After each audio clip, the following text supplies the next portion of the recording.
Address. I want to mail you a spoon so you can eat shit out of my fucking ass. I'm tired of people saying that because I am who I am, I can't say a factual observation. Shut the fuck up. The chap. Eat it. Kiss my fucking ass. You're milking my ball. Eat it. Fucking eat it. Oh, he's doing the meme. Oh, this is cringe. Eat it. Eat it. I want to have sex. I am fucking based. Lick my ball. Eat it. You're milking a thing. Eat it. Shut the fuck up. Take your fucking ass. Fuck all you hoes. Eat it. That's what I'm talking about. Kiwi Farms. I want to have sex with your wife. On a daily fucking basis. Phil's a racist. Phil's a sexist. Phil's this. Phil's that. I am who I am. That's why he's fucking based. Eat it. Kiss my fucking ass and lick my ball. Eat it. Fucking eat it. Oh, he's doing the meme. Oh, this is cringe. Eat it. Eat it. Eat it. Eat it. I am fucking based. Talk about my wife. Eat it. Fucking eat it. Please. Shut the fuck up. I am who I am. Eat it. Eat it. Eat it.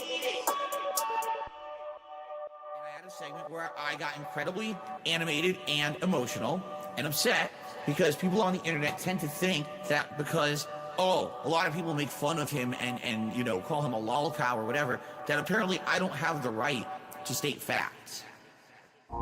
Here's the thing. I became infamous on the internet in 2016 for accidentally beating off on camera. Now, luckily nothing was shown. There was absolutely nothing exposed to the internet. It was just me doing my offense. I went viral for it. I just want the bust. Oh man. Bust. Give me the monster. Bust. Wow, it's big. You're milking a human. Oh my God, look how big he is. Oh my God. Wow.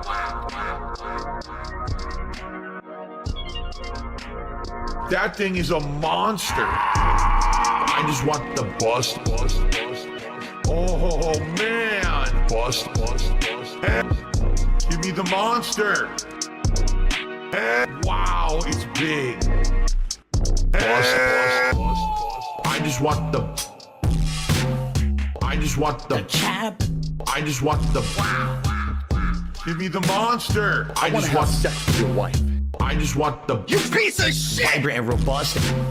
Wow. I just want the bust. Please. I just want the give me the monster. I just want the please. Wow, it's big. Where did the load go? I just want the bust. Borrow alert. Oh man. Bust. Give me the monster. Bust. Wow, it's big. Bust. Ain't no. I just want the bust. I just want the bust.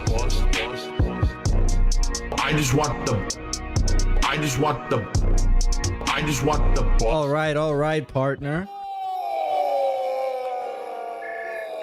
Okay, last song. Let me play some more clips. I miss playing clips.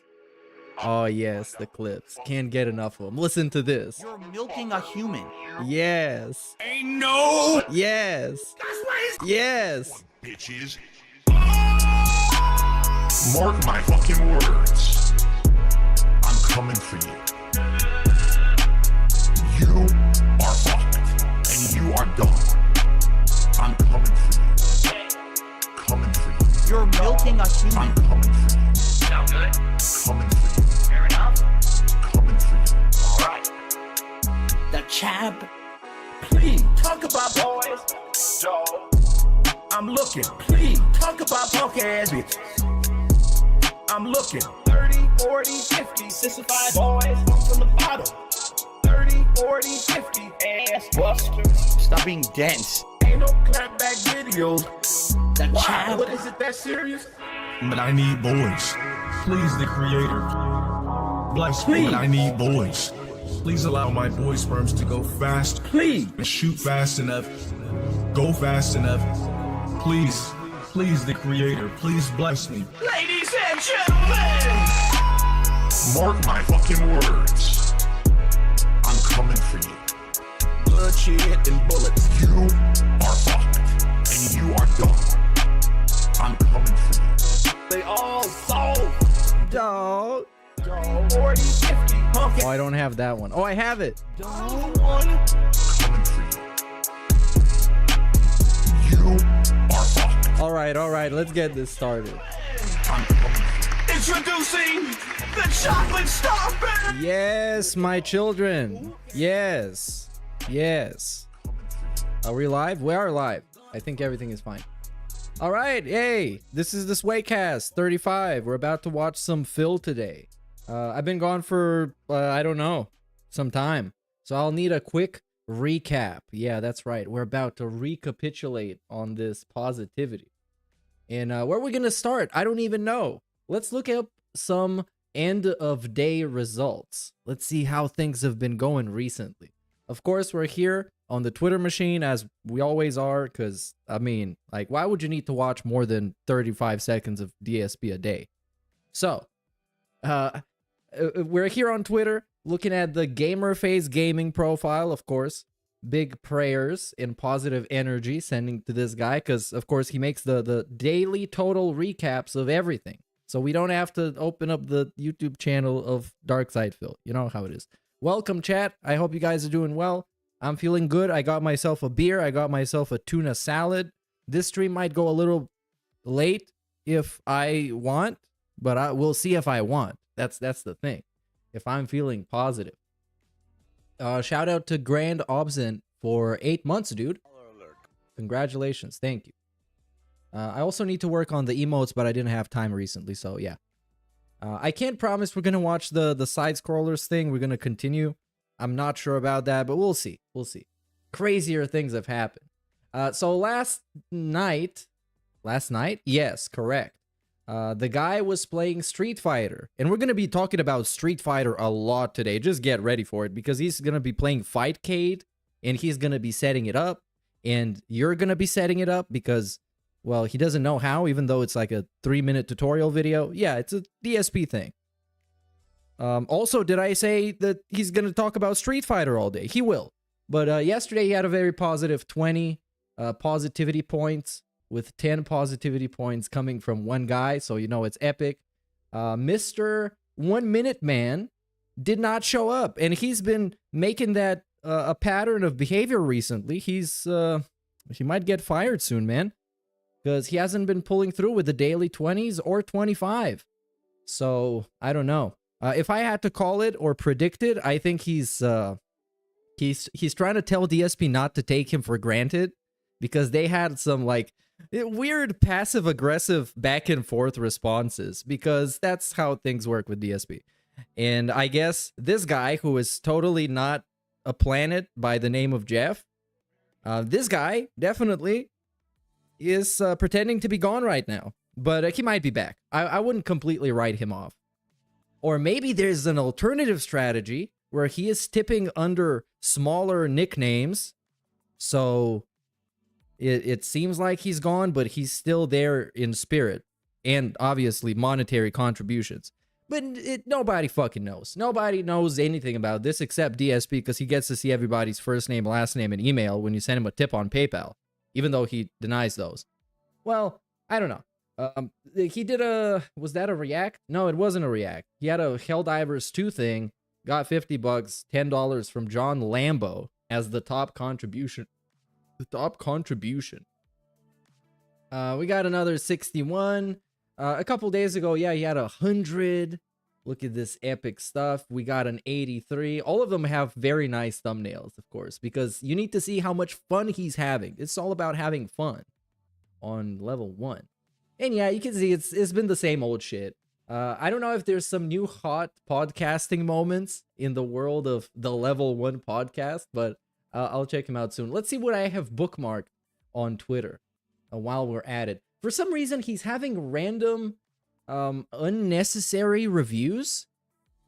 And by unnecessary reviews, not reviews, dude. Intros. That's what I wanted to say. He has unnecessary reviews, plenty of them. But the intros that come before the intros, much like what I started off this stream with, where it's like a guitar riff, it's this basically. I don't know if it's going to open up properly. Yeah, it's this. It's like generic, abstract 3D moving art with the same terrible guitar strumming, chugging, whatever the fuck this is. What's the purpose of this? I'm asking. This is an open question. Honestly, I'm trying to find out. What is the purpose of having this as a part of your stream?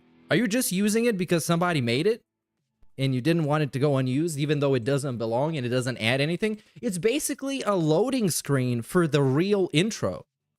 Like, what the fuck? Why are we doing this? But anyways, this has been basically it. Another fun fact is recently, let's actually confirm that myself. If we go on DSP Reacts, allegedly, I'm going to say this. Oh yeah, it is not allegedly, but factually true. A lot of these recent reacts that he did don't have thumbnails. And this happens to coincide with Derek going on vacation with his parents. So there's a possibility where Derek is making these amazing, great thumbnails for DSP versus the internet. Because we also have it somewhat confirmed that Derek makes the actual schedules, which is, you know, the Microsoft Word thing that he's using. Yeah, where was it? It's here. This is it. So allegedly Derek is doing that as well. Yes. Also, well, DSP posted some tweet, and I guess I gotta switch accounts to see this, because I'm not blocked on the other account. Don't tell him that I'm not. I'm waiting for the right moment to get blocked. So look at this. We got a pretty, I guess, generic DSP tweet when it comes to generic DSP tweets about something that doesn't have to do with whatever game he's playing right now or schedule, which is this one. We got a curious question. Does anyone care about me posting to X/Twitter anymore? No, they never really did. I mean, yeah, they didn't. And he posts, this is all he's posting, by the way. I'm going to continue that tweet, but look at, this is his whole feed. What do you expect somebody to be interested in this? It's just shilling your channel. It's not even trying to make a conversation or something. Oh, then we're going to talk about Cat running away, which I don't know what the actual lore of is. I'm not exactly sure. So yeah, I pretty much only use this for my schedule since Elon bought it out, and being verified lost all meaning. I mean, I agree with that. But did being verified really help him out in any way? He wasn't really reaching people. He was still averaging the same amount of engagement. I mean, when you put out boring content, you're not going to get people to engage with it because, well, it's boring content. I don't know why that's so hard to understand. And his feed is just schedule and, hey, come watch my stream right now. That's it. And yes, in the end, of course, he has to say, because we all know that Phil is a person who doesn't care about views and never looks at them. That's why he always brings them up. But now we bring it up to downplay things. Look at this. So we got, I have no idea why I even still have 27,000 followers. Thoughts? And I mean, most people want him to keep posting here because it's just more annoying. And you know, it makes him butthurt to post a bunch of stuff because he feels like, man, I'm doing so much work over on Twitter. I'm posting up all my work-related and business-related activity.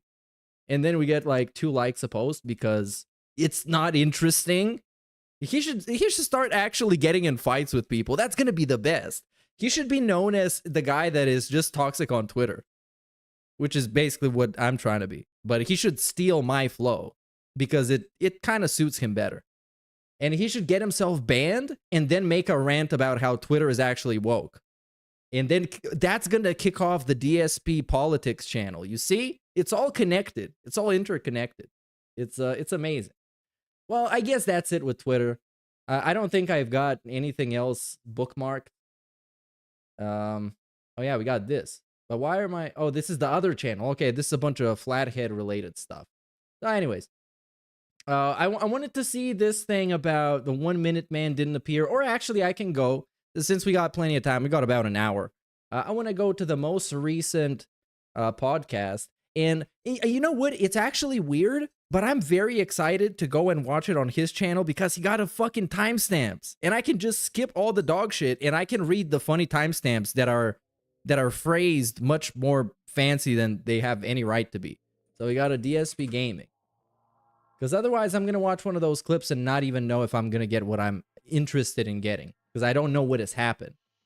So he's been grinding in the problems versus pattern play. This is how it's called. So everything I've heard about this specific new, I don't know how to call it, the new run of Street Fighter 6 is that it's been miserable and it's been full of excuses. And I know that's how it is every time with every fighting game, but this time it's like more intense because it's Street Fighter after all. Yes, big ups Forever Bald for the 15 months, dude. So, let's begin here. Oh no, we got to talk about Cat. Jenna wants a bully. She wants my butthole. Why? Why? What has happened with her? Are people annoying her about me? I haven't engaged with that girl in multiple months. I'm still recovering from my STDs. I know you were with Kat this weekend and caused her to miss the co-op and TBS. That's true. You're spiraling out of control in the SNORTWAVE. Please seek help. I hate my wife. Shout out Steve of the Dead update video as well. Robust. Get big ups, dude. ready if MM1 stops tipping. Yeah, I think no, at first there's gonna be a big cope because yeah, so what he's gone. I'm not supported by one guy. And then eventually things are gonna start slowing down, and we're gonna see a lot of new patterns. Because 1 Minute Man was basically saving him from having bad days a lot of times. Because that 25 is a halfway through a goal for any goal. Like if you're at 0, it sets you through like 50% to the glasses goal. So you see, it actually is a big kick, and especially having it every day must be crazy. Anyways, brother. Let's start watching this podcast. I don't know what to expect, but it's gonna give us, I guess, at least some context for today. Even though, wait, brother, why are this time there are chapters on this? Whoa, how did this work? How did they make this? I didn't know there was the technology existing. Oh yes, and DSP did it. Look at this. So this from yesterday. Real timestamps put in the description of the video so people can skip it. Dude, this guy is evolving. This is at least level 1.3. It's crazy. It only took him like 15 years of doing this to start doing things that everybody's been doing for a long time. That's the story of DSP. Very nice. And I think he talked about getting a green screen or something. Whoa, this guy is like, he's not even a lol cow anymore. We should stop making fun of him. He fixed everything about himself. So what do we have here? We got Monday's streaming schedule. This is getting mega skipped. I'm not even like thinking about watching it. Helldivers 2. I'm not interested. Streaming schedule of the week. And this somehow... Well, this is not an accurate timestamp. So anyways, flexibility and streaming plans. Game premieres, Fallout 4 player count. Oh yeah, he wants to play Fallout 4 again. But I guess the first time he played it is when it came out, and he gave it like a mixed bag of 9.75. Yes, because he wanted to pretend like he was fair and like an objective reviewer. You know those guys that want to be something that doesn't exist. They want to be the objective reviewer. I am more objective than all these other guys. So he said, well, yeah, it's a game. It has a lot of like good things, but it's a mixed bag, you know, it has a lot of flaws. Well, it's a 9.75. Yeah, sounds good, Burnell. Sounds good, man. So then we got, what do we got? Engagement with super chat contributors suggestion for a Mass Effect TV show. Bro, no, come on. Come on, we shouldn't have this many timestamps. Now I think they're a little bit too much. Engagement with super chat contributors suggestion. Oh no. TV shows and React content. What does he have to say about that? Kirk says, I'm tipping you $1. Oh, and of course, Kirk. The first thing we gotta hear is fucking Kirk. Because I like to think that it's a hassle, and then you'll unblock my screen. Well, I'm never going to unblock you, like literally ever. I'm never going to unblock your accounts ever in any circumstance. Like I said, if you come back to my chat as a new account and no one knows it's you, and you behave, that's one thing. But like, why would you say this? The things that you've acted like and said in my chat. But that's not, dude, that's not how banning people should work. It's like, yeah, I banned your account, but, you know, man, you can come back on another one. No, you know, you're banning the person, right? You're telling them, I don't want you in my chat anymore. And you're not gonna, like, what the fuck, man? I can't even explain it because this kind of stuff doesn't need to be explained. It's pretty much like straightforward. Hey, I banned you. If I suspect you're coming back, I'm gonna ban you again. So you're wasting your time. You're barking up the wrong tree. I just don't get this, man. Okay. So what do we got? Are we gonna talk about video games now? No, I don't think we will. Kirk did another dollar tip. He says, actually, it's because I'm poor. Please don't judge me. Oh my god. It makes sense. You could literally do a $2 to $3 tip together rather than 3 $1 tips. And you could say exactly the same stuff in the tip because your messages are short. The tip, you can leave a pretty large tip message, I found. Pretty large. Not huge, like 10 paragraphs, but you could do like maybe 2-3 paragraphs. You could say a lot in a tip message. Oh man, it's great. It's great because when it's Canadian Kirk, you can have an unlimited tip message. It can be the longest ever. If he suspects your message is a little bit too long or maybe even a little bit critical of him, he's not gonna read it. He's gonna say, "Oh, oh my god, man, you sent me like $1 tip with a bunch of like words. I don't even know what that means, man. I'm not gonna talk about this." YouTube did ban Kirk at one point, but I think he came back on another IP. But they did IP ban him at one point. He was banned from my chat, and I checked. I was like, "You're not banned." And then he's like, "But I can't talk on any channel." I was like, "Bro, okay. I think this is easy to explain. If you're so toxic that YouTube literally bans your IP, I probably don't want you in my chat. You know, it's pretty simple. But with DSP is more complicated. It's like, yeah, man, you should ban evade and don't let anybody know that it's you. And then like he makes a new account and he goes in chat and 30 seconds later he's banned for like extreme racism or something like that. And now it's like, oh, everybody knows it's him. It's over. You're definitely banned by YouTube itself. You know, YouTube has deemed they don't want you on the site chatting because of what you said. So there's not much I can do about that. I do remember though, he had one pretty good joke once. I just don't remember what it was. With another account, he got banned again anyway. Like, well, you know, kind of, you know, history repeats itself here.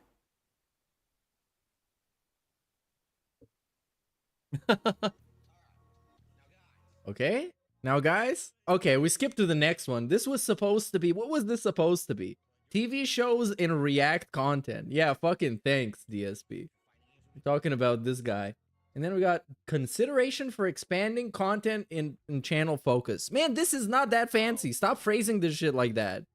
It makes it seem soulless and fabricated and manufactured. It's like a product. It literally is. For that specialized content. The Throwback Channel is a new idea. It's been going for about 4 months now.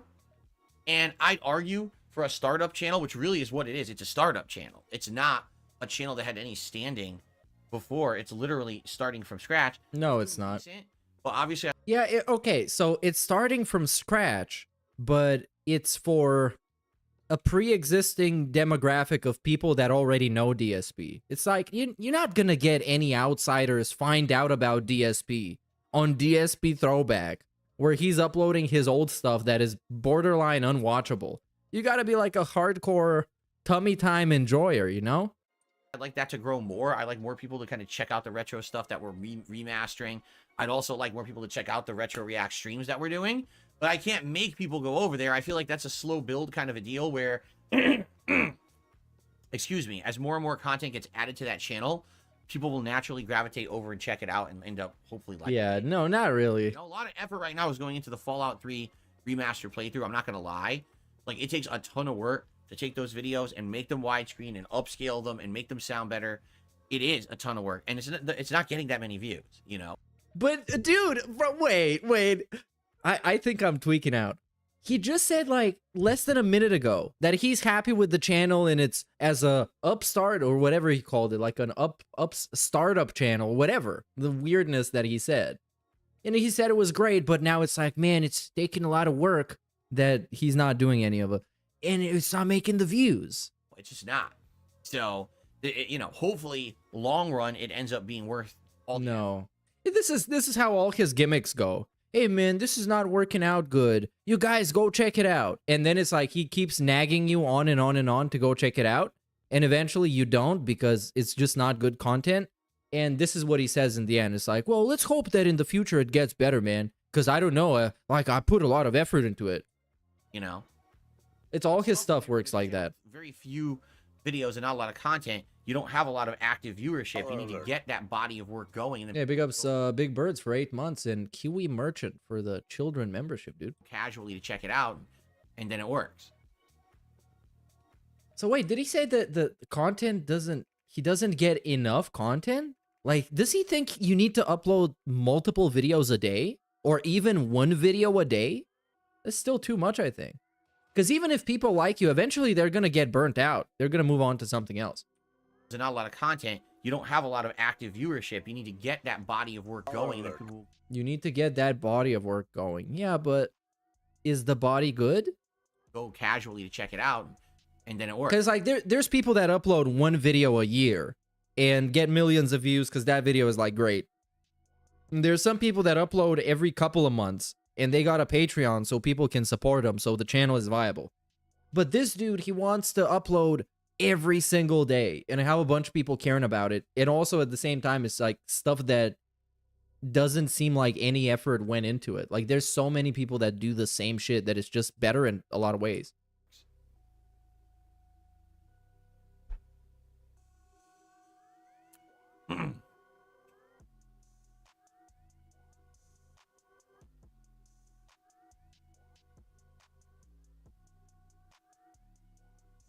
Ever consider... Yeah, I had a... Its body of work has grown immensely in the past 5 years. Oh yeah, man. Cat's body of work really lets you know of the work of her body. But Arcade beat 'em up. I don't even know what that was supposed to be. But I was thinking recently that I think the problem with DSP gaming is that the problem is DSP. You see, this is a very profound philosophical thought. So because the problem with the channel is that he's the problem, he cannot acknowledge that he's the problem. Obviously, this is not something that... Never mind. I'm very high right now. You know, arcade beat 'em up are fun to play. I don't necessarily know if they're fun to watch. Like, you probably liked watching me play Street I know we're not used to going that deep, but we are going that deep today. This is one of those streams. We're getting super deep. Right? Like, okay, it's the same thing. We're talking to philosophy and philanthropy and all that stuff, Watch dude. me play Final Fight, Aliens vs. Predator. Oh my god, how do we always end up going to a fucking schedule segment, man? It's always. All roads lead to scheduling. Street Fighter 6 soundtrack critique. Are we serious? Are we serious right now? Are we actually doing this? Discussion? What is this even supposed to mean? Discussion on cat preferences. Get a look at this shit. Discussion on cat preferences and channel focus. Did the chat GPT think that Cat, his wife, is actually a cat? I'm very confused. How cool would it be to see me build stuff like a cat house for Jasper? Oh no, a cat house. Jasper is not the kind of cat that likes elaborate stuff. And what I mean by that is we have 2 cat trees. Oh, so it means the preferences of the cat. Okay, discussion on cat preferences. Okay, so what the cat prefers, and then And then in the same topic, we also discussed the channel focus. Sounds very much like a DSP stream. You know what? You know what? Good job, AI. Good job. For Jasper, one he literally never uses, and the other he only uses once in a blue moon to get a good view of the backyard. He ignores it most of the time.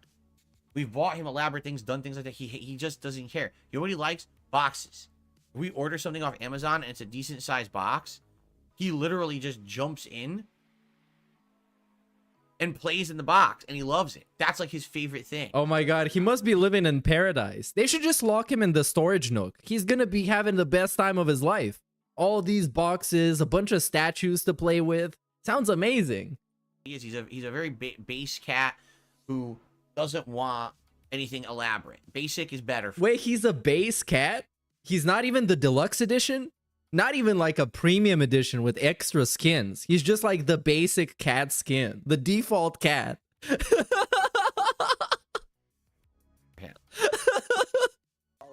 The base cat, bro. Wasteful, hypocritical, and authoritarian, just like Bulgarian government. Bring Yes. back the Turks. No. SP to Turkish prison for children. Yes. Yes. So we got 2 out of 3. That's still 75%. I'm going to give you that. It's not 75%. What am I talking about? That's 66%. Big ups, Meth Bear. The numbers spell disaster for you. Han Solo is saying, can you help me understand why you have other channels and not just this main one? This channel has been around since 2010 and has been a hub for gameplay, correct? Now, I would say it used to be pre-stream. Is it correct, though? Is it really correct as a hub of gameplay? Because we also got on this channel a bunch of other stuff. Let's actually see what are the most viewed videos. I'm curious. I must have forgot. Okay, well, here we got a bunch of videos that are not a part of the hub of gameplay. We got alert. Oh my god, this is some kind of like a I don't even know how to call this, like an Alex Jones conspiracy video of this dude and like all the I want to see this. So this video is called Alert. Bill S978 will shut down gaming videos and streams everywhere. Oh my god, I don't even know how we recovered from this. Thank god we were okay after this happened. And of course, like the most paranoid title ever, and he got 747,000 views in 2011. You see, people were terrified. This bill is going to destroy gaming. And who else is going to stand up against bills but Darkside Phil? Of course, he's the guy. He's the spokesperson for the anti-bill movement. The blue check didn't do anything except make him feel important, which is everything to DSP. That is true, yeah. But now you can just pay to be important, which is not very cool, I guess. Even though before you could actually still pay to be important. It's very weird. But just trust me, man. Elon's going to fix all the bots. He's going to destroy them someday. And big ups Meth Bear for the mature adult membership, dude. Oh! What's up, everyone? DSP here. I'm just dicking around. I went to get my drink and the camera started already. But anyway, really important. Oh man, this framing. He looks like a guy who's about to invent something really cool, and then all he did was like jerk off. Because he looks like I don't know, a Steve Jobs that is sitting in the garage and like working on some super deep project, but well, except he's not, and he jerked off in the end. So that was the end of that story. Okay, whether you're a fan or not of me, why am I holding this? And again, we're already not, dude. We're 20 seconds into the video. We can't even get to the point in this super like paranoia alert emergency video. And he's acting like it's the chillest thing ever. Are you just trying to clickbait me, Mr. Burnell? If you are at all a fan of seeing footage of video games on the internet. No, I hate it. Should go away. We're talking... What happened? Was there a solar eclipse? What happened with this? Instantly is like super dark. Did Cat walk in front of the shot? Well, of course, Cat wasn't there back then. A fan of seeing footage of video games on the internet. And he just vanishes. Look at this. Whether we're talking... This is probably, by the way, the best actual shot that's ever been in a video of his, because it's so organic. It just gets darker. video clips of playthroughs, whether we're talking live streaming playthroughs, streaming of tournaments like Street Fighter tournaments. And the thing is, like, he knows he's like 30 seconds into this video and he saw that it got super dark. He just didn't give a fuck.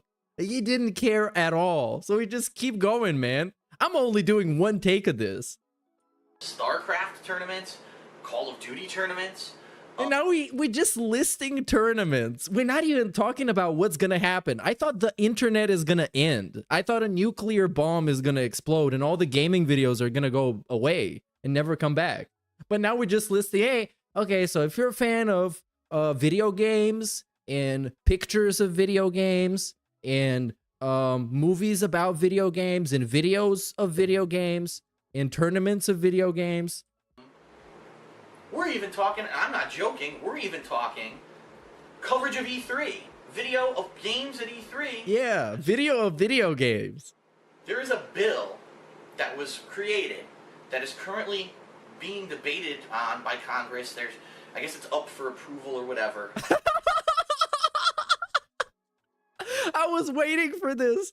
I was waiting for the whatever. I was waiting for this so hard because this is like the video to end all videos. It's a super mega important announcement and he has no idea what's going on. It's like, oh, there's a bill or whatever and it's gonna like take down gaming. Well, anyways, you should be paranoid about it and super scared. I guess it's gonna like destroy the internet or at least my business. Anyways, join my Patreon. And possibly will be signed into law. And this bill, the bill is S.978, okay? Here's what the intent of the bill is. The bill is intending that they don't want people... Yeah, also this t-shirt, we gotta talk about this t-shirt. It has aged very badly. Like, actually very badly. Because it's one of those election t-shirts with like Obama that said, what did it say, hope or something, but it says hate instead. But like I think about it, if I wear it on the street nowadays, it's just, even if it's not DSP's picture, it's just a t-shirt that just says hate. It's too edgy for me, and it's definitely too edgy for a guy that is looking like DSP. Streaming, TV, movies, that kind of... And oh dude, what is this so okay, chat, count the amounts of DSP merchandise that is in this frame. I count 1, 2, 3, 4. I'm gonna give you a couple of seconds. It's a very easy task. Then I'll tell you what, because I just noticed. So is this a fucking Dark Side Phil water bottle in the background? Is this what we got? Like with the same image as the t-shirt? Like this guy was his own biggest fan. So we got a Hateful Truth clock on the wall. You guys know about this. This is a classic vintage clock.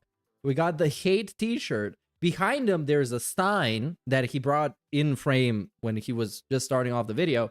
And then we got, right next to the Stein, we got the bottle with the little DSP face on it. And it's like, damn. It's all in one frame. He loves himself so much. I've never seen somebody shill his own merch that much. Unless you're like Logan Paul. But at that point, that's because people buy your merch. Copyrighted content. I don't know. It's weird to explain. It's just something. Because Hollywood and the, you know... Oh, I guess maybe they closed his Teespring because he stopped buying his own merch. So they thought, oh man, nobody cares about this anymore. And they just shut it down. Big ups Burgers for the super chat, dude. These studios are worried about it. They're worried that they're losing profits because people are doing this kind of stuff over the internet. Now, what the goal of the bill is to not only make it illegal, but to have very serious legal consequences for this. Number one, you could possibly have massive civil fines, which we're talking thousands upon thousands of dollars. And number two, you could actually go to jail for this. What? Like up to 5 years, you can go to jail. For what? For uploading gaming videos? For doing it, okay? I can understand. Look, I know bills like this, SOPA, PIPA, that shit, that was a thing that happened. Yeah, and I know there was a real possibility of it happening. But this guy is like, man, you could go to jail for making videos of a gameplay. This is gonna destroy my business. I'm going to jail. Where they're coming from there with movies and TV. But of course, so this video is 17 minutes long. So clearly, he's gonna explain all about it, right? He's gonna explain all about this bill, why it's gonna be impactful, why it makes sense. So let's see. And that kind of media that is not changing. It's not a changing interactive media, okay? What I don't understand is that this bill, if it goes through the way it's worded right now, will actually also apply to video games, because video games are considered copyrighted works. Now, as of right now, it's perfectly legal to stream tournament footage of a video game, to stream a playthrough of a video game, or to upload videos of a video game, and especially with live commentary. If you're doing commentary on it, you're basically making a transformative I just work, like which- the way he's talking about this is literally the same way a teenager does a PowerPoint presentation when they're like 16. It's exactly this. It's exactly this. He's padding out his sentences by repeating a bunch of stuff like, oh, it's videos of gameplay, videos of streams, videos of tournaments, videos of videos. And we just keep going. With the idea that the more he says something, the more he's actually, adding onto the topic, but it's really not. Makes it completely legal, okay? You're giving your own commentary, criticism, you're turning it into a transformed work. Other people have also made the argument that just gameplay of video games is completely legal to put on the internet, because just the act of you picking up the controller... And of course he needs to do it. Of course he needs to do it. He needs to go and actually pick up the controller and show you that he picked up the controller and that he is pretending that he is playing a video game. He needs to show you this. This adds to the performance. Far different than just watching a stagnant movie or TV show that ever changes. This, your interaction with the game, creates a transformative work. Now, the problem is the way the bill is worded. It says that Hey, the sun came back up. cannot be publicly displayed or performed without the permission of the copyright holder. So essentially what this means is, if I'm going to do a playthrough of Modern Warfare 3, and I'm going to do the campaign, Oh my god, I hate this. This is when he starts making analogies or giving examples for things that don't really... You don't have to give an example. You already explained it simple enough. So let's say that I'm going to tell you that I'm about to cook something. I don't need to give you an example of, well, for example, I'm going to go in and make some eggs or slice up some sausage. I don't need to say that. I just told you I'm going to go cook something. That was it. That explains enough by itself. Permission from Activision, Infinity Ward, whoever Rockstar Games, Ubisoft, to do that. Capcom. Just the campaign, but the multiplayer. If I want to record a match of me playing the game multiplayer and put it on the internet, I'd have to go out of my way to get exclusive permission from this company. Take a wild guess if I were to email Activision, if they're ever going to email me back and tell me if I can have permission to do a playthrough of their game. I'm just never going to get a response because they're a big company. I wanna treat DSP like Bo Jackson treats a bat SMH. Let's find out who is Bo Jackson. And let's hope we don't get something dirty. Oh no, it's a baseball outfielder. So I assume he treats a bat in a violent or aggressive or perhaps even malicious fashion. Okay, we'll learn something today. So I understand you. I get your reference right now. You see what I know? That kind of stuff. You see, this is a deep stream, allegedly. Now, here's the thing, okay? Because Where did he go? Oh, so he couldn't leave the controller right behind him on the countertop. He needed to go back and leave it there and go off frame because he doesn't give a fuck he's recording a video. Like, fuck this. correctly, This is not an important video. It's just gonna get almost 750,000 views. this bill It's not important. go into law, you're talking literally entire businesses will go out of business. Machinima, for one. Any other, company that He couldn't, dude, he is in the industry of exactly what he's talking about and what the topic of the video is about. The only partnership network that specializes in content he could come up with was Machinima. That's all he knew about. So basically, 4 minutes of this video are, there's some bill happening that's gonna destroy the internet, and I guess things are bad. So please watch this video and learn more. half of YouTube's going to have to be taken down. It's going to be an insane... But he forgot to add the video where he explains everything or gets informed about anything. It's just like a panic vlog. Amount of work to take down all these video game footage videos, you know what I mean? Anyone who has partnership with these things is going to be taken down. It's ridiculous. It's absolutely ridiculous. Now, I believe that the law, also the way that it was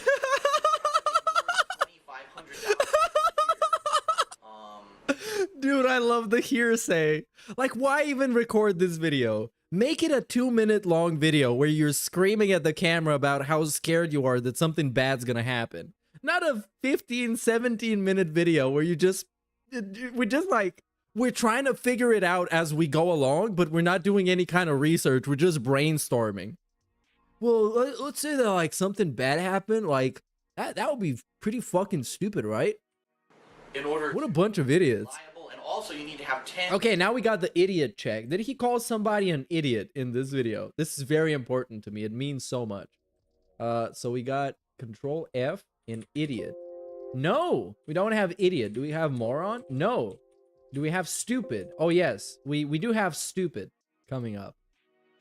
10 strikes, meaning I could upload 9 videos of video game footage and I'm fine, as long as if someone asks me to take it down, I take it down. But if I upload a 10th, that's it. That's it. I've broken the law, and I could either get massive fines or I could go to jail. Okay. Now. You should. First of all, I'm not being an alarmist here. All right. I'm not saying, oh my God, the house is burning down. It's the end of the internet as we know it. Okay. But that's what you're saying in the title. Hold on. The title says alert.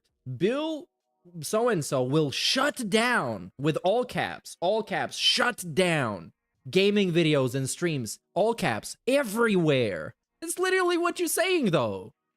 So you want me to be panicked without actually, like, by telling me it's not something to be panicked about? Okay, now. Listen to this guy. First of all, 8-bit Eric looks rough. Oh, 8-bit Eric looks better than this. I gotta give him credit for that. 8-bit Eric looks alright. 8-bit. Meerkat looking like a full course meal. Phil is so in love with himself. If yeah, he's looking better than Dave. Phil is gonna make 2 copies of himself, one with perfect hair and the other a perfect body. Please talk about my wife Meerkat Mob who.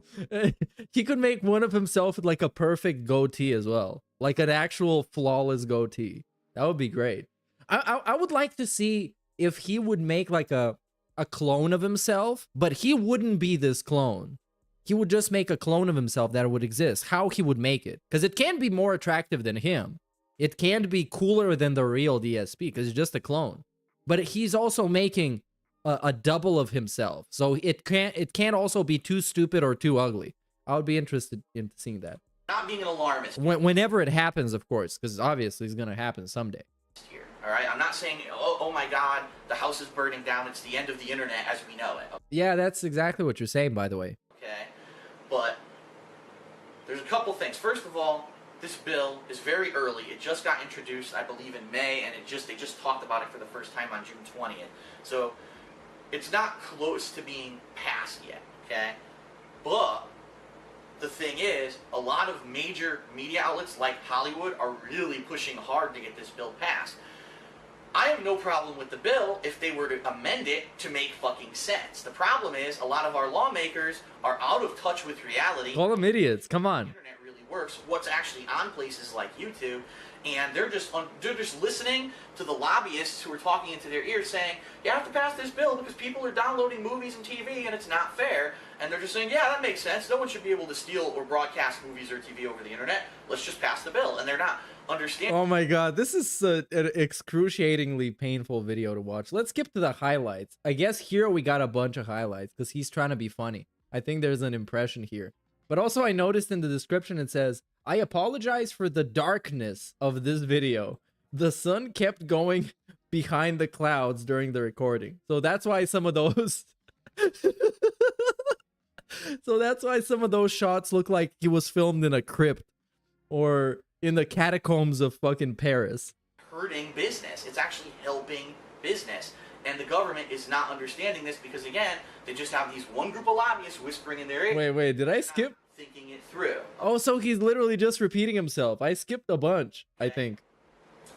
Now, the other thing is, this might never even get passed because traditionally what happens in our U.S. government, I don't know, I know I have a lot of international fans. I just saw... Oh, yes, of course. So that 45% of my viewers are actually international, which is huge. I didn't even know that. But in the U.S. government, what typically happens is when they try to get a bill passed... This is, by the way, this is an insight into the world of DS politics. So if you want to get a sneak peek into that kind of content, this is it. Enjoy while it lasts. All of a sudden, someone will try to tack something else onto the bill. So you'll have a bill for this, like this, and then they'll say, yeah, but we have to make sure that in Indiana it's illegal to fuck goats because there was a guy last week that fucked a goat and we gotta stop those dirty goat fuckers. So we're gonna put an amendment on the bill that says in Indiana it's illegal to fuck a goat. And yeah, all people in Indiana, they're crazy about fucking goats. They're like, damn. I want to have sex with. That's why he's the GOAT! Oh, no, I fucked it up. Fuck it. sometimes you're just like, what the fuck does that The idea was there. And they do this a lot of the time. And this is, by the way, the highlight of this video is him making a joke about people in Indiana fucking goats. And it's not even a joke. It's like, it's one of those things YouTubers say to be funny. The end of the year, which is not a joke. We're passing the bill, and then for 6 months, no one can put stuff on the internet. Oh my god, this is such a painful video. These videos should be straight to the point. You tell everybody why they should be paranoid and what's going on and what the fuck is happening with facts and logic. And not just wobbling around, going, your camera going super dark, wondering what happened. No, we're not doing that. So what was I doing? I was looking at the most viewed video. Of course, the first one is the Spider-Man Shattered Dimensions playthrough part 1 that managed to get through the algorithm. So that's pretty much like the first thing that pops up when you look up that game. Then we get a Royal Rumble 2014 simulation 40-man fantasy battle royal. I guess people cared about that quite a bit, actually. Rich is looking really horrible lately, and his dad looks way younger than him. Oh, he's back on Twitter now, isn't he? I've seen him. He looks rough. He looks like I said this on Twitter once.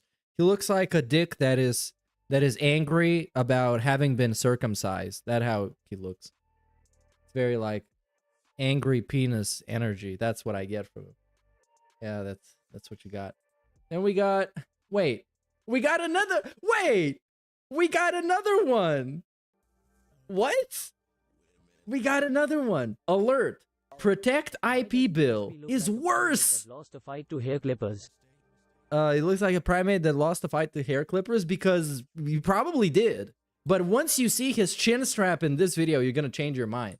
Oh no, there's no chin strap. Never mind. It's still terrible. What's going on, everyone? Darkside Phil here. So this is the second alert video that is called Protect IP bill is worse than S978 and is being rushed. So now it's worse. Everything is gonna end right now if you don't watch this video and learn all about it. And here, let's play the game. How many DSP merch items are there in this shot? I can see 3. I guess? You don't count the calendar. That's not an official merch piece, I think. So we got the flask in the background, the white water flask, I guess. It's really weird. I don't even know why he got it. We got the Hateful Truth DSP Dark Side Phil blue t-shirt that I guess is like is developed to make your breasts look as well shaped as possible, I guess, because there's something going on in there. And then we got the Hateful Truth clock, because we always do, because it just stays there.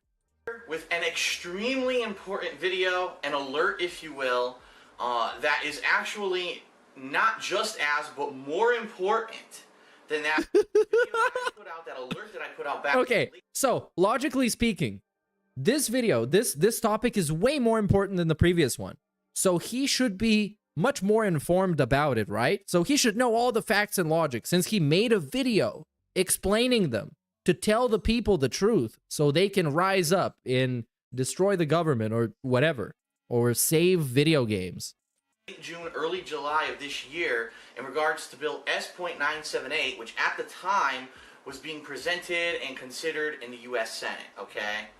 So here's the deal. I'll give you a little recap, and now I'm going to tell you why it's so important for you to stay tuned to this video to understand what's going on in the United States government right now, and that you need to act to stop this ridiculousness if you do support what I'll be talking about in this video, okay? So, Bill S. Hold on. What was it about? It was a bill... Hold on. It makes me feel like he made this video more for... Not for people to be informed about this big issue, but for people to watch his video. Because he starts all by saying, you guys are not gonna want to miss what I'm about to say in this video. That's why I haven't started saying it yet, but I will if you keep watching this video. Please watch this video, okay? That was basically supposed to change the wording on certain existing laws to make penalties for certain things a lot more strict. Now, what were those things? Basically, the streaming of copyrighted content over the internet. And it was a very broad statement. It could be video game footage, video game playthroughs. It could be using copyrighted music in any way, including karaoke, okay? It could be movies. It could be TV shows, okay? So it was a very broadly worded bill. It wasn't narrow enough to actually determine, gee, what is considered fair use? What is considered an actual copyright violation and a violation of someone's intellectual property? And that's why at that time the bill was very dangerous, and hundreds of thousands of people stood up and contacted their U.S. senators and said, absolutely not, do not support this bill. This bill makes no sense whatsoever the way that it's worded. If you pass this bill, you may actually end up shutting down significant... Yo, I just noticed this. You guys know Jeremy Johns?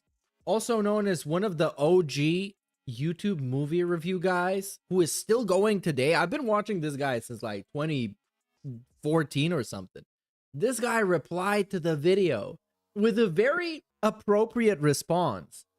I think everyone with a camera and internet access should make a video about this. Let the ones in Washington know that they work for us. So it's basically... I don't think he meant it like this, but it comes across a little bit underhanded, being like, yeah, if this fucking idiot can do it, everybody should make a video like this, where they have no idea what they're talking about, but they're really butthurt about it. So these fucking government idiots save our internet. Business and industry that's been generated from the internet in the past decade. The major problem with the bill was that what it sought to do was make a criminal penalty for the supposed streaming of this content a felony, okay? Previously, you could be sought for damages. Let's say, for example, if someone uploaded the entire Green Lantern movie to the internet, well, then the makers of Warner Brothers could seek out damages for that person doing that. It wasn't that big of a deal, but they could try to get that video off the internet and get some damage money, you know, whatever, for that. This bill, S978, changed that and basically said if you do this a certain amount of times, okay, if you're found 12 Celsius in Renton today. It's gonna be another scorcher. Reminds me of the old What, 12? Because I'm looking at his chat and he's saying, oh my god, and then he's crying about engagement. Hold on. So he says, good morning, everyone. It's gonna be another hot one here. Wait, weather in Renton. I'm gonna believe you, but I need to check it myself. Yeah, it says 15 for me. 15 Celsius, 59 Fahrenheit. Whoa, man, it's gonna be a hot one today. Bust out the Hawaiian shirts. We're going swimming, baby. And then he says, good to see more people here and engaged. Yesterday it was dead for some reason during the early podcast. Bro, your stream isn't live yet. What do you want? They got nothing to talk about. Give him something to talk about, idiot.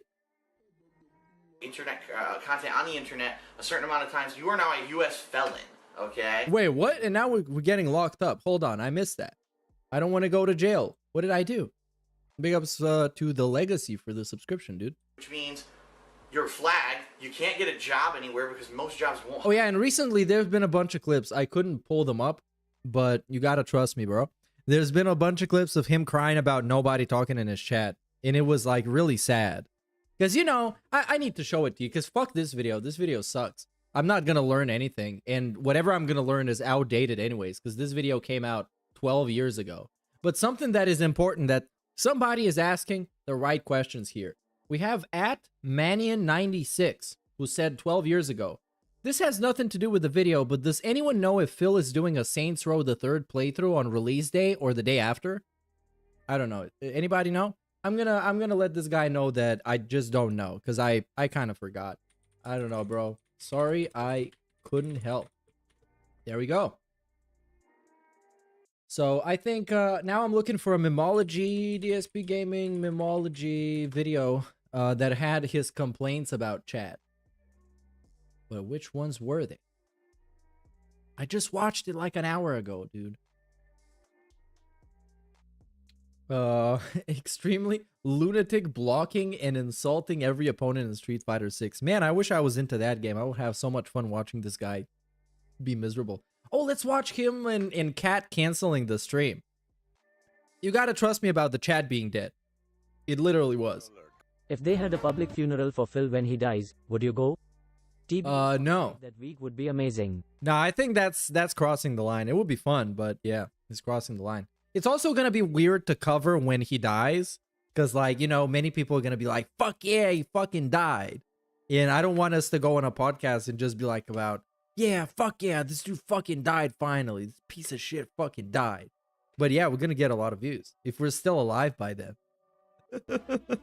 Fuck yeah, he fucking died already. We realized, you know, it might make more sense to do it on a weekend. Wait, this is 9 days ago. Weekends, not every time. No, this is the previous cancellation. They got canceled like 1,000 times. Well, she canceled it again. I guess she did. I wanted to show you this video, I think.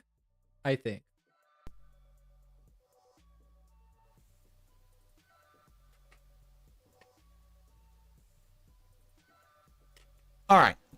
Next to last or last chance for any kind of question or shout out, because I do need to get the React show up and running. So thank you to those who have chilled and or contributed this morning. Again, I will just urge you, if you like the React content, please support the stream today. I have noticed a pattern that sadly, a lot of the times when I start with the React stuff, all of a sudden, all the support dries up during the React show. What does that tell you? I mean, it's pretty clear that people, I guess, don't care about the React stuff if they're not supporting it. And because at this point, they know, like the true and honest DSP fans know that if they don't pay him money for something, he's going to stop doing it. So they're quite literally voting with their wallet. And if the React stuff is not getting enough support, then they're voting with their wallet. It's not interesting enough. I guess he should stop it. But he doesn't want to take the L that it was unsuccessful. He doesn't want to admit that, man, people didn't like DSP Reacts. They put so much effort into it. It's like, so if I didn't have a good pre-stream with the podcast, it ends up being like a dead stream, and that sucks because that channel really only makes money off of memberships and the stream. So please support the stream today if you like the React stuff. Okay? Thank you. Pattern. And a nice quick manual beg. Pattern. You suck. How's everyone? Hello? No one's talking in the chat. The chat is like dead. That's not... lives all detractor channels and he's the only one left alive, like he's just won on Fortnite. He might. Well, who knows? Nobody knows how this is going to end. He might outlive all of us. The one thing that I'm trying to do is like not embarrassing myself enough to the point where everybody is like ashamed to have ever liked my stuff. That because I don't want to betray the people's trust that they've put in me. So I'm just not usually a person like that I would be super degenerate and people would expose me and embarrass me. But it is a motivator to not be super degenerate, knowing that I'm gonna disappoint thousands of people that have seen my stuff. And they're gonna associate my stuff with the embarrassing stuff I did, and not with the very positive and worthwhile and meaningful stuff I did, which is making fun of Phil. Good sign. Supposed to be doing a React show and no one is talking in chat at all. It's completely dead. Hello? Hi, I'm here. Hello? Hello, like 200 people on... Hey, there we go. This was what I was talking about. Hello? Climbing. Hi. Hello?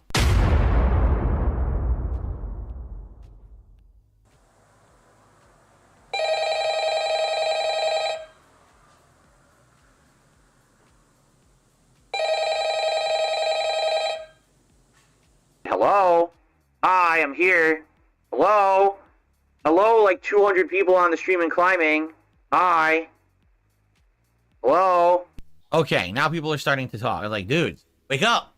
The show's about to begin. Wake up. Okay, I know. Like people fell asleep or something.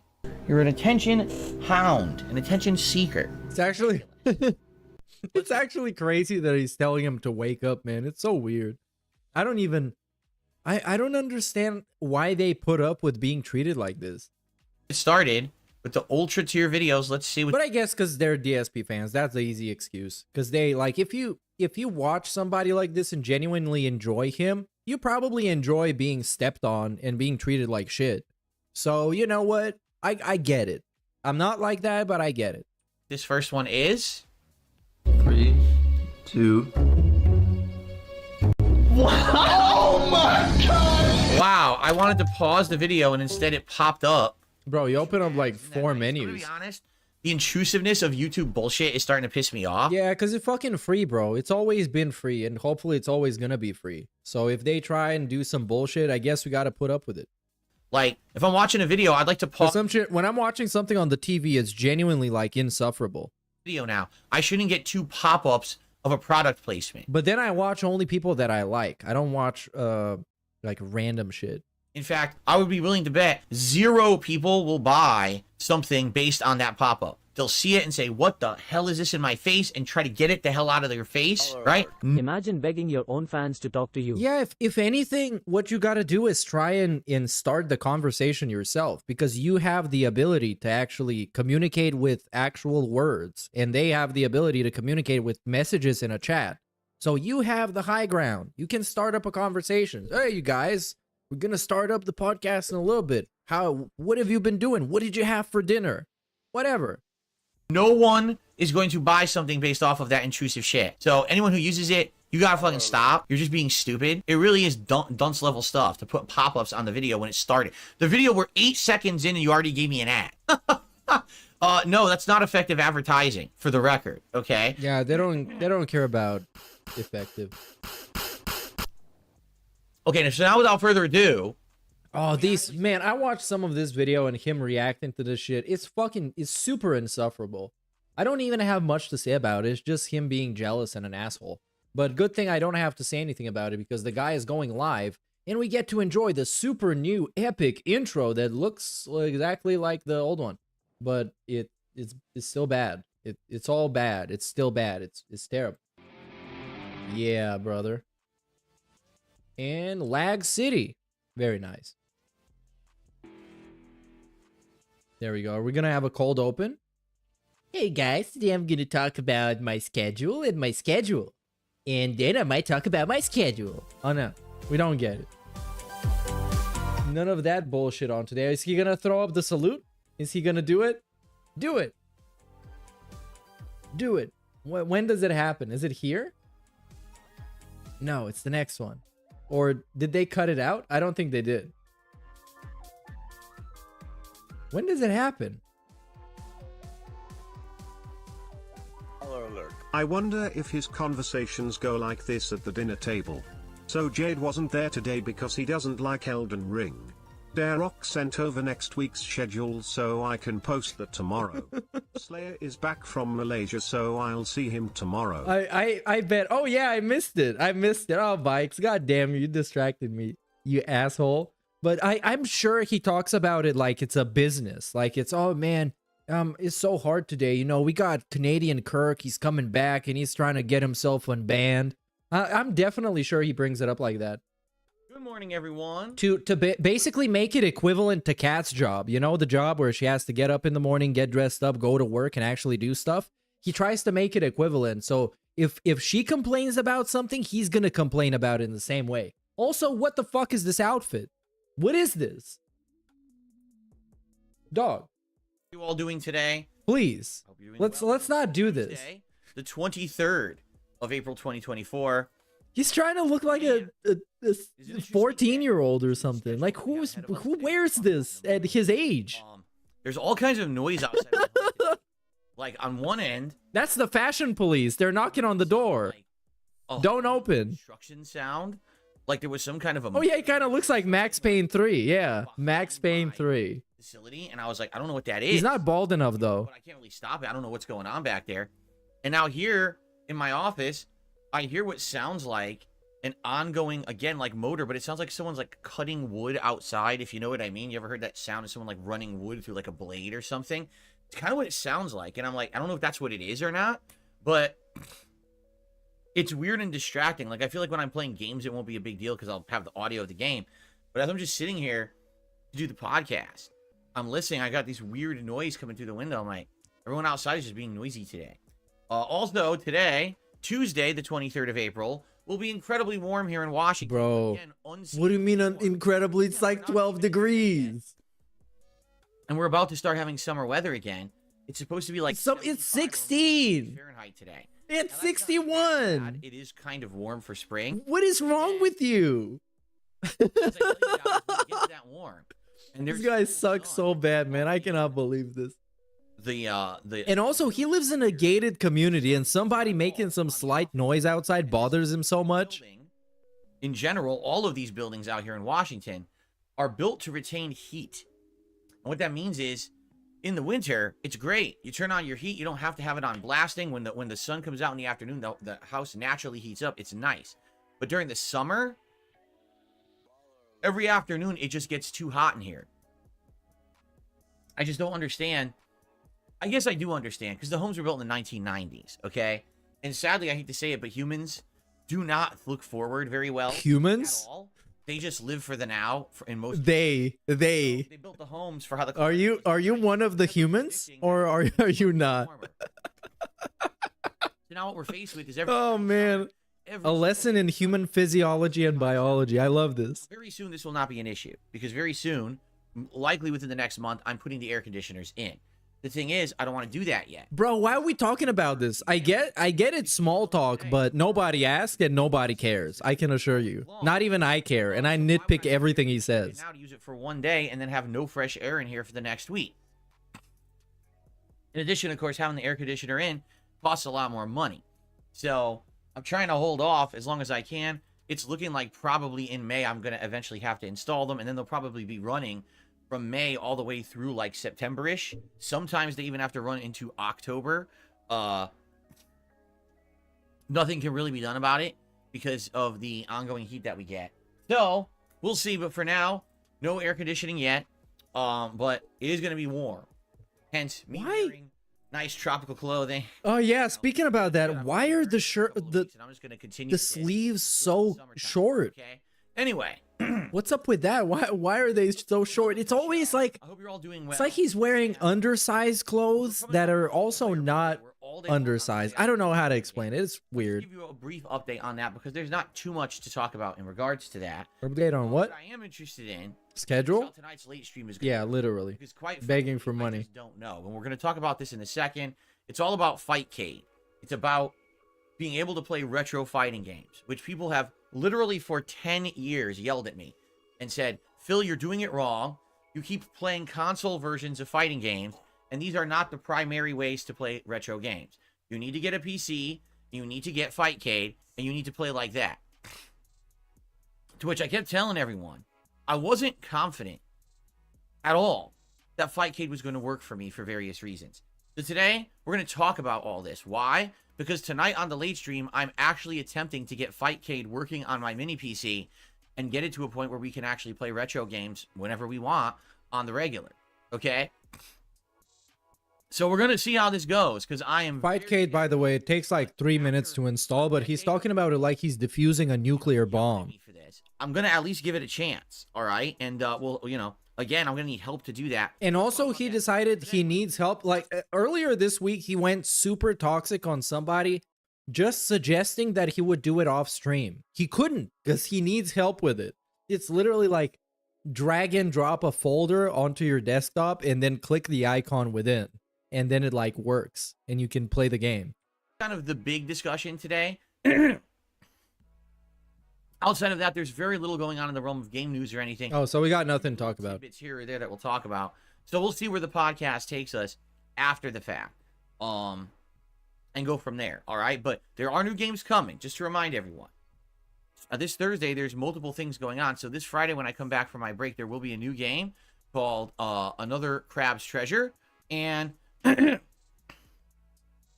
I do think that it should be interesting. It's a Soulsborne style game. What? Set in an aquatic, cartoony world. I don't know how that's going to work. I guess we'll see. And keep in mind, Since when does he care about games like this? its current massive What? popularity. I guess. Oh, I guess he's just throwing shit at the wall to see what sticks at the moment. I think he is pretty nervous right now with how things are going and the views getting lower and people not talking in chat. Just the whole general vibe is something.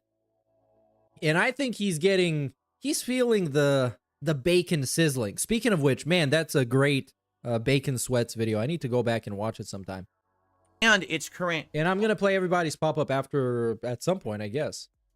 Just not to break everything up. Out this, I will be trying out Fallout 4 starting this Saturday.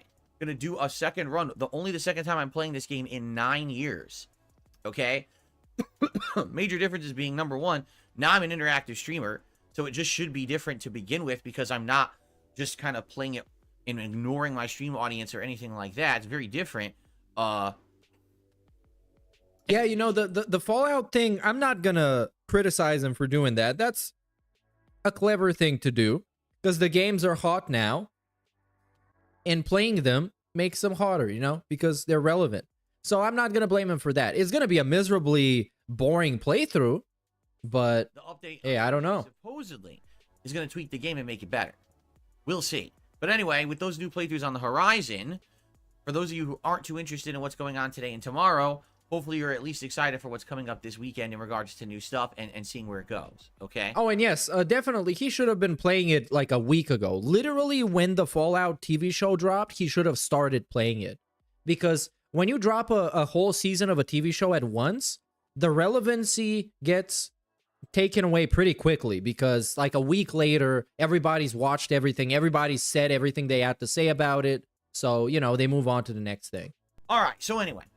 Before we get ahead of ourselves, there's a helicopter flying over my house, and Jasper just got super alerted by it. He's like, oh, hope they're carrying weapons. Buddy. And they drop them. You've heard these before. Not often, though. But why do we need to... Why am I bothered by this helicopter? Why do I need to hear about it? Actually, we heard helicopters often because there were different, like air... Can we call an airstrike? There were different companies... Do we got a kill streak? You know, flying around us, and notably Sikorsky helicopters. Of course. And so we would much more frequently hear helicopters flying around. Today, we rarely get them. We hear a lot of planes because I'm right near the airport, but we don't hear a lot of helicopters. Anyway, yesterday was Multiplayer Monday, and it was a fun day. We started off with Helldivers 2, and my goal was to try to unlock this Quasar cannon weapon, which you hold on your shoulder almost like a bazooka. But it's like a supercharged laser shot you charge up, and it penetrates shields, and it kicks ass. It can even shoot a dropship of the robots out of the sky with one shot if you time it right. So, you know what? That was my goal. The whole... Because I haven't watched him for a while now, I guess, a full podcast like this. The energy that I get from him, and this is, of course, how I'm perceiving this. I'm not saying it's like that. Kind of like a person who is super stressed out, so he needs to talk about literally anything that distracts him from what he's stressed out about. Because this dude started the stream talking about like 25 different things that have nothing to do with what we're here for. And now we're just immediately going into the next thing, and the next thing is going crazy. So it's probably something that's been up his ass recently. And it could do with a bunch of stuff happening. All at the same time, perhaps. Yesterday, and we did it. It took about an hour. We were grinding in the Terminid region, and after about just an hour of grinding there, ended up getting this Quasar cannon. And then for the next hour and a half to 2 hours, I was fighting automatons with this Quasar cannon. It is very fun. The reason being, the primary reason why it's so much fun, unlike the other, oh god, what are they called? How am I having a brain fart? The things that you summon down to help you. How can I not remember what they're called? Stratagems. There we go. I'm getting old. My brain takes Hey Tony, this Goomba is wearing a wire. Get him. Unlike the other stratagems that I've been using, this one does not require a back. We need to whack this dude, man. He looks like he's in witness protection. Definitely him talking about chat. He told Adam and Craig his chat were like coworkers. Yep. Just him trying to be mature. Yeah. And like I said, when Cat starts complaining about something, he starts complaining too. Outside. Yeah, almost 60. Look at this. Look at this. He might perish. It's 61. He's melting. Oh no, wait, that's how he usually looks like. Both require a backpack. When you have those, you can't have a second thing going. And big ups Shadow, what?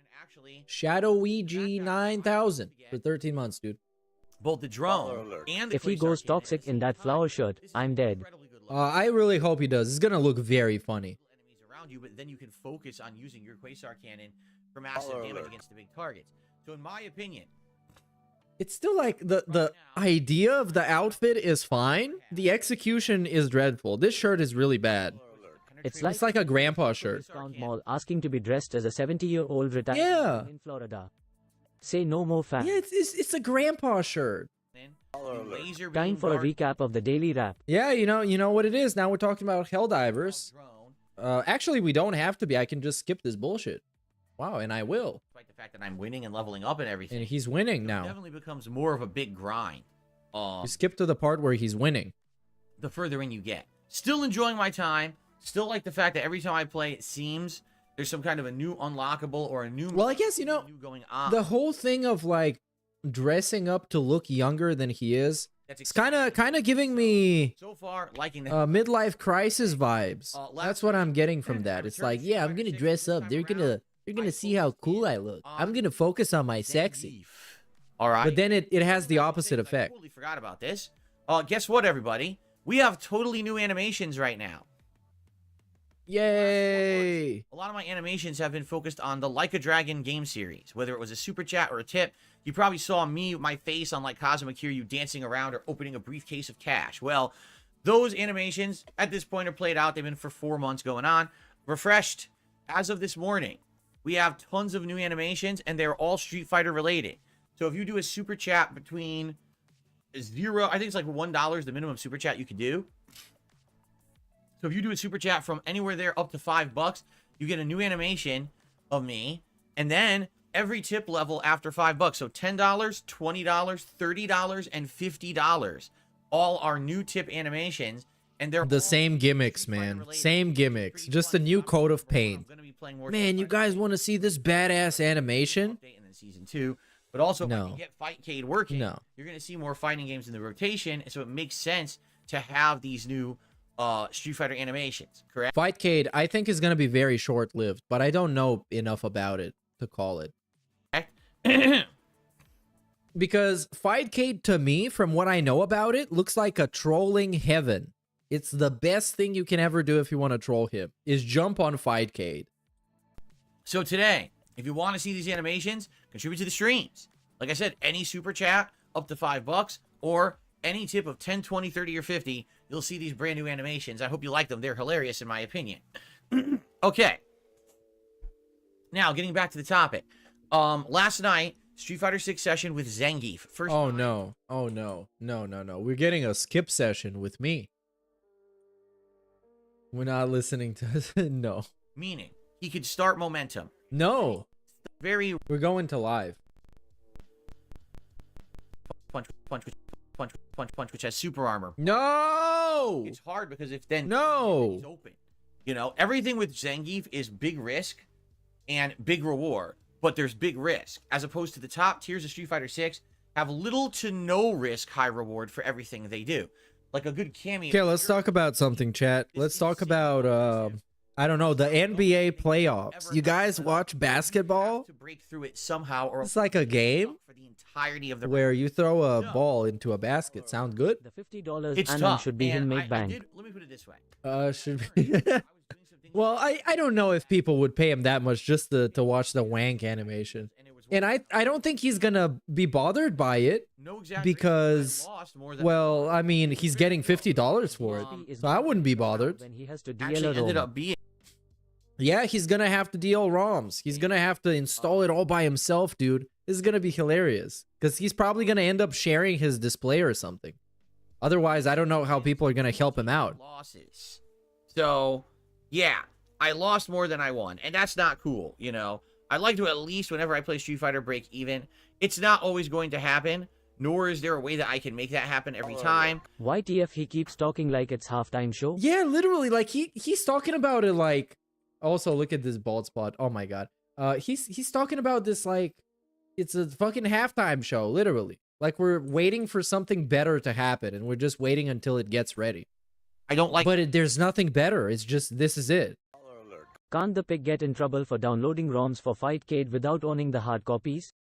And he's going to download them live. I wouldn't bet on it. I really wouldn't.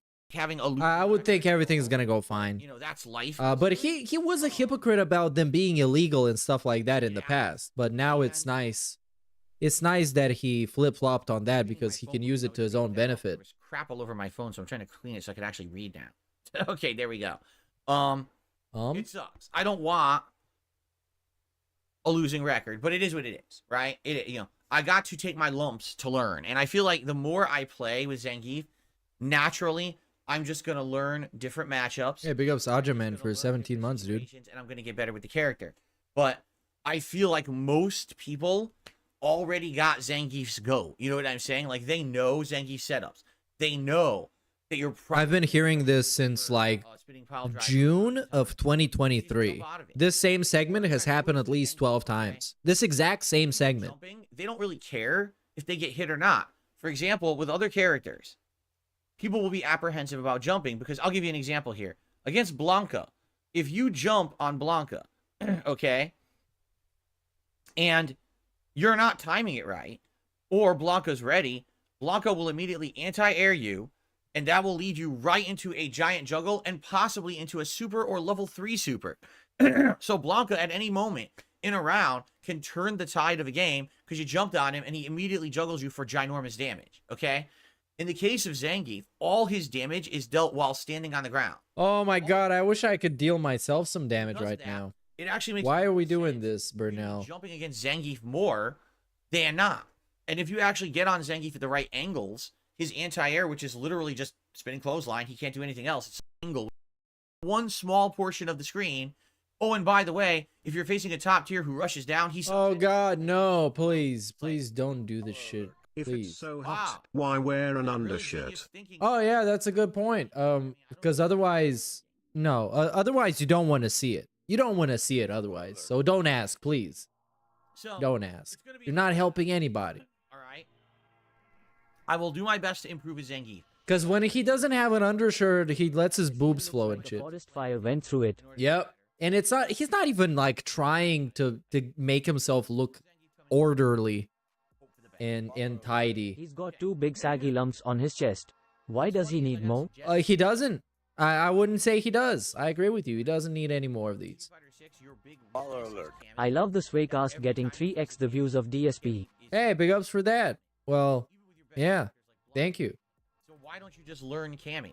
Right? Like someone said this. Why don't you... It's going to take him 3 hours to install Fightcade, another 2-hour night stream just to install the ROMs, then he will get trolled and quit it. Yeah, I don't think... No, you're not. Oh, and Jasper's acting up. I don't think he's going to be playing against people today. Not at all. Right. No, he's not. Okay. Jasper, now wait a minute. I just said no. Jasper, that's it. You're in big trouble. That's it. And we get a break. Oh, it's Pajama Pants Day. Look at this. Nice jammies. I haven't seen these ones before.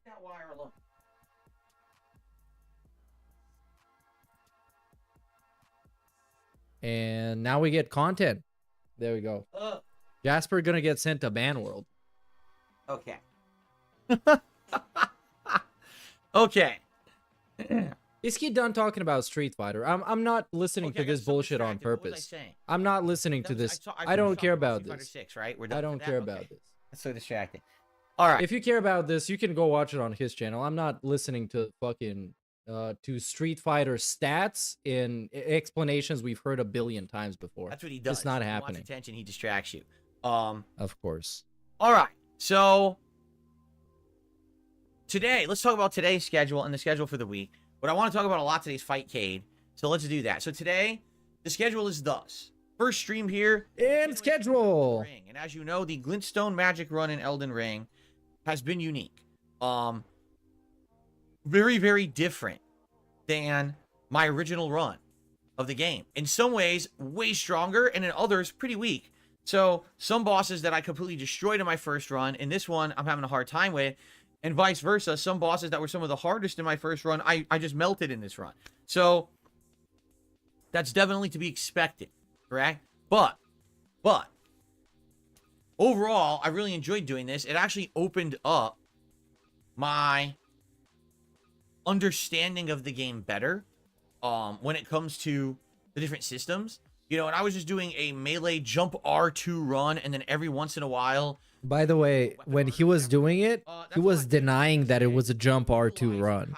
He was very angry when people pointed that out. Dodging, moving around, but now it's like stupid. Kinds of spells and sorceries. It's more complex of a run this time around. Yeah, but it's not complex when everybody tells you what to do. I absolutely have been enjoying this run. I hope that you guys have too. Today we have to finish up Fara Missoula, and we are in the middle of the Placidusax boss fight. He whooped my butt for an hour. We actually got down to the wire. The last time I was fighting him, like literally we were done. We were going to finish him. And then he insta-killed me with a cheap attack that literally it didn't broadcast the way that it really should have. What Placidusax does is every once in a while, he flies away, teleports away, and then he flies around the arena as a cloud of smoke, and then he zips in with a super attack. And if you dodge it, you're good. If not, he can insta-kill you. So he was doing it. And I was looking all around, and the smoke wasn't showing up. So I don't know what happened. I don't know if it just was in an angle. I just couldn't see it. But I was spinning in place and couldn't see the smoke. So I didn't know where the hell he was, and he insta-killed me just when I needed like 2 more hits, and he was dead. It was pretty... Hey, what did I say? Stop. Oh, no, Jasper. Leave it alone. Spray him with the water bottle. Come on, get rid of him. Hey, stop it. Jasper, you're really getting my goat today. Jasper? I've had enough. Yes? Yeah. Had enough. Okay. Okay. Are we done? Stop being such a silly kid. You want attention? Jump on the chair. Jump on my lap. I'll pet you. Stop chewing my... Oh, I can't wait to listen to this podcast on Spotify. All right, so... It's gonna be so much fun, especially this part. We're gonna re-tackle Placidusax, hopefully beat him, hopefully quickly. And then we're gonna try to continue to finish the exploration of Fara Missoula. We have like 2 different directions left to go. We gotta go down the ramp and up the ramp, because there's a ramp that goes 2 different directions. And then after that, wherever. Because really, we can either beat the game, meaning go back to the Imperial City and do these big fights against, you know, the final bosses. Or, if you want, instead we could go north, back to the frozen area, and we could thoroughly explore that area. Because in that area, there's still stuff to do. Mini-bosses, and a whole other, like, dungeon that's a city with these invisible enemies. Once you beat that, then you unlock... Why is he still calling it the Imperial City, like we're in Star Wars or something? Different things to do. It's really up to you what you guys want to see. The Imperial City? The question is, really, how tough is the final boss of Fara Missoula going to be during the Magic run? And that's an answer I don't have. You know, I'm trying to remember. I think in the first run, I beat him within just a couple of tries. But in this run, this could be way harder, dependent on, you know, he does insane damage, and he's fast. So I don't know if we're going to be able to beat him so easily this time.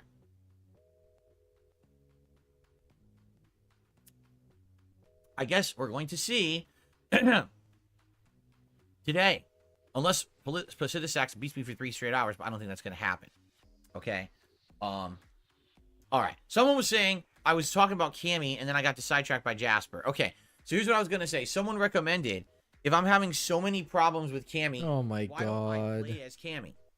Because she's too hot. The answer is very simple, okay? In most fighting games, not all, because there have been some exceptions. In most fighting games, I actually do not enjoy characters that are mostly known for mindless rushdown. Okay? So, for example... Oh, so it's for idiots, and he's better than that. There you go. That's your answer. And also, she's hot. Ken, Jury, those kind of characters. At least in the case of Luke, Luke has some variety in how he plays. Although, yes, there is a lot of rushdown. He does have a little bit of kind of step back ranging, zoning as well. This is the reason why I did not like DJ at the beginning when I played him a year ago. Remember, I'm thinking, oh, this is DJ. He's going to play like Super Turbo. He plays nothing like Super Turbo. at all. He has. Oh my god, they got him back into talking about fucking Street Fighter. I cannot believe this. Frankly, I cannot believe he's this. constantly got to be drive rushing into your face with these moves and everything. I just don't like that. I've never really liked that. There's some exceptions. In Marvel vs. Capcom, my best character is Wolverine, and he is pure rushdown. Like, he is best played as a character in your face constantly, and I'm very good with him in that game.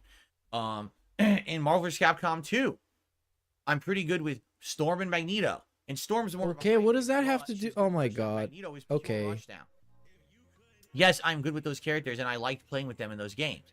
But that's few and far between. A counter example of this, I just don't like Strider Hiryu in Marvel vs. Capcom 1, because he's the best rushdown character in the game, but it's only because his normal moves are overpowered, and they basically cancel out everybody else's, so it gives him an unfair advantage where he can just continuously rush down and do this endless cycle of do a hit string, level 1 super, which gives him a force field that makes him invincible, do a string, level 1 super. He just doesn't. Okay, fuck Street Fighters. Here's some pop-ups. It's so broken. Planet Jeff wore that same shirt as the lead role in the Arizona's Theater of Diddler on the Roof. Hey, there we go. Well, now we got a better picture of how Planet Jeff worked.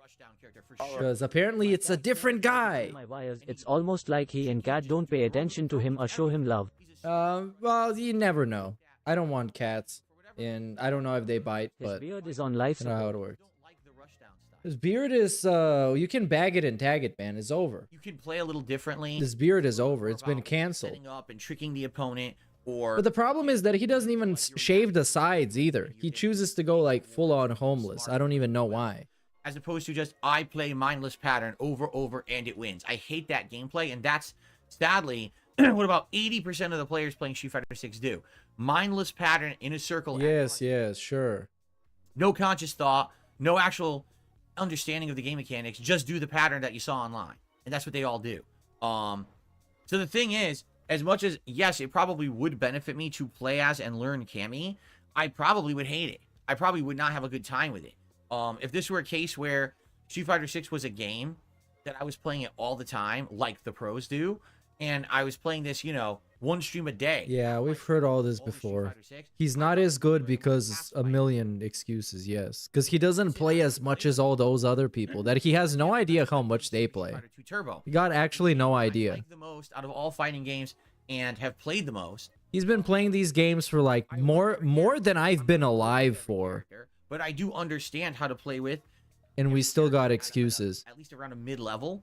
And that's why I think I'm so good at the game. In this case, I just don't have that kind of time investment in the modern day, being a full-time businessman. I'm streaming all the time. A full-time businessman. So, you know, it is what it is. Oh, shit. If I played with Cammy, I feel like it would just kind of be more of a waste of time.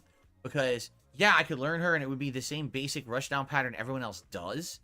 And I don't necessarily know if that would help me improve against her. It would just maybe let me understand more of what's coming when they do the patterns over and over. But I don't know if it would even improve my game, except unless I wanted to use Cammy, and I really don't want to. I don't think I'm gonna like the character.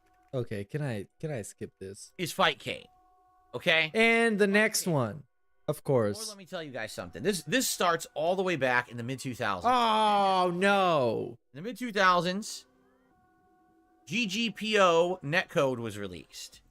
Now this netcode was basically something to work with already existing emulators. People were already playing fighting games online in the mid-2000s through emulators over the internet. But it was all lag-based netcode, which is really It's lag-based netcode. What that means is when there is an issue with the latency or whatever, the game will slow down and start to play in slow-mo. That way you can try to catch up with the things that it's having an issue with the latency. All right?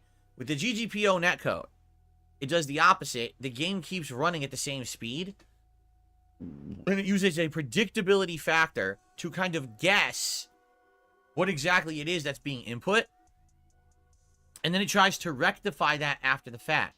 So if you're playing in a bad connection on a rollback netcode, which was originally called GGPO netcode, what'll happen is you'll see something happen on screen, but then if it was wrong, it'll reverse what happened on screen, take it back, and then show another outcome. Or in the worst case scenario, it'll take it back and just fast forward, and then something happened you never even got to see. And I remember when the GGPO netcode first released, and you know, we were asked to test it out. The FGC was outright asked, hey, everyone, test this out and give us feedback on it. And I played on it, and I was like, wow, it definitely feels smoother than the delay-based netcode. But, dude, you would be teleporting. You would be going all over the place. And then even when you were playing a match that looked good, like there was no teleporting or rollback visible, you'd be playing, and sometimes your move just would outright not come out. Walk forward, punch. Literally nothing. Just walk forward, no input. Huh? Where did my input go? And this would happen a lot. It wasn't like, oh, rarely. Probably several times a match. And in a fighting game, you can't afford to have a move just be eaten and dropped and not come out. That's a critical thing about a fighting game. Especially, you know, you were talking mid-2000s. We're not talking modern fighting games. But back then, every move counted. Imagine playing Super Turbo. And it's the critical moment, and you press the button, and absolutely nothing happens, and the opponent now hits you with a giant combo, game over.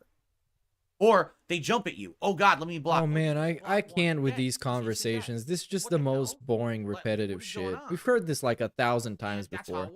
And all this is an excuse for why he's not as good as he wants to be. And it wasn't called rollback netcode. And there's just like no going around that. Like, you just need to let him talk until he stops talking. It absolutely does.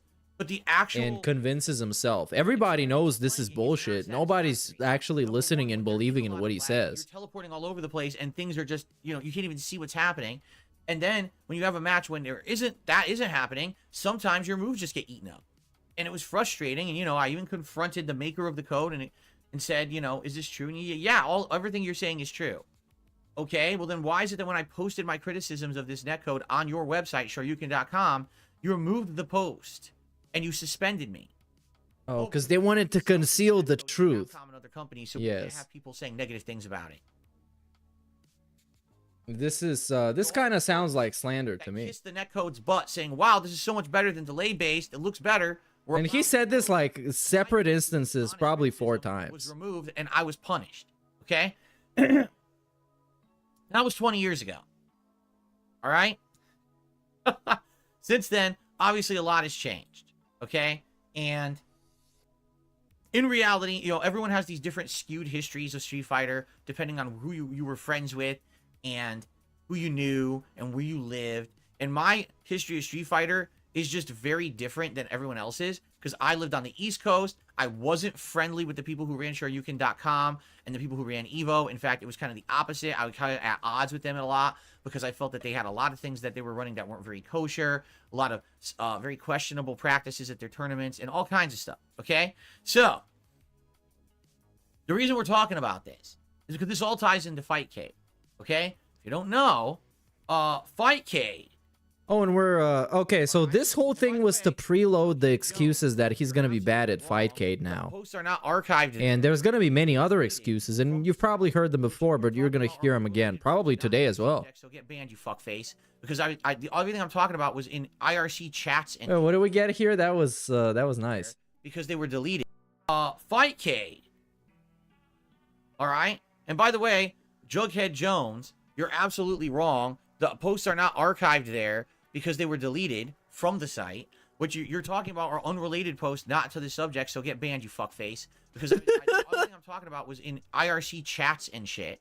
These conversations I had, they can't be archived from SRK, you dunce. It's different posts that made me look bad, you idiot. You fucking moron detractor. Whoa, look at the way he destroyed him. I love it. Oh, everything Phil ever said has been archived. Wrong. Wrong. All the deleted posts are gone. So you would never find my posts about this because they were deleted. The ones that you'll see were the ones that were allowed to be posted. They were selective of what they allowed to be on the site. And no, the private conversations that I had with the people behind the scenes are not archived. You're a moron. Fuck off. Okay. So. Oh, we got destroyed, dude. We got destroyed. We got debunked. Let's get back to modern day now. Nothing is archived. Is an emulation suite program or whatever you call it, and it runs on GGPO netcode. Okay? Now, of course, this is 20 years later GGPO netcode. I'm absolutely sure it's better than the original version that I played in the early to mid 2000s when it was first made available to everyone in the fighting game community. So make no mistakes, I'm sure today's experience is probably a lot better. 20 years to hash out the wrinkles, or iron out the wrinkles, I should say. Probably it's going to be better, okay? Also, it's free. You don't have to pay for it. They're giving it away. That's pretty cool, all right? Now, here's the thing. 10 years ago, I started playing old school fighters on console, and people started giving me crap. Why are you playing Third Strike Online Edition? Why are you playing the Marvel Versus Collection? I forgot what it was called, but whatever that collection was called. Why are you playing that on console? There's Fightcade. And then we had the Capcom Classics Collection, which I played for a good 3 to 4 years, which I really shouldn't have done because it ran horribly on console and had no actual, like, moderation or anything. Trolling was rampant. In addition, there was the Ultra Street Fighter 2 game on the Switch, and that was a piece of dog shit because it had hidden characters that were broken and way overpowered compared to the rest of the cast. They weren't meant to be played competitively, but they put them in ranked play. This is one of those topics where he just tells you everything he ever knows about this, that even remotely relates to it, because we need to pad out for time. Darkstalkers and stuff. A great collection. It's iconic. No cross-platform play. No promotion. So now we're just listing a bunch of stuff that he's experienced. Came to finding people online. So imagine there's 4 or 5 versions of Darkstalkers in this game, and you're trying to play them online, but everyone's in a different one. You can't even find them. So because of that, everyone would try to play and never find matches, or it would take to make classic fighting games be on console. Really have been just a big botch job after botch job, mistake after mistake. And all along, being that I was a console gamer, right? People would say, man, Phil, you're really missing out. Everyone who plays retro fighting games plays them on Fightcade on PC. Literally, there's an entire enthusiast community of people playing retro games on PC, and you're never part of it, which sucks because we can see you're good at old fighting games. We want to see you play old fighting games at a good capacity, and you're just not getting that because you're playing these crappy console versions of the games. Okay? So, I always said, hey, listen, I don't have the viability to do it. I just don't. And also, there's another concern that a lot of people don't realize, okay? When you talk about Fightcade or any of these emulators or whatever, who do you think is honestly playing Fightcade? Do you think that it's just a bunch of casual people who just, oh man, I heard that you could play old fighting games on there. Let me just boot it up. Oh man, like every single excuse preloaded for him to suck at the game and then complain about sucking at the game and be like, I told you guys this is gonna happen. Every single excuse. And this will be fun. It's almost like impressive that he came up with the excuses beforehand and now he's just laying them out as he goes along. Not who's on there, okay? Every single, it's the player base, that is the tryhards and the cheaters and the assholes, it's the netcode that is bad, that is laggy. Everything is a problem. People who likely are either old school players who this isn't a viable way for them to play these games anymore because there are no arcades to play against people anymore. So this would be the one way to get competition in them. Or people who have come up in the community over the last 10, 20 years who necessarily weren't playing these games because they were too young back in the day, but they've grown an affinity for them. So I would bet, no exaggeration, there's probably a group of 20 to 30-year-olds, younger than me, that are super duper good at old school fighting games now, solely because they've been playing them on Fightcade for the past 15 years. I wouldn't be surprised at all. If they do a Super Turbo tournament, how much do you want to bet the top placers are people who just sit around playing on Fightcade all day? Oh my god, just fucking play the game. It's not that deep, man. Never stopped playing. It's not that important. Playing non-stop retro games forever. So, as much as I like retro Street Fighter, all right, to step into the realm of Fightcade, literally the people who never stopped playing, is kind of like someone who's rusty at a sport trying to now play against pro players. But right? you, like, oh my god. So even if I jumped into Fightcade, you're probably talking like I'm going to get non-stop manhandled and spanked by people who've been playing these games crazy high level for years. And now we just go on to gay sex. What has happened? Now, we were talking about fighting games, and now he's gonna get manhandled and spanked by other dudes who've been doing this for a long time? Man, like, damn. For example, one of the Are we still talking about video games? games I absolutely love from back in the day is X-Men versus Street Fighter. This was the game that put the versus games on the map. And now we just what? What? Now we just start talking about a random game, X-Men versus Street Fighter. This is the first time I even heard this. Before that, there were games such as X-Men: Children of the Atom. And now more Superheroes. More video Started games. the Marvel licensing. With Another the one. Fighting games, the Super Jumps, the cartoon. Another one. But Another one. X-Men versus Street Fighter that had the first versus, the 2v2 gameplay, where you could tag in and out and do double teams and do great giant flashy super moves. This was the first game that was super appealing to the eye to watch, not just fun to play. This is what started the big competitive fighting game movement, where people wanted to go to tournaments and watch players because the game was it was like a giant, awesome comic book on the screen, right? So, this game is ultra fun. Every character in the game is broken. No exaggeration. Literally every character in X-Men vs. Street Fighter has like an infinite combo that can be done ad nauseum, and you just win when you start landing it. It's crazy broken, okay? At the same time, sadly, the game is broken because of it. So this is now a different game? You basically... I'm not exactly sure. He's just, I guess he's going through every single fighting game he's ever played and looking for the flaws so he can blame it on Fightcade when something bad happens. He's that fucking desperate. He's that insecure. And we're not even talking about something that matters. We're talking about him playing a video game for 2 hours tonight. Right? But it's so important to him. It's so important. Because if he loses, the ego is gonna hurt. Then he's not good at fucking Street Fighter anymore. Now, I knew those strategies and combos 20 years ago. I haven't played the game in so long, it probably would take me a while to get back into the swing of things and start to remember. Now, imagine I go to play it on Fightcade, and the first match is against someone who's literally played the game since the 1990s, has never stopped playing, plays the game regularly online, and instantly just infinites me. Yep. And it's like... And also, they got 192 IQ. You forgot about that? I get the feeling that's Fightcade. Like, in a nutshell, that's Fightcade. People who are the biggest fans and hardcore players of these games, and this is the only way you can consistently get good matches. So this is just what they've been doing nonstop. Again, these are probably the people keeping this alive. When you know, what do they call it? Like the enthusiast community? It's not necessarily a pro circuit for these older games anymore, but they keep it alive via playing on Fightcade, and then they hold their own tournaments as side events during big tournaments, right? So I almost guarantee you that's literally what's going to happen. Now, there's some other issues as well. When you play on PC, you may not be aware of this, cheating is absolutely rampant. I mean, this is a free client. Bro, just don't do it at this point. Just quit it. Stop doing it.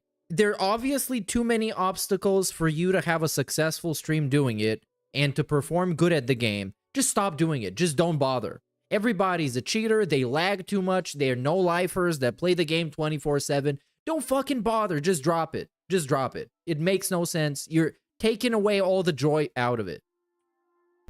All right? There's going to be people who have everything mapped on their controller, so they don't have to do shit. They're going to have one-button Shoryukens. They're going to have one-button combos and super... all, you know, fucking mashup. They're going to have infinite turbo mode. Hold down the button, and it's going to go kick, kick, kick, kick, kick, kick, kick, kick, kick, faster than a human can tap the button. That's just... it's just a rampant thing that you can't stop. It's going to happen when you're playing on PC on a thing that's free, that has no rules, essentially. Right? It has no rules. I'm pretty sure no cheating is a part of the rules. Pretty ridiculous. I'm guaranteeing you, you know, to get on Fightcade and play these people is literally going to be like a laughable, hilarious experience. The first thing I'm going to do is just kind of mess around and not take it seriously. Because I feel like if I jump in and I start taking it ultra seriously from the get-go, I'm just going to get pissed. Because you're going to see that the most ludicrous things, right? Like, I predict I'm going to pick Street Fighter 3 Third Strike, and the first fight will be against a June. Oh my god. It'll be perfect, where he'll be able to do, excuse me, not a June, a Yoon. And he's gonna... This guy fucking, he's so miserable, man. I cannot stand people like this. Where it's like, he's gonna do something, and he's already predicting how it's gonna be annoying, and how it's gonna suck, and how it's gonna be bad. And he's thinking of all these excuses. Just don't do it. You're taking away everything that is supposed to make this interesting and fun. So just don't do it. It's like going on vacation, but while you're getting ready for the trip, you're talking about how much is gonna suck and how you don't know the language and how you're gonna be exhausted from all the traveling. Just give it up then. You don't feel like doing it, clearly. The perfect hit string into super, into the big combo, into the super, into the big combo, into the super, into the big combo, into the super. Which is very tough to do offline, but he'll be doing it perfectly online. Because they've probably been doing it for 30 years, right? And I'm like, now what the fuck? I guarantee it. I really don't think, for example, when I play these games on console, a lot of the times the vast majority of people I'm playing aren't great. Because they're just casual people who are interested in retro fighting games. They buy it on their Xbox, they buy it on their PlayStation, okay. They pop it in and they play it, and you get some comp, but it's not necessarily high-level comp. But does that mean that they're allowed to complain because they're playing against a guy who spent 30 minutes talking about this game on his podcast? So clearly it's super important to him. Should they complain that this guy is a no-lifer and he's been playing Street Fighter for more than 20 years? Good, because you can mess around. You know, I can mess around with my Urian. I could stick around with Hugo, characters who aren't, you know, tournament viable for me, but I can at least mess around with them. I'm going to get on Fightcade, and it's going to go like this, just immediate spanking by every person that plays me. And I know it. Like, I'm already expecting that. I would be shocked if I play Fightcade and I fight people of, like, average skill level and I can actually hang with them. I'd be, like, blown away if that happened. Okay? So, that's number one. And then number two on top of it, again, I just want to point out the fact, since this is a PC client, I guarantee you this is going to be a way for rampant cheating. Or, excuse me, not rampant cheating, rampant trolling is what I meant to say. For example, I'm already being told, oh yeah, with Fightcade, there's no way to stop the chat on the screen, so people could just sit there saying awful things, and there's nothing you can do about it. Oh yeah, on Fightcade, people could just non-stop spam invites on you to play you, so you have to immediately turn it off, because if you don't, immediately... Okay? They're just going to just constantly spam, and you'll never be able to use the dang thing. Bro, I don't know how long this segment went on for, but it feels like it's 15 minutes. And I've heard everything but good things about this game I'm supposed to be excited for. Everything that he said was about how much it sucks. And it makes me feel like he doesn't want to be playing it. So why is he playing it, and why should I be excited for his stream tonight? It's just constant pop-ups or things in your face that'll bother you. Like, really? Okay, that doesn't sound very good. Now, I have a legit question for everyone. I don't know how many of you have ever used Fightcade. Okay? What about your IP address? Uh-oh. We're gonna get his IP, guys. It's over. Once we get the IP, we hack into the mainframe. We increase the food supply that is allowed to Cat, and she's gonna explode. This is how we finish him. This is how we end it all. Like, I can't have my IP address getting leaked and having more people... Why not? So much fun. Attack me or DDoS me or whatever the fuck it's called. I'm DDoSing him right now. Look at this. Look at this. I stopped his stream. I crashed his stream. Look at this. I'm running like 10 different DDoSes on him right now. IP, I've had... Oh no, I lost it. So, I need to find out that using this Fightcade is going to protect my IP address. I can't have it that people are going to have a way to discern my IP. I got his IP, by the way. His IP is 127.0.0.1. Don't ask me how I got it. I did some digging. What's hilarious is people have asked me to use it for 10 years.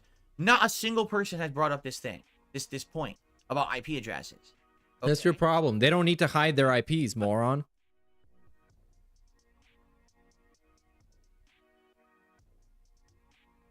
So, I need to know tonight, when we're doing a live setup of this, how it works, how to prevent the trolling. Before I boot a single match, I need to have this set up so we're not going to have pop-ups constantly with people inviting spam. We're not going to have people getting my IP and trying... Oh, this is going to take literal hours. It all has to be figured out before I fuck around with this thing. All right? It's not as simple as, oh, I'm just a Joe Nobody, no one cares, so I can just download it and use it. No. Yeah, well, that's why people didn't bring it up, because they're a Joe Nobody, so they can just download and play a game for fun. They're not DSP that needs to hide like he's in witness protection, because somebody's they're gonna rename his Wi-Fi to Panda Lee was hotter.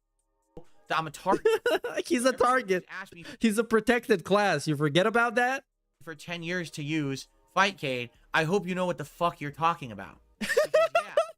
major And now he's mad at those people. concern for me that something like this could happen. Okay? I hope it doesn't. I hope legit this is not an issue, and that we will get it working. So I don't know what I'm supposed to do. How do I fix this, or how do I make it so that's not going to be a concern? He's like pre-trolled. It's like he's acting like he's already being trolled. It's crazy. Right? I don't know. Does anyone even know? Like they trolled him already. He's so scared. He's so paranoid of playing this game because it's definitely somebody told him about what the detractors are talking about, because the detractors already know the ins and outs of Fightcade. Chat and all that stuff. Well, that's what I need to do. Well, I guess what people were saying is that when you first boot it up, everything's on, obviously, but then you could turn off the ability for someone to send you an invite. The problem is that means that I have to always go to other people and invite them to matches. There is no matchmaking in this. It's just going to be a listing of people who want to play, and then you have to pick who you want to play, and they have to accept, and then you play, right? So, I don't know. We have to see how it works. And if it doesn't work, if it ends up being a fucking mess, then I guess it's a fucking mess, and we just don't do it. And for those, why don't you set it up offline? What the fuck are you talking about? Why not? Why not? Why not? How big is the installation guide? If I'm correct, this Fightcade tutorial is 20 minutes. Overview, installation, and setup, 20 minutes. And also we got a 1.41, 1 minute 41 to set up. I mean, come on, man. Come on. Are you that inept? How am I going to do that? Literally, the issues cannot be figured out until we're doing it live, right? Like, if I play it offline, no one will know I'm doing it offline. So how would I know how I'm going to handle trolling? It would be the moment I turn it online that people start trolling me that we could figure out the fixes. Not offline. But you can install the actual application. Oh, well, why weren't you ready for this when you did your multiplayer session? Because I wasn't fucking playing on stream. So I didn't have anyone trying to troll me. How could I have prepared for it when I didn't know how it was going to work? How would we have known that in Street Fighter 6 there's constant invite pop-ups? How would you know that unless you were playing it and people were trolling you live on a stream? You would never know that. These are people. So wait. So he's setting it up live so people can troll him? Is that what I'm supposed to understand? Because when they troll him, he can deal with them. I think the world is fucking perfect and everything can be perfectly prevented or planned for. Or no, it's not. That's not reality. And if you think that, you probably live an insanely insulated fucking life. That is true, Phil. Mom probably does everything for you. Yes. You don't realize that things actually happen that you have to fix on the fly. It's just absolutely ridiculous, over-the-top nonsense when people say shit to me like that. Oh, you could have just easily prevented every problem early. It's like, no, you can't. That's not life. You're crazy if you think that. Okay? Yeah, I'm crazy. I'm sorry, Phil. Here's the thing. I want to play Fightcade. I want to play old school Street Fighter. All right? But I have to get it working properly, and it's going to take time. This is not going to be tonight. I boot up the stream, and we have 5 minutes, and now it's working. I get the feeling it's going to be a rough setup. We got to, a rough setup. I think I already have it installed, by the way, and I think Yeah, you do. I'm not sure, but I'm pretty sure I already installed it last year. I just have to figure that out for myself, like how far I got. And then I think I got to make an account. And then I have to figure it out, like, how do you set it up so you don't get pop-up invites, and how can people spam, and how do you get the chat off the screen so that people aren't saying gross stuff that everyone can see on the stream, right? And then also, the other thing, how do I get it so that I can use it by sitting here? Because right now, with this keyboard and mouse setup, the keyboard and mouse are way the fuck over there. Like, way over there. So I can't reach them. I'd have to figure out how to get stuff to reach over here and use it realistically. Maybe the mouse. I don't know about the keyboard. This is gonna be so stupid, man. I can imagine it. I map everything out to the joystick, because my joystick does work on a PC. Is that fine? Or am I always gonna need this fucking keyboard for something? Or will the mouse do everything? Right? Like, I don't know. See, now we got someone in chat who's literally saying, every time you play a match, someone has your IP. Guys, do you really believe that? Do you really believe that on Fightcade, that every time you play someone, they immediately get your IP address. But Do you think anyone would actually use Fightcade if it immediately doxed your IP address? But you just, bro, you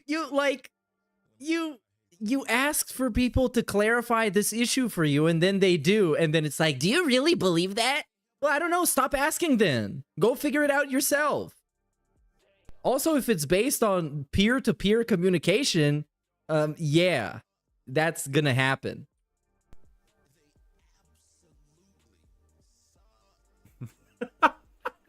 Seriously, don't you think that would be a slight liability for the people who made it and for the people who use it?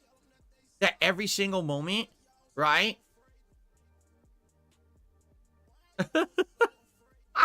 Like, what are you talking about?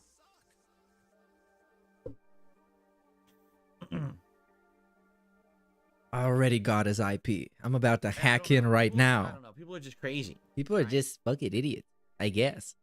Allegedly. So, what are we doing right now? We're waiting for somebody to debunk that? No, everyone's like VPN. That doesn't work. When you do a VPN, it adds lag. What are you talking? Boy, you have no idea how a VPN works, do you? Use a VPN. That's not how VPNs work, genius. VPNs reroute you through another location of the planet, adding insane amounts of lag. Then you're going to play an online game. But they give you a different IP, though. You have a different IP through that location. That's why people use them. Are you stupid? Are you? It gets rerouted through a different country, you idiot. And it adds a bunch of lag because of the jet lag. You know what I mean? Bjorn Turok, I don't know what you're talking about. I've had 0 problems on stream today. 0. The stream is a nice connection. No issues. So if you're having issues, it's your ISP or your connection. Everything is fine. I don't know what you're talking about there.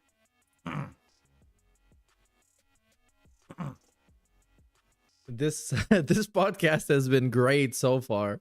I am enjoying this Fightcade discussion that is very positive. Nothing but positivity. So anyway, I don't know. Yeah, now he's very scared about the IP because he was scared to talk to Craig about to have the interview because his IP might be exposed. He's very scared about that with good reason. But if he decides to play Fightcade, oh man, it's probably gonna happen. This was the and you know that the detractors are gonna be lining up to play against them because of course they will. They're very hardcore. They love Fightcade. Says the chat client does not have your IP address. Others cannot find it through the chat client. The lobby only knows your country, but when you play a game, they get your IP address. What? You know? Okay. All right. This is so ridiculous. Why? Why? Understand the legal liability that a company would have if every time that you used something, it gave away your IP address. Right? Do you not understand that? So either you're telling me that people just don't care and they're so idiotically stupid that they would actively use this fighting game client to play the game and literally open themselves up to doxing and DDoS attacks and trolling. And this has been like this for 15 years. All right? Or you're wrong. I'm pretty sure they say something about it in the terms of service. So, which is it? Do we that you agree to? Enormous legal liability, in which case someone could sue the fuck out of the company that made Fightcade because they're constantly giving away people's IP addresses without telling them. Your IP is not like your social security number or something. It's your public online address of your device that you're connecting with. Or are you wrong? I'm wrong. I'm wrong. Which is it? I'd like to know. I'm wrong. I'd like the I just made it up. Maybe you're right. And then this company will just get sued. Sue them then.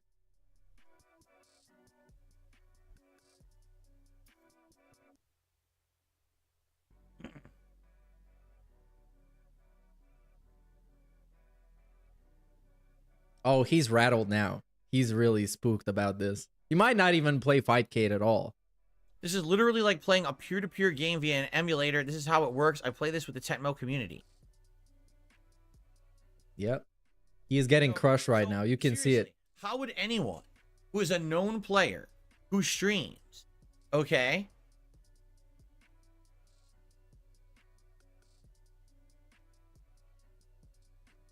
Okay. How would you use it? So you tell me I can't use it. You tell Yep. me I can't use Fightcade. I'm done. You All I finished. take is one troll. So all of this bitching and complaining was for nothing. Because now he just realized his IP gonna leak immediately. Right? To join my they have my IP address. And then they're just gonna fucking post it all over the internet, and then the people are gonna DDoS attack me constantly.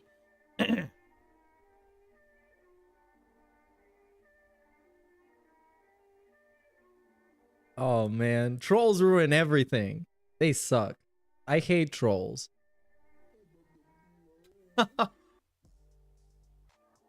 Yeah, I don't know. Yeah, this is 10 years of people telling me to play on Fightcade. And now, the day when I'm going to do it, now you people tell me in chat that this is what happens. You waited this long to tell me.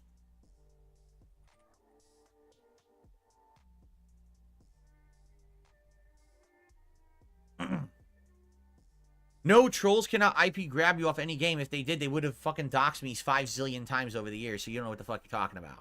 That's just stupidity saying that. Actually, you can look up the real facts on Twitter. Oh, it's a big post. So first of all, every single gaming peer-to-peer client needs to know the opponent's IP to be able to connect to play. For us, the quality of connection is paramount because we're committed to give you guys the best experience. The new Fightcade only shares your IP with your opponent and only does that after you agree to play with them. So yes, it does share your IP. You're finished, Burnell. You're not playing this. This is just not happening. So let's see how we're gonna go on from here on out.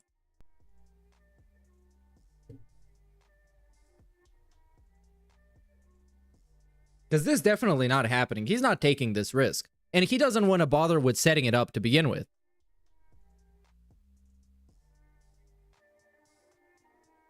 I just want you guys to put yourself into my situation. Really. Just do this for a second, all right? And I want you to. Because Yeah, we're going to have a special hangout stream when it's just talking about why we can't play the game. You accountable and they treat me like shit. And I just want you to listen to me for a second rationally. And we're going to have a victim segment right now. It's coming. For over 10 years, I've exclusively played fighting games on console. All right? Exclusively. And every time that I've done this, I've never had an issue with any kind of security whatsoever because consoles secure all your information. No one's going to get your IP address from playing a fighting game on a console ever, right? But because of that, I've had to put up with lag and inferior versions of these games, right? I have, and we can all agree that the console versions of classic fighting games are not up to snuff with the real versions. They've all had issues with lag, or like I said, with the Capcom Classics collection, literally no moderation options whatsoever. Okay? So, pretty bad, right? In that regard, you get the inferior version, but at least you're safe, correct? Excuse me. So, 10 years. Everyone yelled at me, I'm doing the wrong thing. Everyone uses Fightcade. Why don't you just use Fightcade? You're such an idiot. You're such a dumbass. You're such a loser. You don't do what everyone else does. You're not playing the best players because you're not using Fightcade. You should be using Fightcade. So now here we are, 10 years later. And I'm ready. I've been waiting. I got the time set around. Let's do it. Right? Oh, by the way, that exposes your IP address. Oh. You had to wait 10 years to fucking tell me that? Seriously, now I'm fucking pissed. But wait, you couldn't go figure it out by yourself? Like, everybody gotta tell you everything? Shouldn't you be the one who's looking out for your own best interest? And now he's mad at people for not telling him that this exposes his IP, which is something that 1% of people playing this would have a problem with. Because everybody else is just logging in, playing a quick game. They don't give a fuck. I'm legit and very rightly pissed that you had to wait to the day that I scheduled it. Because everyone asked me for it for 10 fucking years. Now you're going to tell me, oh, your IP address gets exposed.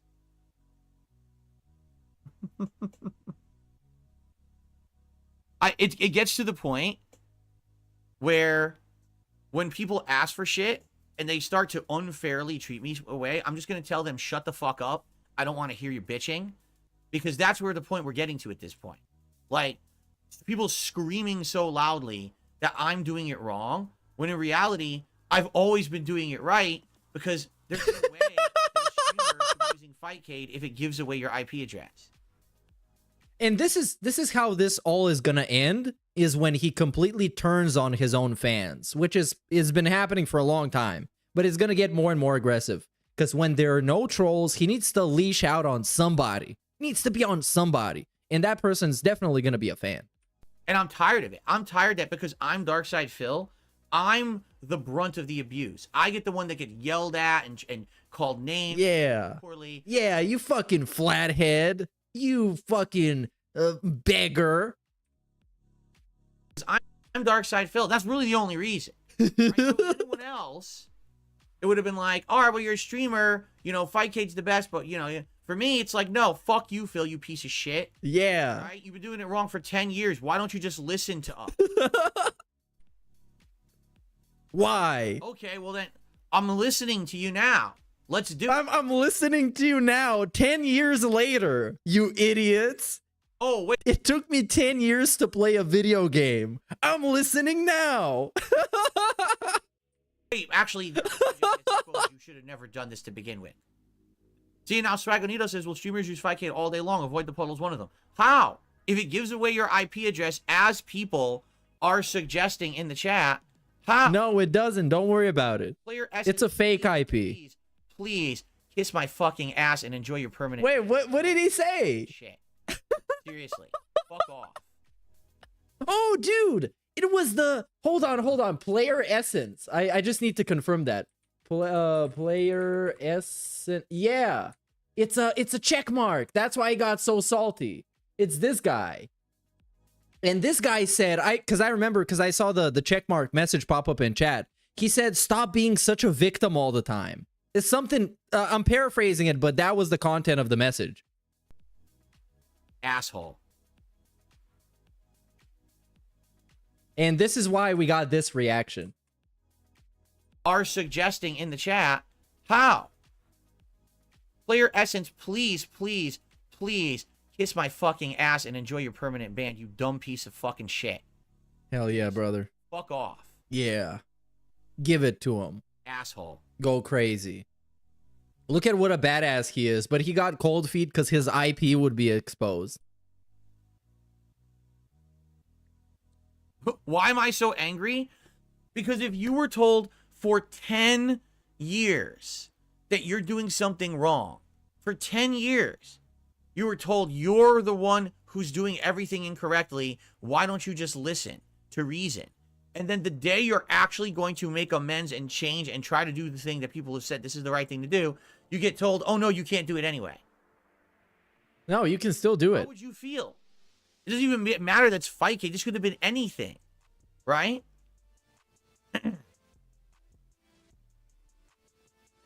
Okay, somebody else getting banned now. But we're kind of behind by a little bit. By 10 minutes. So yeah, we don't get to see who. No, you see, Fightcade is something that the FGC is heavily into and has been. So if you're in the FGC, you probably know about Fightcade. Outside of that, you probably never heard of it. It's not something that you would hear. It's not advertised. It's not something that they're trying to get tons of people to use or anything like that, right?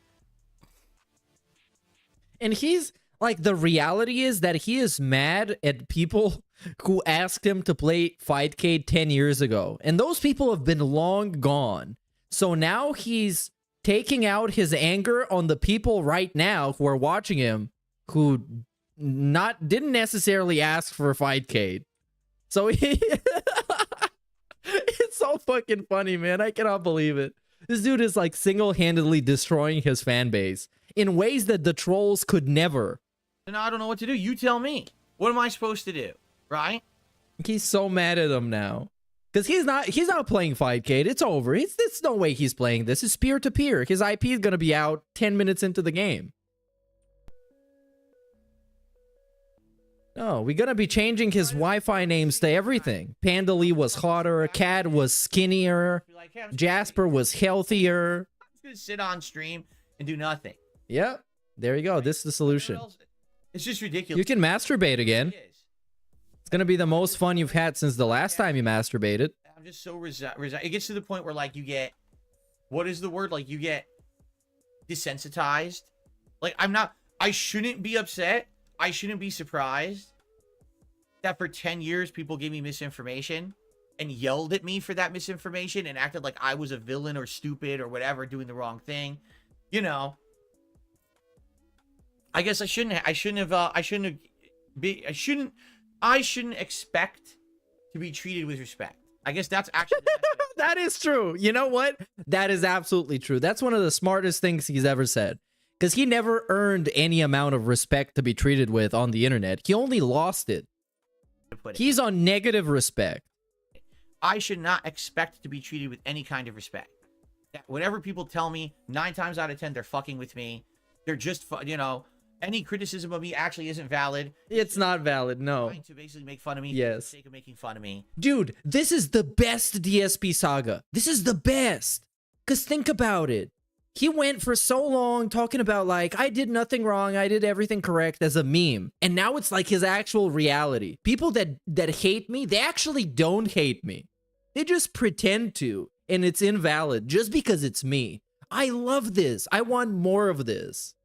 Right? I thought this was legit. I thought it's like, oh, people really haven't, Phil's been really missing out on playing old school fighters, right? He's really been missing out because he just doesn't listen, because he's stubborn, he's obstinate. And so after all these years, I get to a point where I actually have a situation where I have a PC that I can play Fightcade. Let's do it. I'm excited to do it. We have the time to do it. I made the time to do it. I want to set it up. I want to do it. And then the morning before I'm going to do it, you tell me it gives away my IP address. It only took 10 fucking years. Wow. Yeah, because a lot of times people talk about, what if DSP had a redemption? What if he admitted, hey, you know what? I did all those things. It's fucked up. I'm sorry about it. But what if the opposite happens, which is what is happening? What if he just doubles down on everything? Hey, you know what? They don't even hate me. They just fucking pretend to hate me. And all the hate against me is invalid, which means I never actually did anything wrong. I love this. I want this to go as extreme as possible. I want to see what level 100 of this is.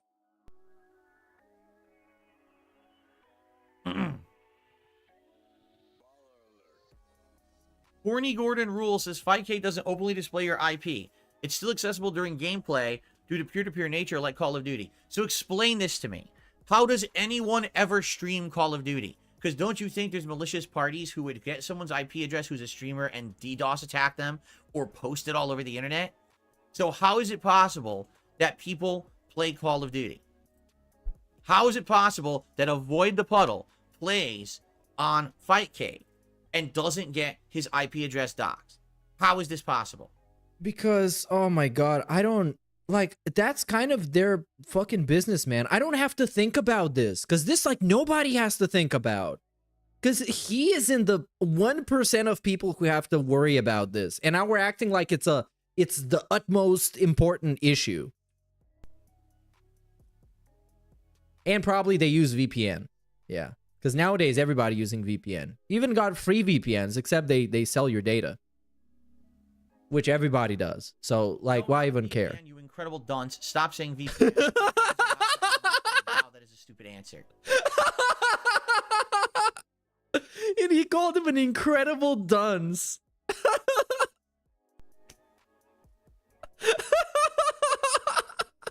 No, not a VPN, you incredible dunce. Stop saying VPN. VPNs are not for online play. Wow, that is a stupid answer. Like, no, I've never seen somebody who knows so little who is so fucking biased and so opinionated. I've never seen a person like this. This is why this guy keeps on shocking me.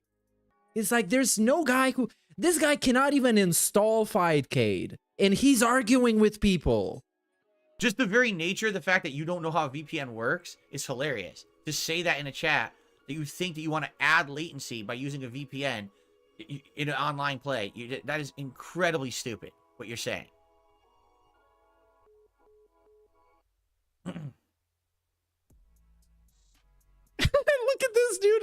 So somebody sent him a $10 super chat saying, sorry, not trying to be pushy. So keep in mind, this discussion probably keeps going on for the next 10 minutes because we're 11 minutes behind.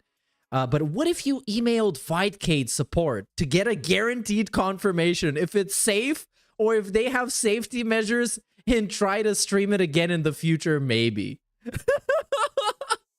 Like an actual, dude, an actual witness protection for DSP. That's what he wants. Witness protection. So he can play the video game without people knowing it's him. This guy is cracked. Oh, with this t-shirt and this goatee. Epic style. I'm going to try and manually read through some of the super chats that I got so we don't ignore anybody. This has been a long time. Shout out to Copacyde Phil, who says the excuses are loaded, ready to go, sir. And the coward couldn't confront Keemstar in a live stream, but was too scared to fight somebody he started beef with. But he confronted this guy, meaning the rollback netcode guy in real life. Well, I guess it's a shot then. Yeah, I'm not buying that shit. You know, I guess we're not. Or at least maybe there was a social interaction that went something along those lines, but it's been greatly misinterpreted by DSP because that's just what he does. Time this whole because he has a different way of perceiving how a certain social interaction goes. It's like different in his mind. Seriously, what a hilarious waste of time this discussion has been all these years that people have yelled at me to play Fightcade.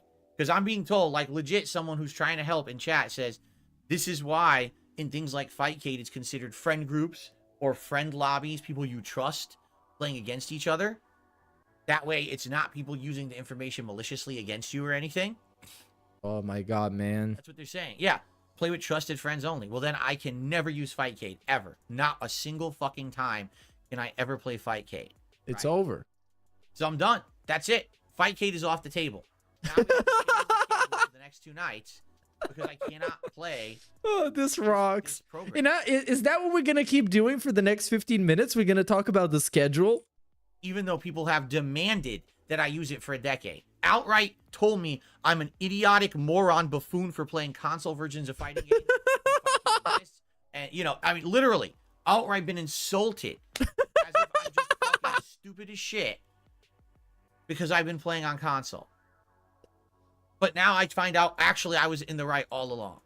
Oh, no. Wow. I wish more things like this happened so he can convince them that he was actually always right. You know what? Always. You know when he was wrong? Never. Never. That's tremendous. I want more things like this. That's absolutely tremendous. Hashtag DSP was right. Let's make that trending worldwide. I was 100% gung-ho. I was going to do this tonight. 100%. I was in line to play tonight with all of you to enjoy retro fighting games. And apparently I'm just not allowed to everybody else is. I'm not allowed to. Because I'm Darkside Phil, and everyone just wants to fuck on shit on me constantly. Right? This is the best. This is the best. This could not get any better. It could get better if he tells somebody to eat shit out of his ass with a spoon. But, like, man, oh, man, it was so good. The day he's about to play it, he finds out this massive problem with it that he didn't know about. But all the detractors knew about. People have been talking about, you know what? Before Cat was revealed again, many people, including me, had the suggestion that when that night stream happened, he was actually going to play Fightcade because it was supposed to be a surprise. And since we started talking about him playing Fightcade, a bunch of people came up with the whole IP thing. They've been talking about this for months. And somehow he never got to hear about it somehow.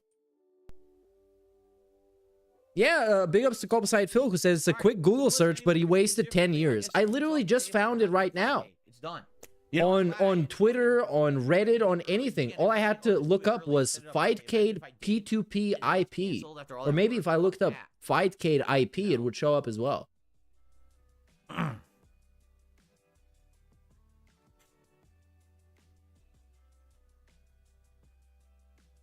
Shout out to Free99 who says this podcast is great. It's just Phil yelling at the dens. He's yelling at dens from 10 years ago. Like he's mad at people 10 years ago. Not even the people now that are asking for Fightcade. Firsthand from people who use it to truly understand anything. Google searches are pretty fucking worthless. Right now, if you do a Google search, it'll tell you that fucking there's aliens on Earth and all kinds of weird shit. You don't know what you're talking about. You need to actually talk to people who actively use the technology regularly to really understand it. What? So you can't even trust a Google search from like the company that put up the Fightcade? What? Dude, he's actually like losing his mind in real time because he really didn't want this thing, I guess, to fall apart, and it did, and he's super pissed off right now. I hope he loses his shit on somebody. It's still possible. So, yeah, I have no idea what we're doing tonight. Right? I don't know. I guess we're just going to have a random stream where I'm just coming on stream and doing whatever. We just fuck around. You know, we could do it. Just doing whatever. What we were talking about doing is just exploring Game Pass and seeing if there's any games in there we're interested in.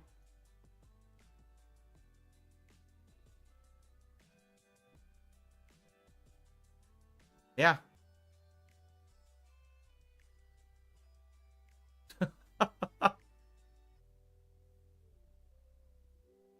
Yeah, shout out Copeside Phil who says he couldn't do his own research in 10 years. He couldn't look it up for 10 years, dude. Bernie Gordon rules. Cannot believe no this. Idea the implications of what you're saying. They're like, you know, it just, that person, what they're saying, it doesn't happen that often. You should just do it anyway. You should just stream Fightcade. No, oh, well, that's a troll saying it. Address gets doxxed, right?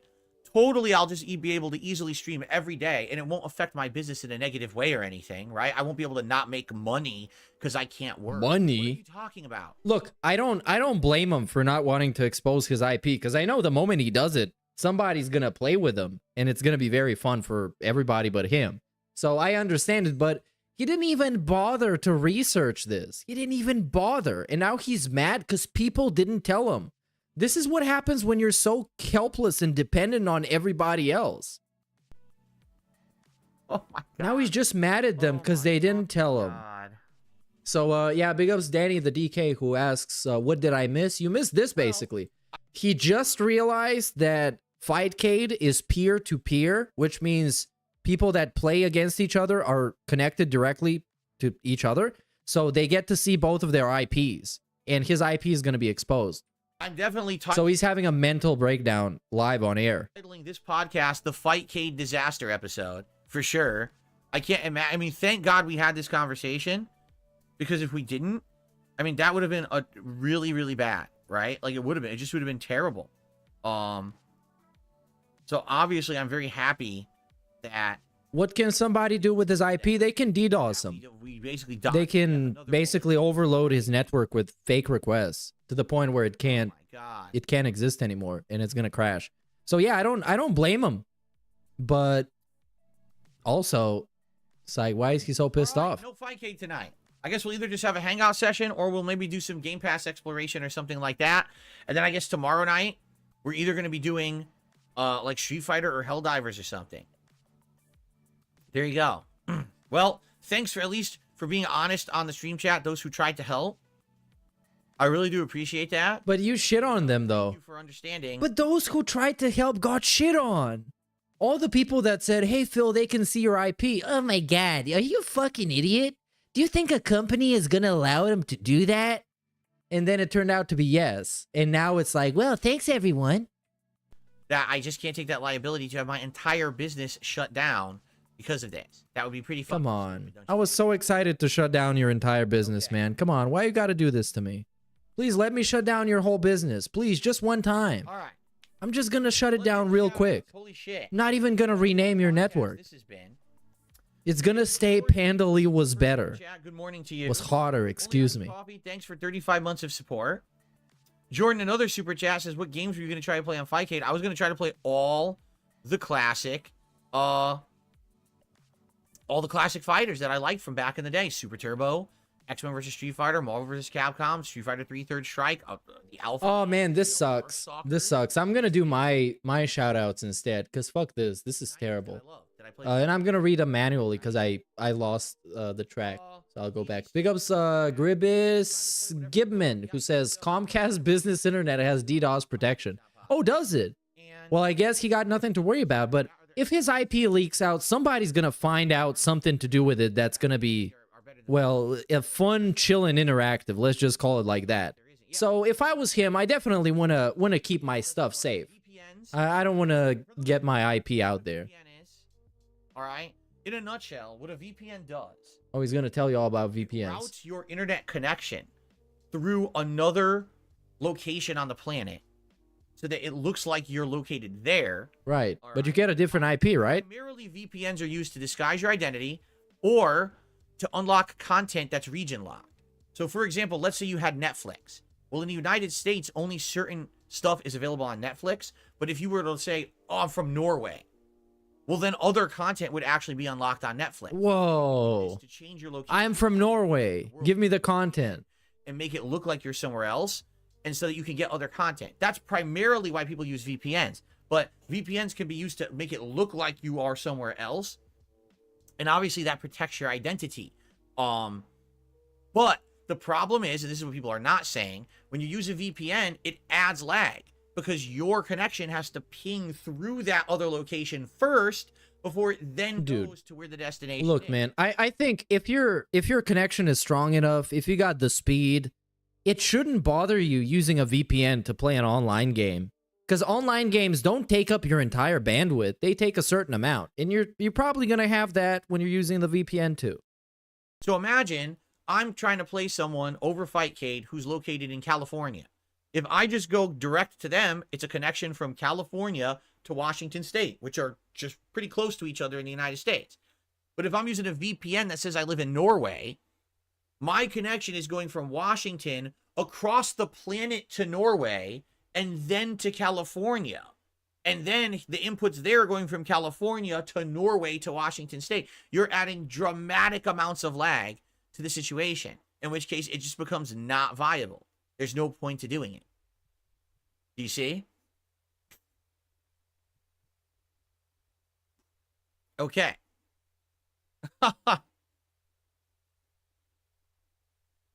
All right. Jordan, thank you for gifting a membership. It went to Jim KR. So congrats to Jim KR on that gifted membership. Now, just a reminder that we have all new animations on the chat for any super chat up to $5. You've seen that a few times already here today. Oh, epic, yes. I did see the Zangief one. It's just a face swap. $20, $30, and $50 tip, and they're all funny. Very funny. Whatchamacallit? Street Fighter animations. Okay? So I hope that you'll enjoy them, but we do need to get contributions of that size. Let's start with our tip shoutouts today. Let's start with 1 Minute Man. Let's see if he exists. Tip. Oh, what if we got no 1 Minute Man? That's gonna be bad. Everything public on SRK and Alphaism. I don't even know what Alphaism is. Hey, is that radio he was on? Archived. I hope you unban that man. Removed posts would not be recorded. Yeah, they actually are, though. You're talking about things that were public when SRK went down. Wrong. When SRK went down, when they took it offline. Okay? Yeah, but because there was that System 1 account, right? That was basically a banned account, but you could restore the posts and see them. Have all the posts. I'm telling you, like, I had entire threads and things in there that were removed. Now, a lot of them were because I was an asshole troll, right? And I've admitted that back in the day, I was a pretty bad troll, right? And I've already owned up to that and said, man, I wish I didn't do that, because now that I'm older and wiser, I absolutely know that I caused a lot of people misery. All right. At the same time, there was a lot of underhanded stuff that was going on in the community back in the day. Okay. So you're wrong. No, there was not a full archive of the stuff that went down on SRK. I wish there was, because then I could actually prove that I was pointing out flaws in the netcode and that it was deleted. Right. Now, what you'll never find an archive of is the private conversations that I have with these people on IRC. Okay. Actually, where most Street Fighter discussion. But wait, if he was this badass whistleblower and he was exposing everybody, why didn't he go public? Why did he just talk shit in private channels and then get banned? Why didn't he expose everybody? It almost seems like he didn't have enough of a case to go off of. He just disliked those people because they were successful. SRK, that was the public-facing post. The real shit went on behind the scenes on IRC chats. That used to happen, but those are long gone. So nobody. Well, so what he's trying to tell you is that he's basically slandering the guy because you can't ever find the proof of what he said about this guy, and the other guy replying to him that he's right, but they need to conceal things so they don't embarrass himself or whatever. So what he's basically fucking saying is that he's talking a bunch of baseless shit about somebody and accusing him of lying and all that other stuff. And he's admitting to this. You can't even find the proof. You can't even find it. But absolutely, these things happen. It doesn't matter what you think you found archived. It's like if I said that DSP admitted to me personally that he groomed Panda Lee, but you can't find the evidence of the chats because they were deleted. So I guess you gotta trust me. Internet, because a bunch of people who don't like me found negative archives. You can go fuck yourself and kiss my ass. I'm telling you like it is. You fucking buffoon. Okay. Well, this is also the same guy that tells me the weather like it is, describing it as super hot, and I look it up and it's like 16 degrees Celsius. So clearly, that's why I wouldn't trust him.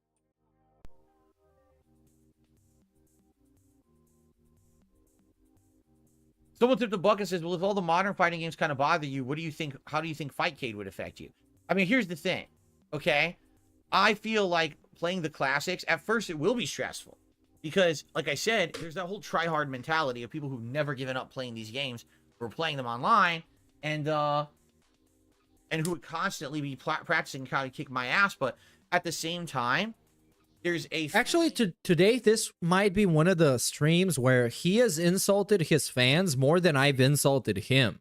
Because he's been mega toxic today, and I've been laughing a lot. Of competition that I would get back for those games.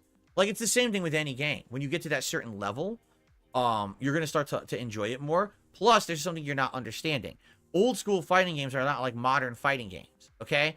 In most old school fighting games, you can't just spam a pattern nonstop and get away with it. You just can't. They're not built that way. It took a lot more level of skill for execution, a lot more level of intelligence, a lot more being able to react to things, as opposed to, oh, here's a safe pattern I can do over and over. The meta of these games took so long to be discovered, and to this day, there's still things being discovered about the meta of old school fighters, as opposed to in Street Fighter 6, we knew the rushdown meta within like 4 months. And that was it. It's been the same since. It hasn't even changed, right? So that's the difference. Would there be stress playing old school fighters? Of course there would be. Absolutely there would be. But at the same time, I think I would like it more because it is the retro stuff I grew up with. And once I get back into the swing of things, I think it would be pretty enjoyable. Okay? Shout out to Slime Privilege, who says, it's so over. Renton has fallen. 1 billion IPs must be logged and dogged. It's over, man. Give away your IP address. Others cannot. Yeah, it does. Through a chat client. They only have your country code. If you're that worried, get a VPN. So again, this is the discussion we just had. But you know what's gonna be funnier if they actually can't get your IP and people just made him paranoid so he can cancel Fightcade, something that's been 10 years in the making. That's the funniest outcome for me, and I actually hope it's like that. He got angry for no reason. Discussion we just had, correct? So, if the risk is present, and if you're so confident it doesn't give away the IP address, why would you recommend a VPN? Well, if you're paranoid like you are, Burnell, the guy who's too paranoid to look out of his window, right? You wonder why. Discussed why a VPN is not viable in a competitive online game in any situation. It's just a dumb suggestion. Okay.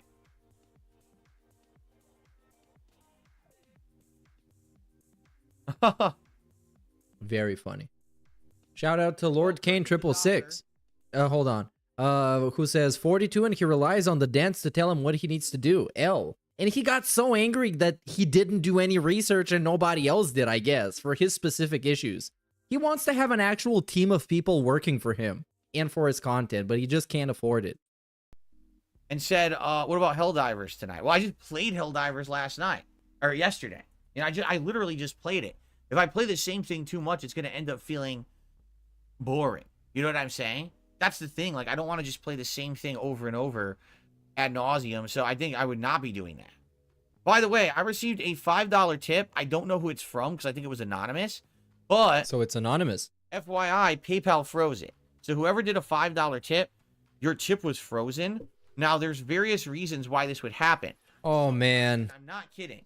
If you put words in your tip that are related to something that could be flagged for a terrorist act, I'm not shitting you, it could block it. For example, one time someone typed out something that said like Iraq or Iran, and it actually froze the tip. What? Iraq? Just mentioning Iraq and Iran makes you freeze the tip? Because they're terrorists?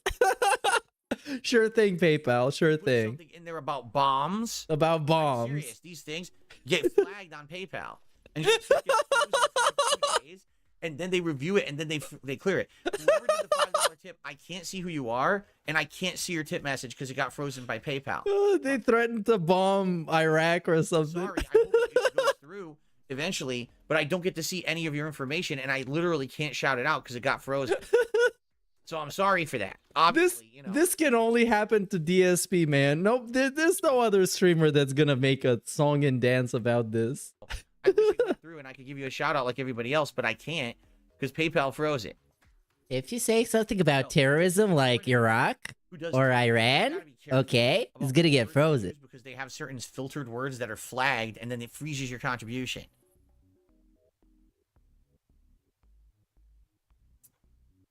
Jordan now did a $10 super chat. Thank you so much, Jordan. He says, I'm not trying to be pushy. What if you emailed the Fightcade support? Oh, yeah. Guaranteed confirmation if it's safe. I guess I have to look that up. I don't know. Does Fightcade actually have support? That'd be something that I have to look up. No way. And see if they ever get back. No way. He's gonna email Fightcade support if his IP is gonna be exposed, because he's gonna write a couple of paragraphs about how he's the most mistreated man on the internet. Oh, man. By the way, and then you're surprised he got his name changed in Champions twice? This guy is built like this. He's the Alpha Karen. Alpha. He's gonna text everybody support and demand the utmost respect and attention.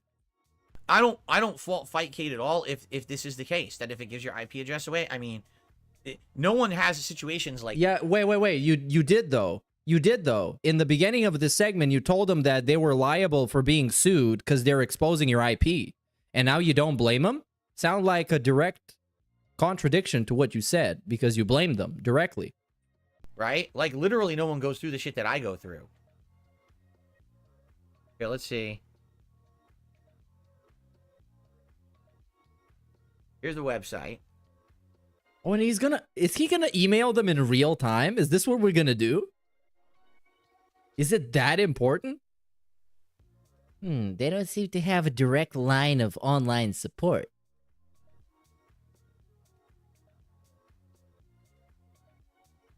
He's actually looking for it. This shit is crazy, dude. There's not an email address to contact them. Nope. All they have is social media, which publicly tweeting them isn't going to help. Maybe I could find a way to contact them via their Twitter. Like DM. Oh my god. TBH Phil abuses himself more than his dense lul. Oh yeah. This is all like, he's not doing himself any favors, ever. Because the worst thing you can do is lie to yourself. And he's been doing it for way too long. You can lie to everybody else, convince them that reality is different, but you lying to yourself is you're not helping yourself at all. Hold on. Maybe I'm wrong. Oh, I wasn't logged in. Never mind. Hold on.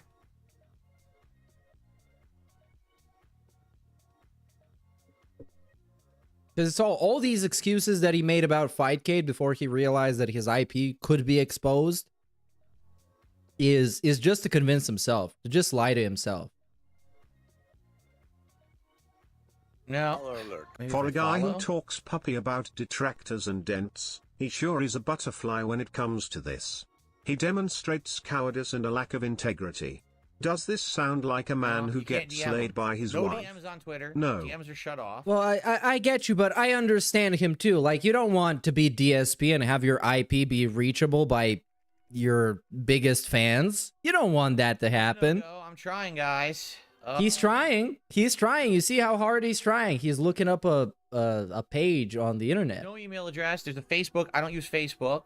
There's no way to contact me. Mayor, you ain't Norwegian deaf East European. Well, you have no idea because I'm using a VPN right now. So I can be anywhere. I can be whatever I want with my almighty VPN. Whatsoever. He did a Google search for customer support in a heartbeat, but he couldn't do research for the game for 10 years. Yeah. Make it make sense. He couldn't even set it up by himself. He couldn't even try, even though the game is installed, technically. Well, I give up.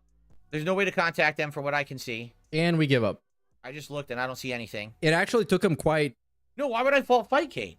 These guys, these are... He quit quite fast, which I'm pretty impressed by. They want to have classic games protected for posterity purposes. They want you to be able to play these games, even though they're not really represented anymore. There's no good console versions, and you can't really play the arcade versions. All they want to do is preserve fighting games. I respect that, right? It's not their fault that I have a giant troll community of idiots who are just foaming at the mouth to try to get my IP address. Yes, Phil's IP. I want it. There's zero fault. I want Phil's IP. Fault them. Get me his IP. But there's no way to contact them. I just checked, and there's no. Okay, let me check. See. So, Fightcade, right? Fightcade. So we log into this. We don't really log in. We look up help, the help tab. Yeah, Joe Loft, don't worry. A bunch of stuff some people are here. apologizing now. And we gotta join our community on Discord. Hey. How did you ruin it? Wow, they literally got a fucking server. Headache. Big shock. You saved me a giant problem headache, which would have been awful if I basically went through with it and then my IP address got leaked. Because here's the thing. I don't even know with my current setup if I have the ability to get a new IP address. Here's why. Oh my god, why have we been talking about this? Comcast-owned modem. And as you know, I got rid of that modem when an employee of Comcast was messing with my internet last year, and then they got fired supposedly. And now I got my own modem. Did they? I bought my own modem, a third-party modem. Okay. He said anyone could sue them, but now they're cool. Yeah, literally. He said they're held liable, and he laughed at all the people that were assuming that your IP could be somehow reachable by somebody else. No Comcast employee can ever enter my modem and mess with its settings. Okay. Now, the problem is, and I've told you guys this before, is with a Comcast modem, when a Comcast modem goes offline and then goes back online, it does not seek out a new IP address. A Comcast modem is hard-coded to get the same IP address it already had for no reason. There's no real reason for it. That's just how it is. Ever since I lived here for 10 years, we found this out. That there's no way for me to unplug my modem, plug it back in, and get a new IP address. It keeps giving me the same IP address over and over. We had to find workarounds for that to fix it. Like, I would have a tech out here, and we'd have to plug two modems in at the same time, so one of them would get a new IP address, then we unplug the one with the old one, and only keep the new one, and that's how I could get a new IP address. It was the only way to do it, okay? But now I have a new modem. Brand new, third party. So I don't know if that modem will do the same thing because I still have Comcast internet, or if that new modem would actually act differently. No, you're still gonna have the same IP probably. If I were just to unplug it for a while and replug it, I'd have to test it, and I haven't tested it because I haven't had a single problem since that Comcast employee was shit canned last year. So I guess they finally told him on the phone or something that it was a Comcast employee and that they shit canned him, as he likes to say. But I don't know. I think the end of that story is kind of blurry. But the narrative is that it was a Comcast employee and it messed with his internet and then it got destroyed and he got sent to prison. And he's serving out consecutive life sentences for messing with Phil. Allegedly. Maybe I should fuck with it to figure it out. Okay, I received an incredibly generous. Oh, this is it.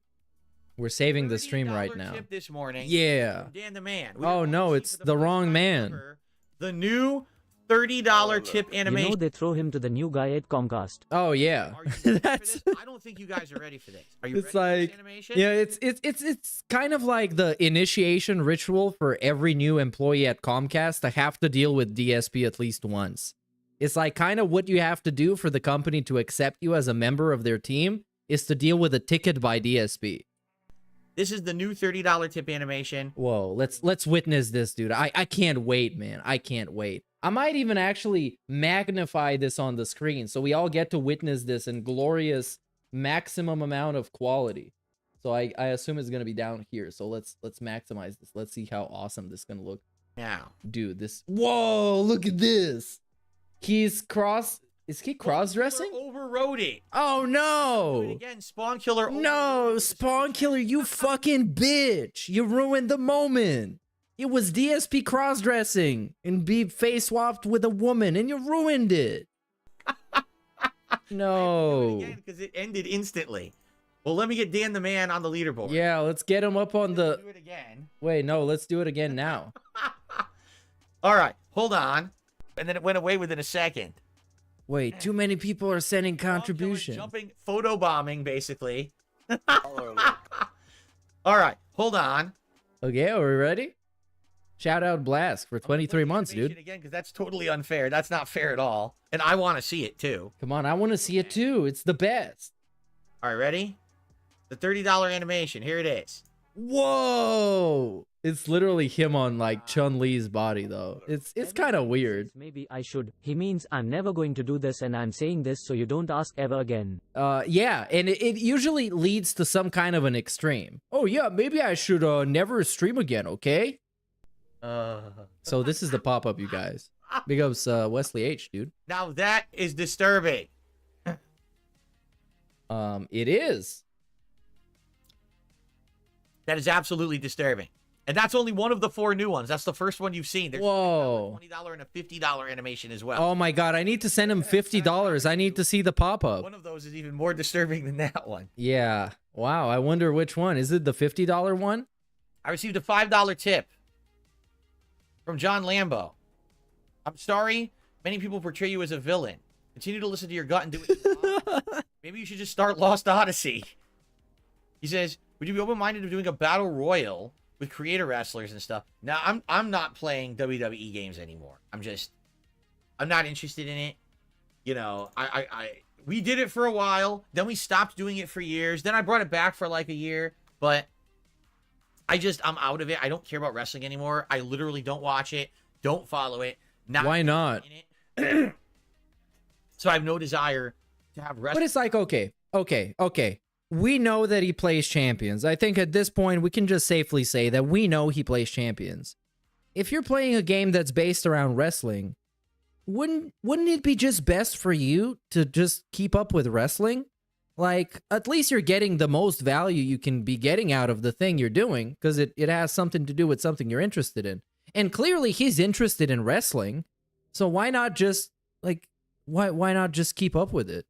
On my streams anymore, okay? So, some shout-outs here. Spawn Killer did a super chat, says, how loud were arcade cabinets back in the day? Depended on the arcade you went to.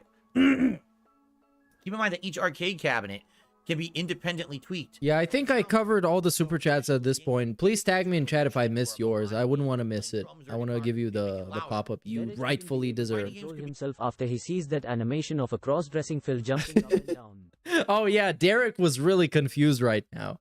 Derek was like, man, what is this? Is it my birthday? Varied, and also it depended on the level of fighting game, like the earlier fighting game. Oh man, Derek. I don't know what that guy has been up to recently, except making DSP's thumbnails and his schedule, allegedly. Good in an arcade. Like you'd be standing at the cabinet and you'd hear the different levels kind of going around you. It created this like echo effect when you were standing in front of the cabinet. It was really well designed. But traditionally there was always certain games that were louder than others. That would be way loud. And of course, okay, so old school Street Fighter, you would just hear the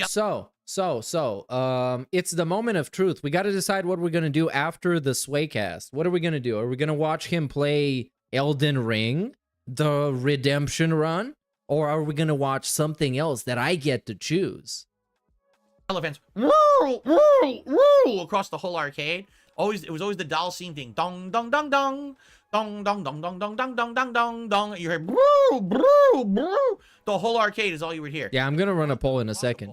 In old school Street Fighter, it goes and he goes when he does it. So it's loud as fuck.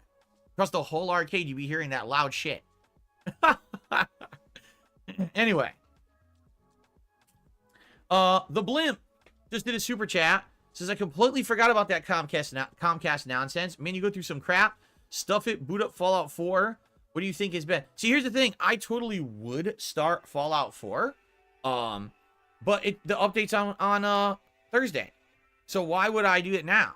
Right? Like, why would I start it early? Okay, I'm willing to go extra overtime to do some side scrollers stuff to continue the saga. If you guys want, so just vote on the poll and we're gonna figure it out. Someone claims you could use a packet sniffer and you get the other players. wait. Now we're getting who is this? So Snort. So this super chat was not even a super chat. It's a 50 gifted memberships. Oh no. Well, 50 gifted memberships by Snortford gate code is 2664. I don't know what that means. I don't even know what a Snortford is. But if I did, I could probably just walk in right through the gate because now I know the password. So I guess I'm packing my bags. I'll see you guys in beautiful sunny Renton, where the weather today is super hot at 60 degrees Fahrenheit. I'll see you guys then. This is pretty nutty, so I'm not doing it. Forget it. I can never play Fightcade, guys. And again, it's over. Makers, that's not the intention of why they made the client. They made it for posterity, for old school fighting games, to have them be viable, to be played online, so you can still have vibrant communities. They're not designing their thing to be foolproof from these kind of malicious people. So I'm very glad I didn't put myself in harm's way. And in fact, I'm going to go as far to say this. How much do you want to bet that a lot of the people who have been yelling at me and calling me names and insulting me for a decade, saying that playing it on console was the wrong way to do it, literally were doing that to goad me into using Fightcade so that I would get doxxed? How much do you want to bet they knew that? Oh, dude. And they were just hoping that I'd be stupid enough to one day do it. But you were almost stupid enough because you yourself are stupid enough. You got somebody else tell you about what the truth was so you don't end up doing it. But I love these segments. I want him to think this stuff. I want him to look for conspiracies in everything that he sees. That's where he gets super fun. Right? Because, like, the reality is, if somebody really wanted to fuck with him, they would. They would find a way to do it. And they would probably risk going to jail doing it if they were determined enough. So, you know, this is kind of superficial right now. If they wanted to take a picture of them, they would. If they wanted to hurt him, they would. I don't encourage it. Not everyone. But if somebody really wanted to do it, they know enough about him from what he has told everyone to do it if they felt like it. So that's what I mean. I got to be very skeptical. When I start hearing people scream at me about certain things, I definitely got to start being more. And of course, I always think it's a stupid idea to put your life in at any kind of risk to mess with Dark Side Phil. Because just look at him. He's messing with himself. He's getting himself even more and more diluted on a daily basis. He's gaslighting himself on a daily basis. He is pushing away his own fan base on a daily basis. So as far as he's concerned, he's doing your job for you. You don't need to put yourself at any kind of risk. About it. It just sucks because, man, I was craving old school fighting games. I was literally looking forward to tonight and tomorrow night a ton because I was like, man, if I can get old school fighters in the rotation, that would be so much fun to be able to play and you know, but no, I'm not allowed to do that. Not me. No, you're not. One guy who can't do it. Everyone else can, but not Phil. No, it's not for Phil. Right? What's up, Game Boy? How you doing? Good morning. Welcome. Which is interesting, by the way. A couple of days ago, I remember I saw this clip on Twitter somewhere with him talking about how the trolls don't have any power over him anymore. And I think it was relating to the Argentinian memberships that they don't bother him anymore. But clearly, right now, we get to see that the trolls have about as much power as they thought they did. Because he's not playing this game specifically because he's going to get trolled. Again, I don't blame him. I think that's the smart choice for him, but it says a lot.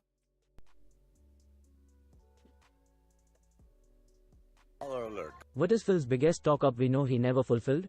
Coming for Superhound comes to mind. He wasn't talking about coming for Superhound. If you mean the I'm coming for you promo, I don't think that was about Superhound. But the biggest talk-up is, I don't know. I guess each one? Everyone. Because, like, he just likes to cut a promo and then not follow up on it on anything. So that's kind of a non-answer, but everyone. But yes, I would say the coming for you promo is fantastic. It's one of the best ones. Because he straight up said, like, I'm coming for you. I'm gonna fucking destroy you. I'm gonna find out who you are. And then he did nothing. You know what's sad too? Because Drew Corporation just said something. He said, play it on your own time. Get that itch taken care of. Just for the record, I'm not going to. But sadly, if someone were to ever go on there and impersonate me, they would probably be completely doxxed and destroyed. Like, why would they impersonate you? Oh, I'm DSP, right? Probably trolls would find them. And oh, it might be him. So get his information. And they probably... Why would they do that? To dox them and all kinds of fucked up shit. Yeah, why would somebody pretend to be DSP? If you're pretending to be DSP on the internet, you're just asking to get fucking trolled. Like, of course. But I'm not stupid. It's like what I'm supposed to believe about the WWE Champions guy, that it was a guy who tried to make Phil look bad by naming himself the same way or impersonating him. It's like, why would you want to impersonate Phil? Why not somebody who matters a lot more, that is known by more people? Like, I don't know, PewDiePie. Why not impersonate PewDiePie? At least then you can have some power over people that actually believe that you're PewDiePie. Because DSP, he got no pull. He's got no riz. He's nobody. I'm going to put myself in harm's way in any way. So. Thank you to the Blimp. He did another super chat and he says, we support you, whatever you choose to do. Well, obviously, we're not doing Fightcade tonight. It's completely off the table. 100% completely off the table. So, what are we doing? I don't know. I mean, we could either do a chill late night stream where we just hang out and talk, or we could do a Game Pass night or a combo. Maybe we hang out for half the stream and we go on Game Pass. A combo? Does that come with a large Coke and fries? And then tomorrow, I don't know. I'm asking for Cat. Because again, tomorrow night was going to be me playing Old School Fighters, and now it's off the table. So I don't know. By the way, we even forgot to talk. Man, we got so sidetracked with this. We were supposed to decide tomorrow, do we want to do a second Elden Ring stream or a Helldiver stream on the daytime stream? I don't know. They got out of hand. We went so long about talking about Fightcade that we didn't even get there. So I don't even know what we're doing tomorrow either. All right, seeing how we're probably going to continue with the side-scroller saga, I want to ask you guys, what should we actually watch first? Should we watch the side-scrollers post-show where they read all the super chats, the actual full thing, or should we watch DSP watch that? Because there's a lot of kind of redundant information that repeats itself a lot in both videos. I think it's best to watch the DSP perspective, but the uncut version of the side-scroller is going to give us a lot more context. If he played in his own time, why would he name himself DSP or Darkside Phil? Yes. Why not just choose another name? Yes. He could be anonymous if he wanted to. Well, because I believe when he does it in mobile games, it's for the ego. Because he can't stand being nobody. Because he built this whole identity, this whole brand, this whole name of Darkside Phil over the course of 20 years. He can't just separate himself and be like, I don't know, wrestling fan 69. He can't just be that guy, because that guy is a nobody. And Darkside Phil is a somebody. He's super influential. Well, I received a $31 tip. Wow. A generous $31 tip. So this guy's name, listen to this. This guy's name is One Pump Chump. I'm not making that up. Someone just tipped me who's $31 tip and their name is One Pump Chump. Oh, right? The One Pump Chump. I can't imagine what that would possibly be a reference to. But thank you very much. Let's All right, I made the poll so you guys can vote for it. $30 animation a second time. But you see, there are new ones for $10. Now that 1 Minute Man is gone, we still get a lot of support. So it doesn't matter that he's gone because we get good support. Says the following. They have something to say.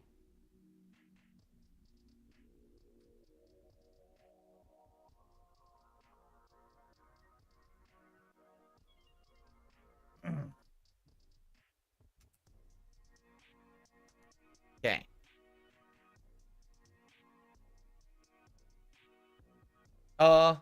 Your VPN concerns are true. There is extra lag, but remember something, console servers are conceptually doing exactly the same thing. Instead of a console server, it's a VPN server for Fightcade. That's how both work to protect your IP. VPN servers are built for speed. They're significantly faster. Some Fightcade users say it's much better than playing on PlayStation or Xbox because of that. Perhaps it's worth experimenting with just a 1-month membership to something like ExpressVPN that has US servers that you can leverage. Is it really? I mean, let's think about this realistically, right? Is it really worth Is it? No. to get a membership to a VPN to then try to get that to work in conjunction with my work PC to then try to get that to work? That wouldn't be very hard. Fightcade, That wouldn't be and hard. Set everything up and try to do these matches and see if there's lag.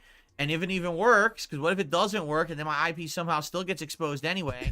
Or what if they DDoS the IP? What if I come to your house and fucking kiss you on the face gently and sensually? What are you gonna do? What if I do that? What if I pull out my... Never mind. VPN, doesn't that still not Let's not get carried away into hypotheticals. offline anyway? Now I have to constantly change my IPs all the time when I try to play Fightcade. Does it really make sense? The answer is no. The answer is... Oh, the answer is no. Okay, there we go. There we go. Finally. Period. That's the answer. It's just... I meant I was gonna pull out my Glock. What did you think I was gonna say? I carry the Glock all around the place. I can't be caught lacking by my ops. Come on. a VPN server. They have the IP address. What did you think I was gonna say? Right?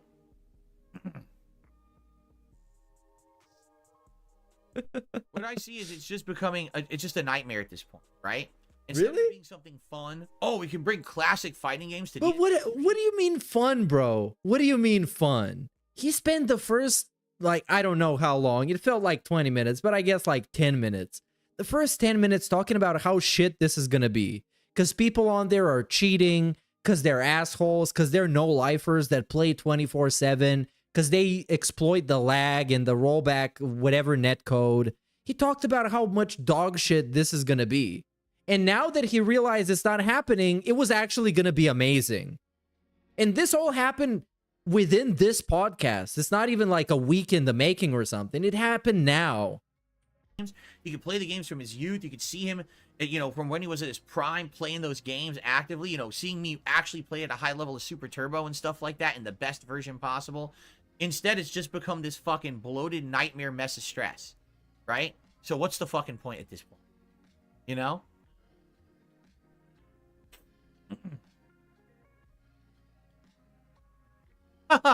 Jew Corporation says, you should reach out to a VPN company for sponsorship. You're the ideal client. Yes, of course. All the crap you get. Yes. He should reach out to, like, I don't know, fake passport merchants. Because he needs to buy one and just fuck off. He needs to go to Argentina. Riven is getting remade? I did not know that. I might be interested in that because remember, years ago I played Myst and it was great. It was fun. Cryptic, but fun to do. So to play Riven would be really cool. If there's a remake, that might be the right... I noticed he gets even more support than usual after these toxic rants.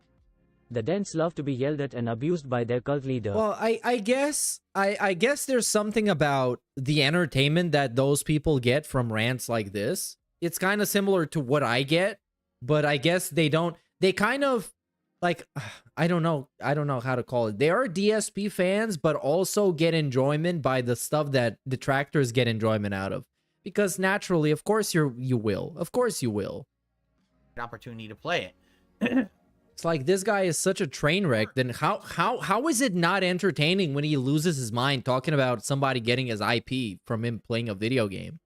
Months as a member, and he says, been watching for years. Thank you for the laughs. Whoa, yeah, I've been watching since 1932. I'm watching and he can never just do anything. It's always a... Yeah, it's always like a multi-step process for him to do anything.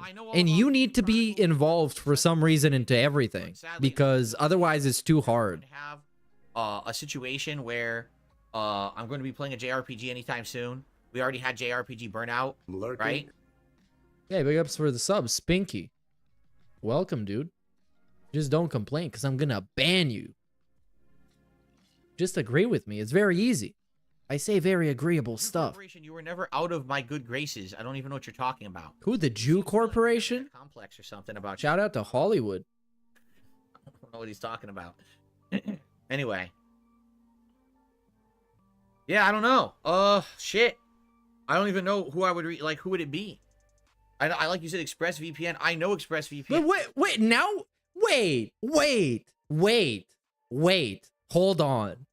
He spent the last hour mocking everybody who even like slightly suggested that he gets a VPN. And now we're considering getting a VPN? What is happening? Does he really want to play Fightcade so bad? He can't just play Street Fighter 6 for the millionth time? This is the most like bipolar, weird-ass podcast I've ever seen. They usually do sponsorships with... Because those people, I thought those people were morons. They were idiots. They were mouth droolers. Because there's massive lag using VPNs, according to DSP. Giant people. You know, they're not doing sponsorships with a dude who has like 300 people on his stream. Why not? Why not? Do you know how many opportunities we get on TBS? And we almost got one, but then we thought it wasn't the right fit and we couldn't make it work. So yeah, he got plenty of fucking people sending him stuff because he got 210,000 subs. Sponsor me, just being honest. Yeah, he probably got terrible numbers though. Nor am I even really looking for a sponsorship. Right? I'm not. I'm just looking for a way to do things so people can't fuck with me. No, I want to fuck with you, Phil. Come on. You're so sexy. Bleh.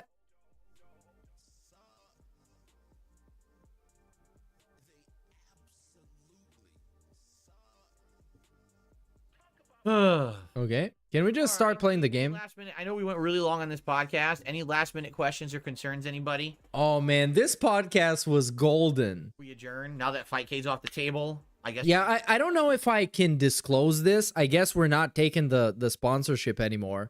But we were gonna do a thing with Scopely. I guess. Well, there was an idea of that. We got the possibility of that. We just couldn't kind of come up with the idea to make it fun and to make it entertaining. But we were going to do a thing with a game that Scopely makes. And by extension, technically, DSP would somehow give us money, you know? But in the end, we thought we just couldn't make it fun enough or entertaining enough for people to like it. So we just decided not to take it. Doing whatever again tonight, great. That's 2-night stream shot. No, it wasn't Champions. It was another Scopely one, and we had a bunch of ideas of how we can incorporate the Scopely shout out. It's just we couldn't quite make it together because we were kind of on a time limit. I don't know if we should do Elden Ring or Helldivers 2 tomorrow. I have no idea. Oh, excuse me. Sorry about that, everybody. Oh, exploding. Oh yeah, that's all right. Don't worry. Everybody does it.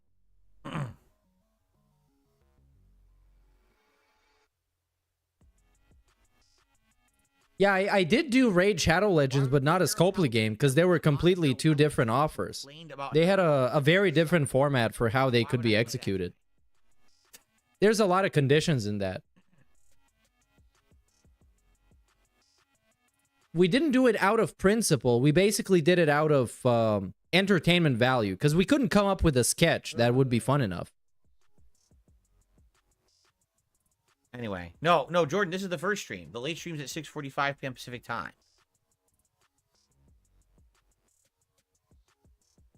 Okay, I guess we ran out of questions. I guess it's time to adjourn.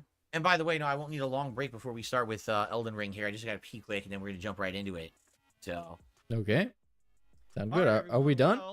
Yes. To be honest, podcast, I certainly was not expecting this. Seriously, after all the years of people screaming at me to play Fightcade and telling me I was in the wrong for not doing it and literally outright insulting. Oh my god. Oh my god. That is the takeaway. That is his takeaway, is that everybody else was an idiot because they didn't do the research to see if it's going to fit his format. Intelligence for playing console classic fighters. It's insane. Find out today that it was never viable to begin with and always a huge liability is pretty ironically hilarious to me. So I want to say thank you for being honest on the show. I didn't make a horrible mistake that wouldn't have, you know, paid off and would have ended up being all screwed up for my business. Thank you so much. I really do appreciate that. And sadly, we can't do Fightcade ever. It's just off the table. So I guess the trolls win then. I guess we win another one because we made him not play a video game. It was personally the trolls. The possibility. It's not even the trolls being actively involved in this. It was the possibility of trolling that discouraged him from playing this game. Well, I guess we won without even having to do anything. The idea of trolling won. And that means a lot. That means a lot. That is something that is super meaningful. Right? That nobody actually had to do anything. It's just Life, I guess. Oh, it's life, I guess. Found out before disaster struck. Yeah, hell yeah, brother. It is. He avoided disaster yet again. Thank you all. Oh I no. have no clue what we're doing. We're doing a stream. I just don't know. I'll probably just call it the whatever stream, and people show up and hang out, and we do whatever. I'm totally okay with checking out Game Pass or whatever if that's what people want to do. Why can't we just play a game we're already playing so we can make more advancement? Why can't we just play Elden Ring? But I guess we'll see. Why can't we just play Helldivers? Tomorrow on the podcast, I guess we'll talk about how it went. All right? All right, guys. Thank you. But no, we need to have an awkward segment. We need to just kind of sit there and be confused. I'll see you tomorrow. All right, so you guys voted on the poll that we should watch the DSP cut of the side scrollers. I agree with that, even though in the original one you probably get a lot more context, but I think most of the context is already, you can kind of assume what happens, you kind of know the idea, so we don't need to go through literally everything, because that's going to just make it more tedious. So now, let's see what this guy is doing. He's on break. Wow. Look at this fancy sign, on break. I couldn't tell that he was on break, seeing that he is not here to be a part of his stream. And no one is playing a video game. So I assumed he did something else. So what's happening now? Oh, wow. So what is happening actually is that he's using some cheesy spell to absolutely destroy a boss without having to do anything because somebody told him how it works. And I'm about to fuck off out of here. So DSP reacts side scrollers, and this should be one of the hottest videos on the React channel. Big ups Elizabeth for 12 months of support, dude. Big ups for being a children level member. So this is it. 2 hours, 32 minutes. DSP reacts, backstabbed by the side scrollers. Let's end this here. Spoilers, it did not end here because he is still salty to this day, and he will be salty until the day he dies because according to him, well, they fooled him, they trapped him, they misled him, and they destroyed him. And he's still destroyed. So yes, to continue from last time. The sacks. Yeah, you lick the sacks? Is there supposed to be some wordplay or just talking about licking balls? I'm kind of confused. But thank you, Lyrical Thesis, for the super chat. You lick the sacks. Anyways, continue from last time. Last time we finished up the actual interview. This is supposed to be the fallout. This is what happens after the interview ended. This was on, I believe, the next day or the same day the interview happened, except it was on the night stream.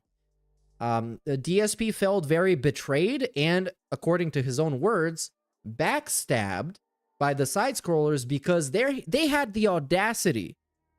Get a load of this. They had the audacity to have a stream discussing how their interview went. And that interview was 5 hours long. And they had the audacity to talk about how it went.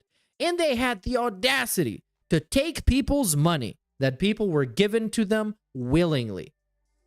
Imagine that. What a bunch of shameless grifters.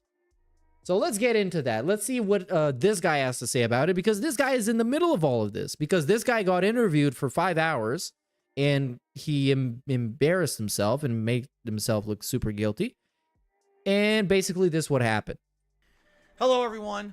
Phil here, doing something that I didn't want to do, something that I didn't plan on doing whatsoever. All right, tonight is a stream that's completely random that originally was supposed to be gameplay. All right, like, I just want to get back to normality around here, but I'm not allowed to. So it's all right. Tonight, I basically am going to do something. I'm going to put an end to a lot of stuff tonight, for once and for all. Oh, he's going to destroy him. Basically, I found myself in a situation that, I'll be honest with you, I'm not surprised I'm in this situation, but at the very same time, I'm disappointed, for sure. But let's just say that this was not a shocker, nor is this something that has taken me by, oh my god, I can't believe it. Nor was it not something that I had already planned. Because I pretty much knew what was going on all along, but... Oh, he knew everything. And now, dude, come on. Dude, you fucking piece of shit. How can he pretend that he knew exactly what was going on the whole time? when he was on there for 5 hours, he proposed to stay extra for the Patreon post show. Coming out. June and Clue are collabing on it. Bro, there's nothing interesting about me. The reality is this, even if you get to know my first name, last name, whatever, and you look me up, there's nothing interesting about me. I'm a super average person. And that's basically it. So the documentary is going to be very short, very disappointing. At least so far. I haven't murdered Phil yet. Once I murder Phil, that's going to be a very hot documentary. Going to be the best documentary ever. Somebody's got a lot of views out of it. Shall we? Ladies and gentlemen, today is Friday, March 17, 2023. Yesterday, I appeared on a podcast called Side Scrollers. It was a 5-hour interview. A lot of people like to call it an interrogation.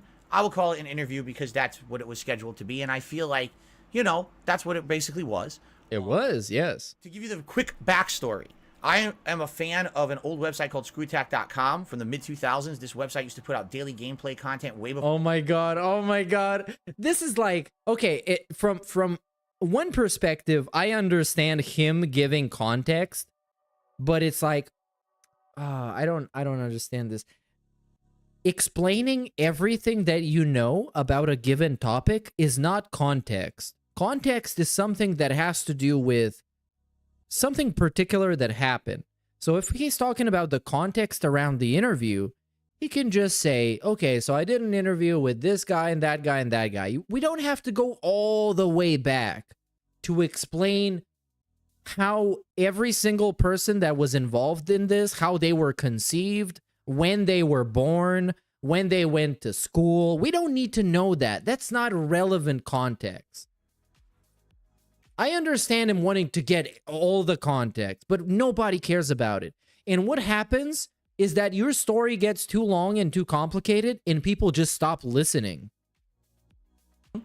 And they used to have a podcast on there called Side Scrollers. And I loved it. I listened to Side Scrollers. I used to listen to all the content or watch all the content on the site. I was fans of those guys. I went out and met the people from ScrewAttack.com at a convention called MagFest in 2007. And this was long before I was ever a YouTuber, okay?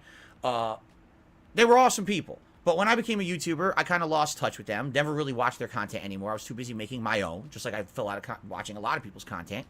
I was friendly with a guy named Stuttering Craig. He was one of the two, at the time, one of the two co-owners. Later on, he became, I think, the sole owner of the company. And he was running a convention in 2013 called ScrewAttack Gaming Convention.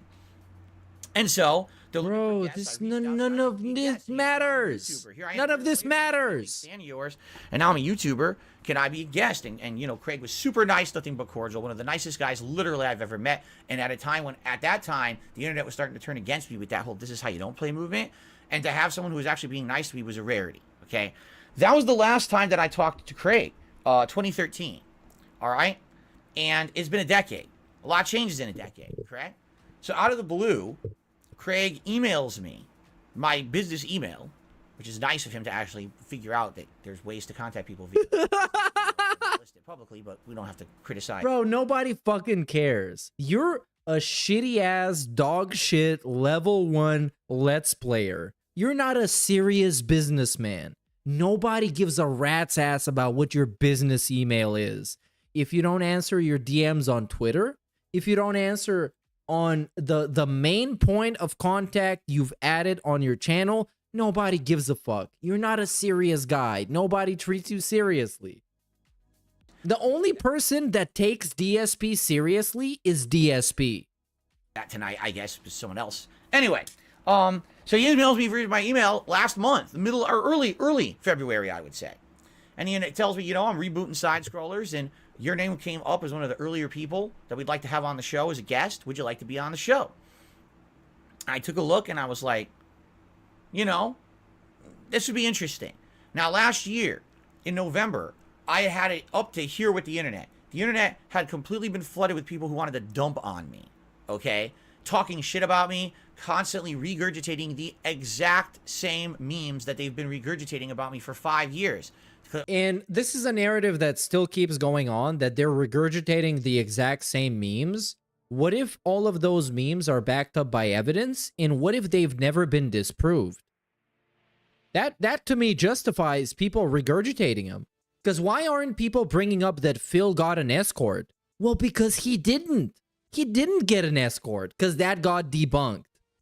Oh, we have evidence of this and that and this and that, and it's not true. All right, that's the whole thing in this whole situation is the things that people are saying about me are either completely untrue or partially untrue, with the actual truth being so ridiculously not what they're saying it is that you get fed up. And for a while, I just ignored it. Every once in a while, I would mention something on my stream sometimes. As I said yesterday, sometimes it's a little white lie, right? Like, instead of admitting that I'm playing a certain mobile game, say, I just don't play it at all. Why? It doesn't affect my streams. Why would I even bring it up or whatever? So anyway. But wait. All these harmful memes that people have been spreading have something to do with that game, don't they? And then you lie about it and you admit to lying about it, which gives more validity to the memes that people have been talking about, don't they? Oh, very interesting now. Very interesting. Memes going on, people always dropping me in a negative light, and it actually irked me. You know, Moist Critical had said in one of his videos that he felt like I was one of the biggest e-beggars and all of this, and it pissed me off. I don't want to be known like that. So I said, by the way, nowadays he admits and embraces, because we have the benefit of hindsight, because this happened more than a year ago. We have the benefit of hindsight now to look back and be like, wait, well, how has Phil dealt with all these issues? Well, nowadays he embraces being one of the biggest beggars, but it's not his fault. He begs because he was forced to beg, because the trolls forced him to beg. He was born to relax and chill, but he's begging by force. I would change my style, my content, and everything. I would try to do it less, right? And at that point, I said, if people want to really talk shit about me, why won't they interview me? Why won't someone interview me? I want someone to interview me. Just give me a fair shake to talk to me. And if we have a fair conversation, at least I can tell you my side of the story. I still cannot believe that interview is 5 hours long. We're talking about 5 hours. You know how long this is? You know how hard it is to have a 5-hour stream? Right? So, originally I was working with a couple big... It's shocking by itself. Just by being 5 hours, you don't even need to watch it. You just look at it and you're like, 5 hours? There's something very fishy in this. Because nobody gets interviewed for 5 hours. Never came to fruition, because what ended up happening was, essentially what it was going to end up being was something bigger than that. Instead of just being an interview, it was going to be, oh, here's the history of Darkside Phil on the internet, the highs and lows and everything. And after kind of working through that and talking with a couple people, I was like, you know, I really don't want to do that right now. It's too much for me. Especially now this year, I wanted to kind of, you know, change some things up. And essentially, I wanted to continue to change and listen to my audience and do better content. I can't open a whole new channel called DSP Reacts and focus on React content and reviews and things if I'm embroiled in making a freaking documentary about myself. You understand? So I actually turned down the offers that I got from multiple different people and said, I'm going to move on from this. It's not a big deal. It's interesting enough, less than a year later, he wanted to do a documentary and then it got canceled because he didn't want to do it. When Side Scrollers, I should say actually Stuttering Craig, when he excuse me, I'm completely misspeaking. When Stuttering Craig emailed me in February, that is not what he offered me. He didn't say, hey, let's do an interview. He said, let's have you as a guest on our show. And to that I said, yes, let's do it. Because he had no idea what he got himself into. Because he knew DSP as one of those guys from back in the day that is still going for some reason. He didn't really know the reason. I guess he didn't care, because all you want to do is have somebody to talk to on your podcast. I know the feeling. I know it. And you just want to talk to him. You don't care about like whatever the fuck the lore is. But there is a lot of lore surrounding Darkside Phil. After he announced publicly that I was going to be on the show on March 1st, which I advised him not to, I outright told him, don't do this. This will not be good, because I just want to be a guest on your show. But there we go. He wanted to be a sneaky little fake Italian and pretend that there's no drama around him. He's just the guy who wanted to talk about video games and positivity. He did it anyway. Don't know why. He went against my advice. When he did it, the internet blew up. Oh my God, Phil's going to be on a show? Phil never goes on a show. I can't believe Phil's on a show. So what happens is all of my detractors, who make it literally the reason for their existence on the internet, is to regurgitate the horrible negative memes about me. And It's actually crazy. Like, literally, that's what they do. It's actually insane that he thinks that people have one account on the internet. You log into the internet with your account, and all you use it for is to hate on DSP, and that's all it is. And then you log out the internet and you don't use it for anything else. I love it. But whatever makes him feel more special. Entire channels and businesses based off of hating on Darkside Film. Entire businesses, indeed. This is not, oh, it's news to me. Everyone knows there's a cycle of drama on YouTube that makes profit for everybody, correct? Stop creating the drama. Excuse me. And he entertains it all, basically. He's like, whoa, I'm so blindsided. I didn't expect that this was going to happen when I invited Darkside Phil onto the show, right? That's what I warned him about, but he didn't listen to me. He didn't actually take it seriously, okay? So he gets bombarded, and all of a sudden, he's seeing a lot of attention that he's never seen before. Keep in mind, the Side Scrollers podcast has just started. I love this angle, and I love listening to his explanation because it has something to do with the truth. It is basically kind of what happened, but it's been put through DSP vision, and he sees everything as everybody trying to get over on him. They're trying to destroy him somehow. And he's just the tiny little innocent guy who's stuck in the middle of this. He can't even understand, why do these people try and destroy me, man? And it never makes sense to him because that's how he decides to frame everything for himself. This show, on average, was pulling in between, I'd say around 200 viewers a show live. You know, afterwards you get a few thousand viewers every day on your show, you know, with the on-demand views or whatever. So it's not a huge podcast. It's not a tiny podcast by any means. It's not like 2 viewers, but you know, it's a growing podcast. It's a work in progress, and he's trying to rebuild it from the ground up, which is very respectable, trying to bring it back after that long hiatus. And so he's basically sees, oh, here's all these people who are now interested all of a sudden in my show, and they're basically telling me you absolutely must grill Phil. You can't just have Phil on your show as a guest. You have to grill Phil because we don't like him, and here's the reasons why, and here come all the memes, right? So Craig is bombarded with these memes for 2 weeks. He contacts me again. He basically says, you know, well, actually, I think I wrote to him. I said, I saw on the show today we were harassed basically by these people or whatever. And, you know, I told you this was going to happen. And he basically says, yeah, in light of this, we want to do an interview. We don't want to have it be you a guest on the show like we normally have. Normally what their show is, it's a variety show. There's segments. There'd be a segment about news. There'd be a segment about everyone just shooting the shit. They have segments about, people's collectibles at their house and what they do and they show their collectibles. You know, fun stuff like that. Gaming and pop culture. It's a great show in that regard.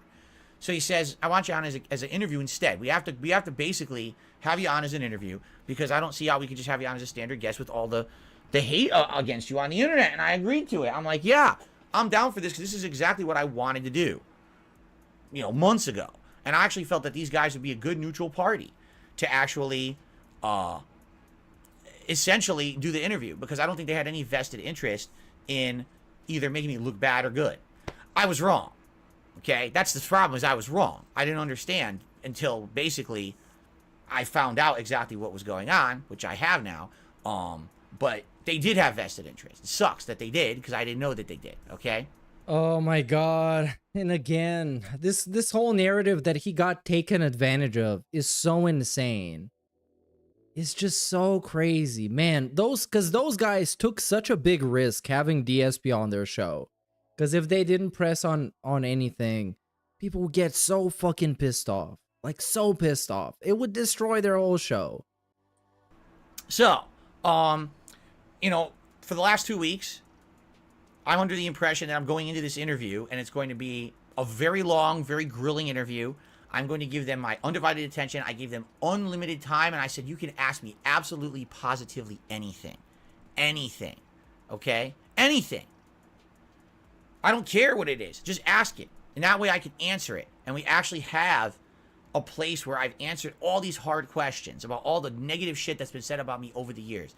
So here I am, thinking this is going to be a show where if it's going to be a very long show, they're likely going to be doing segments about all the stuff. I thought for sure they'd be bringing back the racist stuff I said in 2010.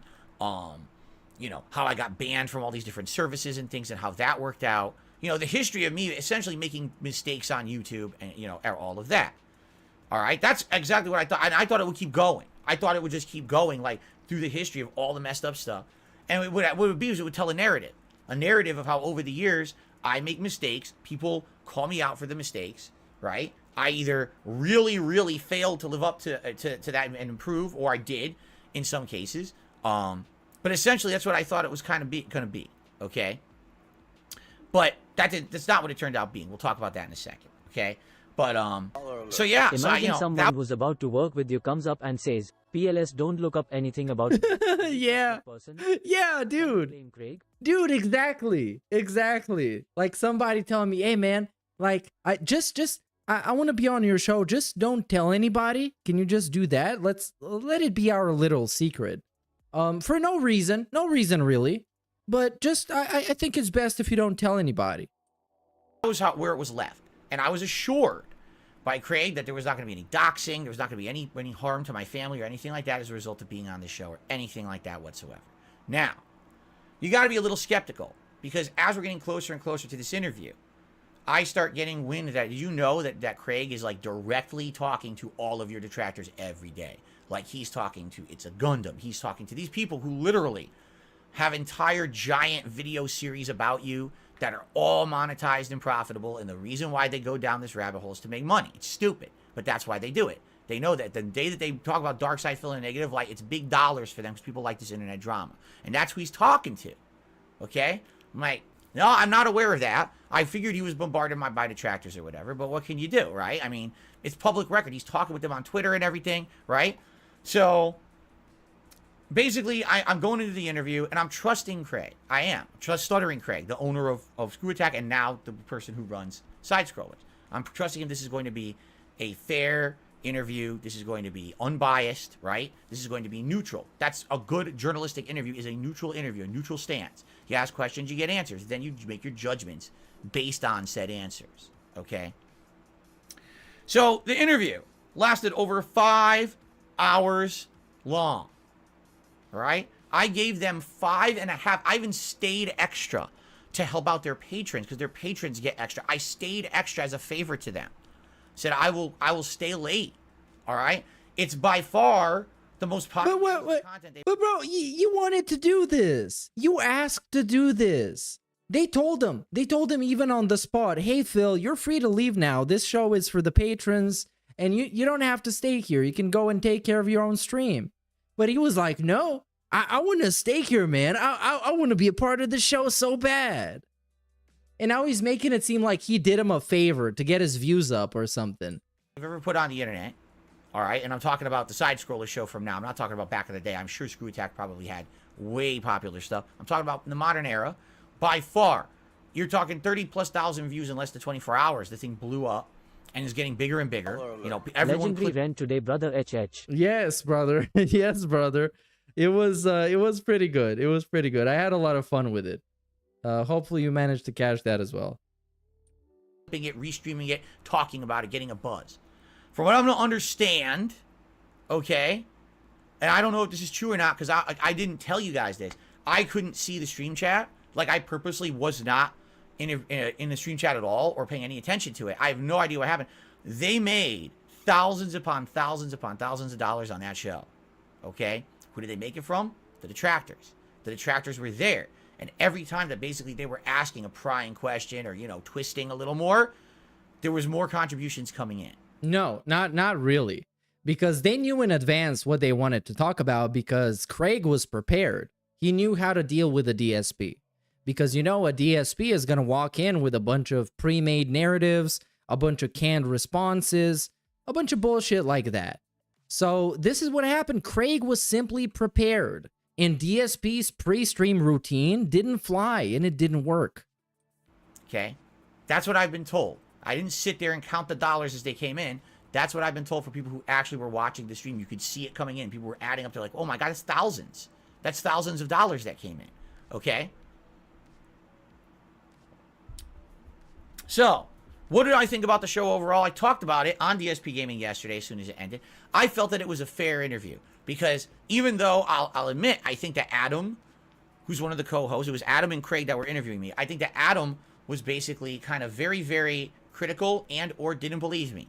Outright. I can tell you right now, I don't think Adam believed me at all. I think he thinks that I lied about everything I said out of my mouth. It kind of seemed that way, didn't it? Craig seemed more neutral. So it kind of felt it was like a good cop, bad cop interview, correct? And it ended, and I did my own content for the rest of the day. I was fine doing it that way. And that's where everyone thinks it ended, okay? Now, actually, that's not the case. And that's actually one of the things we're going to talk about tonight, is what actually happened, okay? Because that's not where it ended, because we have to talk about actually some of the topics discussed during that interview and where they led, because you guys don't know this. So I'm going to tell you right now. All right, one of the major things that happened during that podcast was discussion about a part 2, and that I would be back to keep answering questions, because I felt there was a lot of stuff that was left out. But we already went 5 hours. They're out of time. Fine. We don't have to keep going. We'll have a follow-up. All right? So I'm under the impression if you're going to do a follow-up, right, you're going to save further discussion about Darkside Phil for the follow-up. You want, and it was said at Phil the end of the show. fathom how hard it is to be reviewing info for an interview. Yes. Neutral, and then seeing so much damning information that you basically take aside before the interview even starts. That is how obvious his lies are. Yes, and you can't be like completely objective with this, because some things are very convincing. And most of those things come from the detractor perspective. You know, it's not, they don't come from him. So I don't really get it. Oh, you guys didn't hear this. It was off camera or whatever. But basically, it would be about a month or longer until there would be a part 2. That it would be at least like mid to late April, maybe early summer. It depended on their schedule. But they were very interested in having me back for a part 2.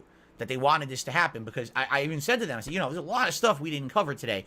Is you really harped on certain things, like the WWE Champions thing, the $5,000 expenses thing, which I still don't understand, because we really didn't fully explain it. We can talk about that tonight. But anyway, you know, you harped on certain things. Then we had Keemstar on for like an hour, right?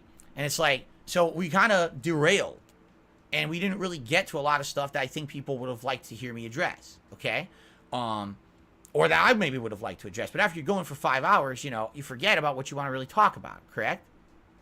So that's where we left it, that it was supposed to be, I was going to do like a part 2, okay?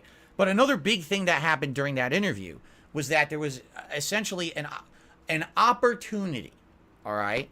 An opportunity during the interview where I was told that if I were to send the actual screenshot of my WWE Mobile Champion, WWE Champions mobile game account, can't even say it. Right.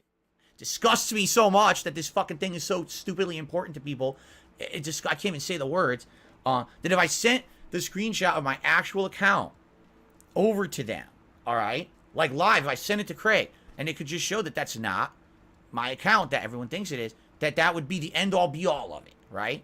Now, I explained to them, no, I'm not willing to do that right now live, okay? And there's various reasons for that, as I tried to explain. But basically, let me put it this way. Number one, did I trust Craig yesterday? About 98%, all right? I really did. I trusted Craig about 98%. I'm not saying I trusted him 100%. Maybe there's always a chance, right, that this guy is going to try to screw me over somehow, right? But 98% trusted him, and it's going to be a gamble, right?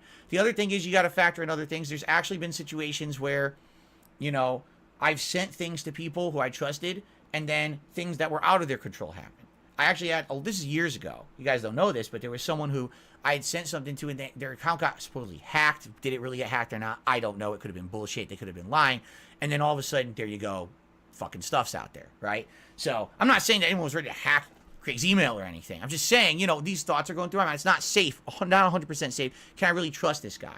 Now, on the flip side of that, all right, as he's asking me to do this, all right, live on the show, in the back of my head, I'm thinking, I know that if I send this to this guy right now, the only person it may convince is him. That's it. That's literally it. Okay. His co-host. Okay, right? I got a counterpoint, right? Because some people you will never manage to convince because they're so biased, they believe that he is guilty of everything and more. Sure, there's always these people for anybody we can be talking about. But at the end of the day, Craig did a great job with the interview. He earned many people's trust, and he deserved his own credibility. So if he was the guy to confirm, okay, Phil is not the guy doing the champion stuff, etc., I think plenty of people would believe him. Well, at least more people would believe him than if DSP sent this information to some random other third-party guy out there to confirm it.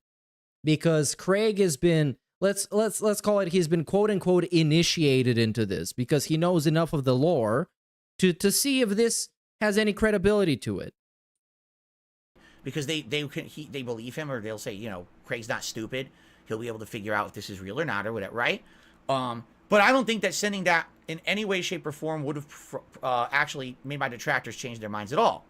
That wasn't even why I went on the show. I didn't go on the show for the detractors at all. I just wanted to have one focal point where I've answered all of these questions. So now, if you want to hear my answers, go watch that show and leave me alone. I want to do my own thing over here, my own content. I don't want to have to be sitting here every night answering questions about this shit, okay? I just want it to be done with, right? So, in my mind, it's like, if I'm going to do this, I'm going to send him stuff. I'm going to do it, but I'm going to do it after the show, and I'm going to do it right. I'm going to make sure that there's no way that people can say that I faked this. Because what if I did send it to Craig? Bro, okay. This, I don't give a fuck. First of all, shut the fuck up. Because if you wanted to prove something this bad to the level where nobody can say it's fake, you would have done it. You would have expressed interest in doing it. You would have researched how to do it. You would have tried doing it in the past when you first got confronted with the issue. You would have tried. What I'm led to believe now is that this guy is just blowing smoke up everybody's ass. And he never really wanted to prove anything. He just wants to really desperately try and make himself look like he's innocent because he realizes how guilty that 5-hour-long interview made him out to be. And how many eyes are on that interview. Because nowadays, you can talk to, I guess, It's a Gundam. You can talk to Mutahar. By the way, shout out to It's a Gundam. We have something, a crossover prepared for TBS crossing over with the It's a Gundam universe on a certain date. That is very important. I'm not going to say more than that from now. But yes, he could have, like everybody who knows about him is now going to look at this interview for the end-all be-all of the info. Felt 2 short tears of joy. Yes, it was like Christmas. It was crazy. It was actually crazy. Then all of a sudden, that's photoshopped anyway. Phil was ready for that. Phil made a photoshopped, you know, screen grab or whatever, right? You can say that too. You know what I'm saying? So I was going to say, you know, definitive way to prove that what I'm sending him is real, all right? And I'm going to explain that in a moment, all right? So anyway, I didn't send him anything at all. Send him nothing during the show. Let me clarify that. I did not send him anything during the show.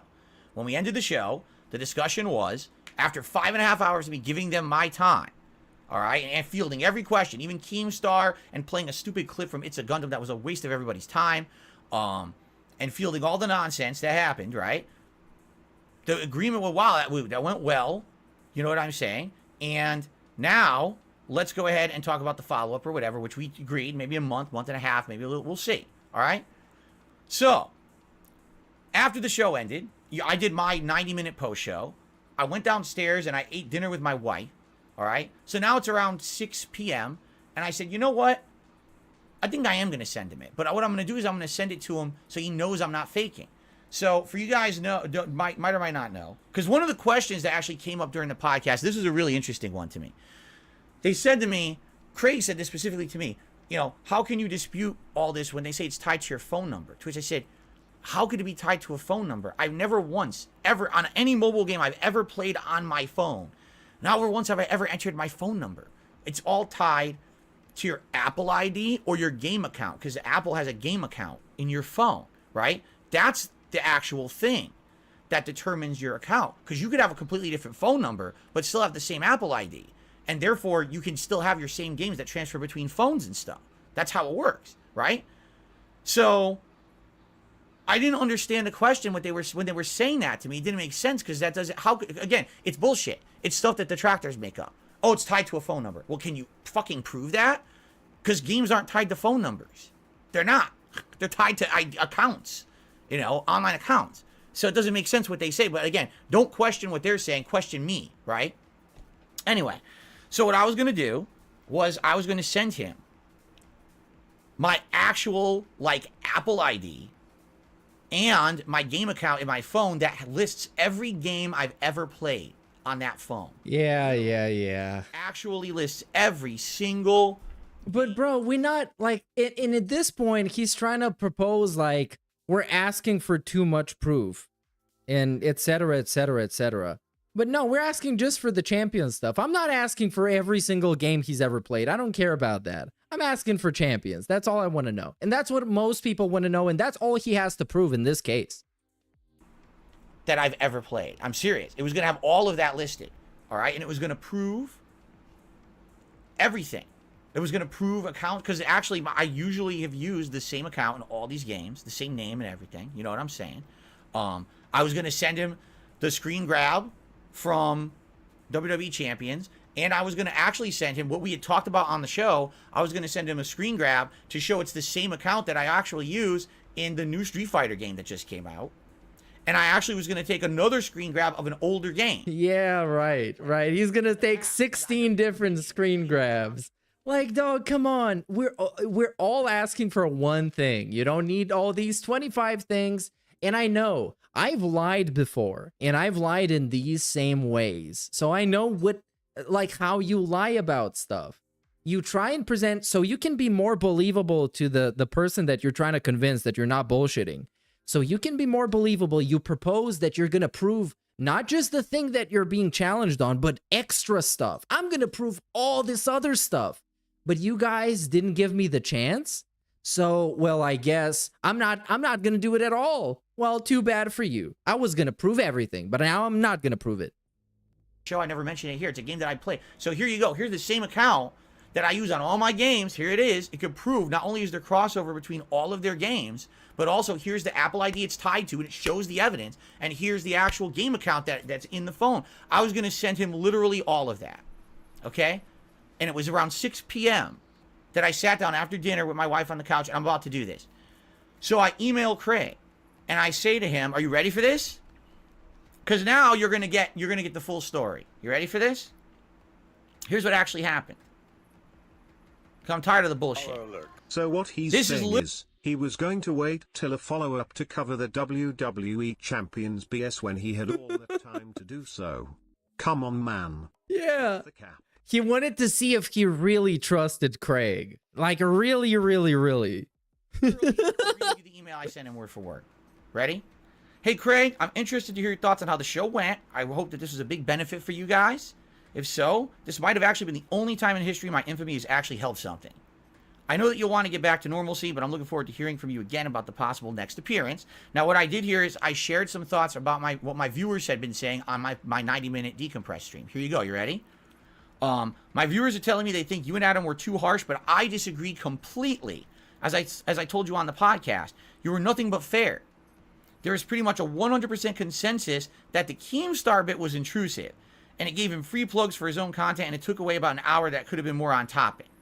You know, I didn't mind, but that's the vibe my viewers are sharing with me. It would likely be best for a repeat appearance to just be us to avoid people feeling that it's a surprise or a trick to shock me on the interview. Okay? And now, the key part of this whole message. How often do you actually check this email? Because I'm 50-50 on showing you my Champions account, especially because of what Keemstar said on the show. If you don't know what Keemstar said, it doesn't matter what you send to Craig, it's too late. It's literally what he said. Makes no sense, but, you know, that's what he said. He says, I feel nobody would really believe, even if you vouch for me at this point, you know. But I respect you, and I'm still considering it, despite the fact I'm incredibly scared that my info will once again leak and hurt me.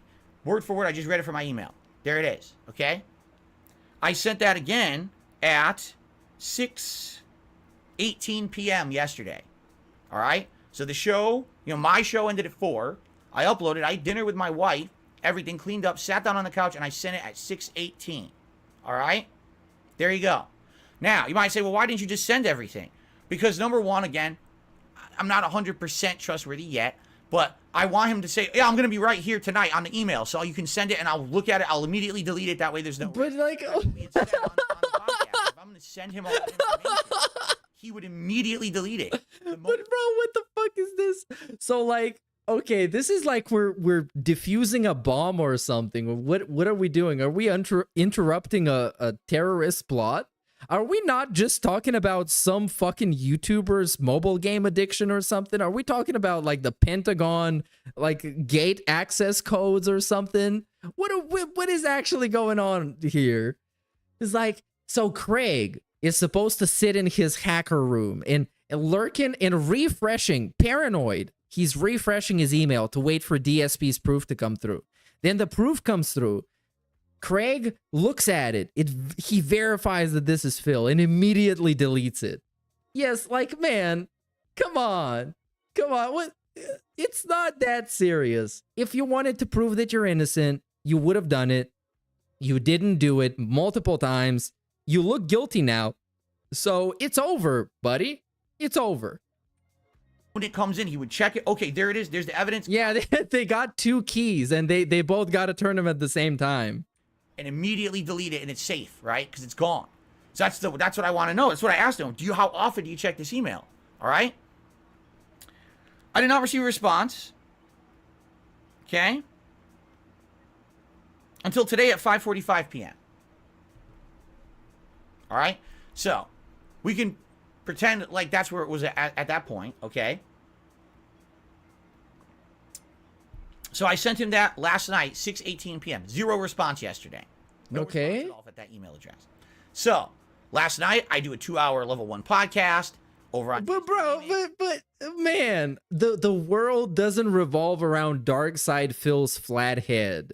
That's been scientifically proven, by the way. You can look it up on YouTube or on Google or whatever.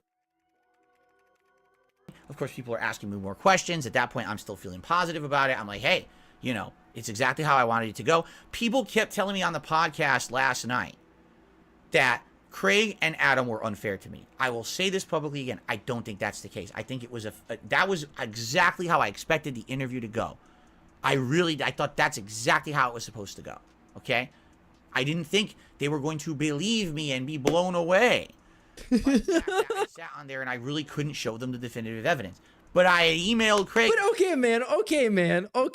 Like, even, let's say that I'm listening to this guy and I'm trying to give him actual advice, which I want to be fair to him as much as I can be, even though I made it clear that I dislike him.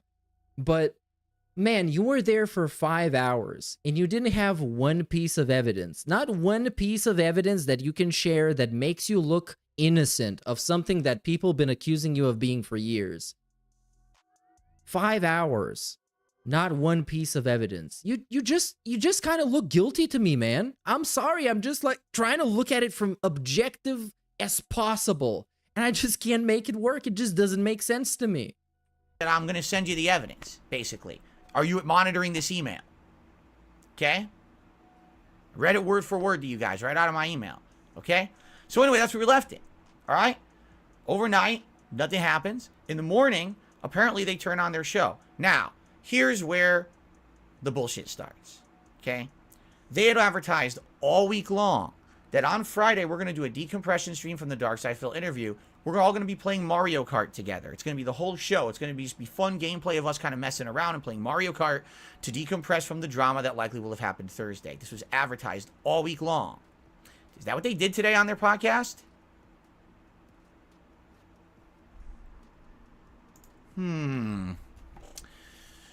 Okay, man. Oh my God. Darkside Phil Aftermath. Yeah. Podcast. But I don't understand this. Just because, okay, so here's how I'm gonna lay this out. DSP promises that he's gonna do a whatever the fuck. How did he call it? A decompression stream, right?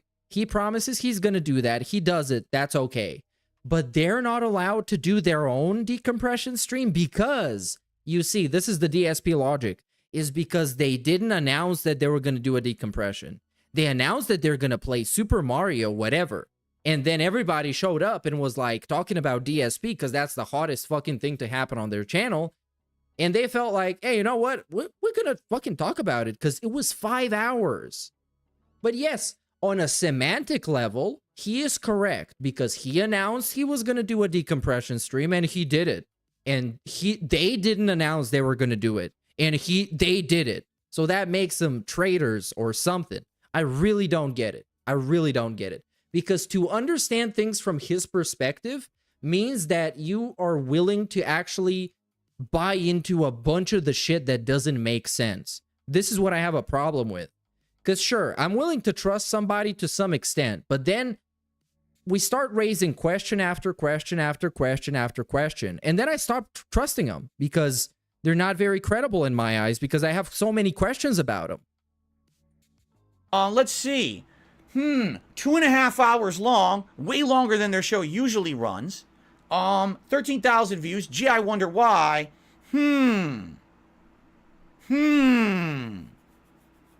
So what they had said they were doing all. Email him as well. Oh yes, yes, they should have emailed him on the business email. Hey Phil, we're about to do a decompression segment. Is that okay with you? They needed to ask him for permission if they can talk about him again. What I was under the impression they were doing all week, they decided not to do. All right, they decided to do something completely and utterly different this morning. Yeah, because that's what their audience was asking for, because this was the hypest thing, and it's in their best interest and the best interest of their channel to talk about it. Otherwise, it seems like they're avoiding it by just playing a random Super Mario game and their whole chat saying DSP, DSP, DSP, DSP. Now, I did not watch this show. I went and did my own content this morning. I played Hogwarts Legacy on my stream, and I beat it over on DSP Gaming. The playthrough is complete. I'm happy because it was a really long game, and now it's done. And so I decided, you know, I'm back to normal, right? I won't even probably be talking to these guys. If Craig comes back at me and responds to the email, right, then, you know, we'll have a discussion about possibly sending him all the stuff or whatever. Why should they tell you what they're about to do when it's not your show and it seemed like yes, to fit in afterwards? But DSP is allowed to make a decompression stream. DSP is an NPC. Yes, it's like I don't even know how he expects people to treat him. Would it have been okay if Craig reached out to him and asked him for permission to do a decompression show and be like, "Hey Phil, well, we got a lot of people asking us to address all the stuff that happened yesterday and talk about our feelings about it and also read all the super chats from yesterday. Is that fine with you?" But at this point, I don't think, like, as somebody who's a part of a podcast, I don't think that's something that I would do if I was in a similar situation. Let's say we had Pastor Eric Miller on, which we did, and then he goes on to become a lolcow, which he did, and then that happened like immediately after we had him on, and we wanted to have a segment talking about him and what our impressions are. I wouldn't fucking reach out to the guy. Like, I'm not fucking asking you. I'm going to be talking about my experiences with you and like talking to you on my show, which I wasn't there for, but that's, we're blurring the lines of hypothetical and reality here. Just bear with me. That he wanted on the show. I'm serious about it, right? So I'm streaming and people are like, "Phil, did you just see that podcast they just did?" I'm like, "No, you know, again, to my knowledge, it's over. That was the interview." You know what I'm saying? I don't even know what what are you talking about? No, do you understand the whole show was dumping on you? Like literally every host came on and essentially said they didn't believe a word you said. You're a filthy liar. You know, you're not that they were like totally saying what a scumbag or anything like that. But essentially, I guess what the theme of the show was that they're all sorry for me because I'm such a person who apparently is really just a sad guy in a bad situation, and he's addicted, and you know, he's a liar, and it's all bullshit. And essentially, it's funny, all right, because they're doing the show, all right, and apparently, when they're doing the show, every time a super chat comes in, it's literally from one of my detractors. And every super chat is something nasty. And they read it, and they all collectively laugh at it. Ha ha ha, that's funny. Ha ha ha. Ha ha ha. Ha ha ha. Let's laugh at Phil. Oh my God. What? But they laughed at him when he was there too. Adam laughed at him multiple times. They all laughed at him with Keemstar. They confronted him on everything that I believe they should have confronted him on the spot. There should be no excuses on his end that they talked behind his back or something. They told him everything. And I'm sure both Craig and Adam are willing to tell him everything to his face again. They don't have a problem with that. They didn't do that when I was on the show. They waited till I wasn't. That's funny, isn't it? Very funny. Ha ha ha. Right? And they're showing on for 2.5 hours. All right? Now, I got a question for Craig and the Side Scrollers crew. I really do have a genuine question. All right? Let's actually ask the question. We all know that my appearance on Side Scrollers is the most popular thing they've ever done, correct? It even brought in Keemstar.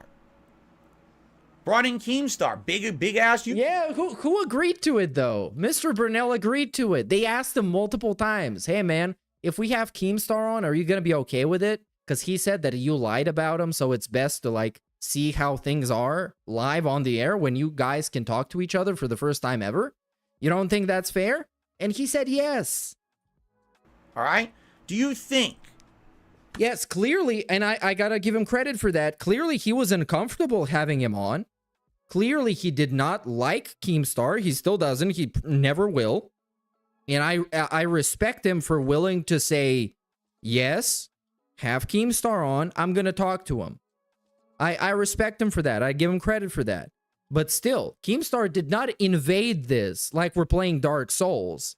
Keemstar joined this because he was invited. That Keemstar would have ever appeared on the Side Scrollers podcast if I wasn't on there. Right? Okay. So they see, oh my God, this is the biggest thing we've ever done, and we just made an insane amount of money, thousands of dollars from detractors. So what do they decide to do the next day when I'm not there? Which is not the agreement we had.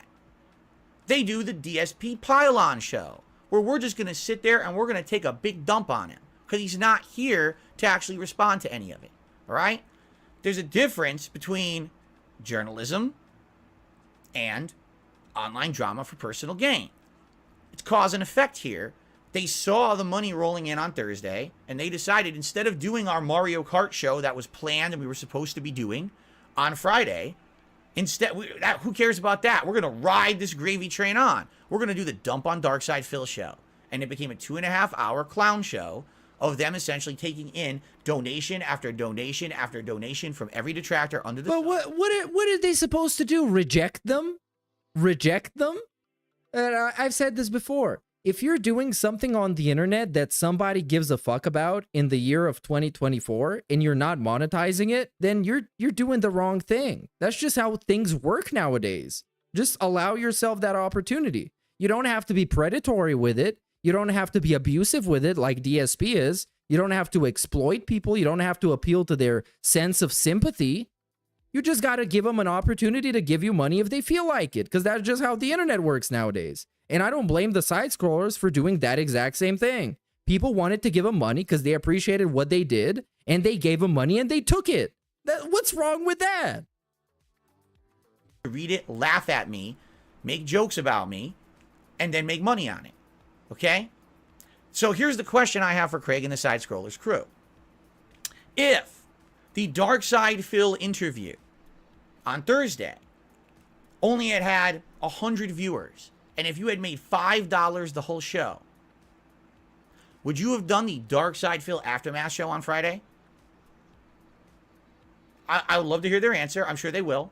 All right? But, you know, like I said, it's cause and effect. The reason that they did the show is because they wanted the money, right? Or else, if there's no profit there, why are they going to do it again? There's no point. They got to ride that popularity out while they have it, all right? This is literally the same thing that all of my detractors have done for years. They say, wait a minute, drama sells? Wait a minute, making fun of someone and you know, bringing them down at their own expense is profitable? Oh, well, who cares about morals, right? Oh my God. On the interview, we didn't promise him we wouldn't destroy him the next day when he's definitely not there and not knowing we're going to do it. But does he really think that the post show has a bigger impact than the actual interview? Does he really think that? A bigger impact, I mean, on his public persona, on his brand image. Does he really think that they hurt him more on the post show by reading a bunch of super chats that said, good job, you guys, and gout, gout, gout? Does that hurt him that much? If it did, then I guess his public persona is just super fragile. Right? It's literally, it's being completely two-faced. It's completely unfair. If you're going to have another entire show about Darkside Phil, you should let Darkside Phil actually respond to your stuff. Not, oh, guess what? We had a whole show, and then after that, the beat-up show. The pummel Darkside Phil show when he's not here. That's not fair at all, okay? Let me give you some comparison here, all right? Yesterday on the podcast, Craig said something to me that actually really, really resonated with me, okay? He said, you know what, Phil? People who you've wronged in your past, whether or not you really think that saying, you know, you're sorry to them or making amends would ever change or do anything good for them, correct? Basically, it's still worth it to reach out and do the right thing. Do you want to know what I did last night? I actually DM'd that person in the Street Fighter community who I used to bully. I actually DM'd him on Twitter and I apologized. Now, I know he doesn't care. I knew he wouldn't. But I apologized to him because I felt so bad. After Craig saying that to me on the show, I was like, he's right. I should do that. Do you want to know what else I did? I went out and I publicly apologized to ReviewTech USA because I felt like, even though I feel like he's unfair. Yeah, why did he do that? It's not fair for me to then be unfair to him, which I do feel like I've been harsh to him recently. Why did he do that? Why did he do that? Why did he do that? He did that for exact cases like this, where he could dangle that in front of his face. Because Richard, unlike all those other people that Phil used to be nasty during the FGC days, Richard has a YouTube presence. And not only is he a public personality, he's also negative towards Phil. So Phil going to Rich and kissing his ass is only good PR for Phil.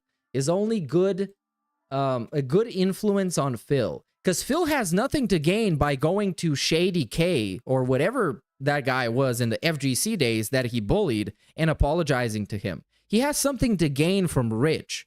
Because Rich, if Phil is nice to him, Rich is going to stop making fun of Phil. Rich is going to be nicer to Phil. And if he isn't, then Phil can bring up the fact that he apologized to Rich and he can dangle it in front of his fat little face until Rich feels bad about it. And Phil looks like the good person and the rightful individual in this case. With some of the stuff I said and did on my streams. And then you know, last night someone had told me his daughter is sick. And I felt so bad. I was like, whoa, the last thing he needs is drama and stress around this time in his life. So I publicly apologized to the guy. And now I'd actually like to have him on the show to just have a civil conversation about stuff in the future. You know what I'm saying?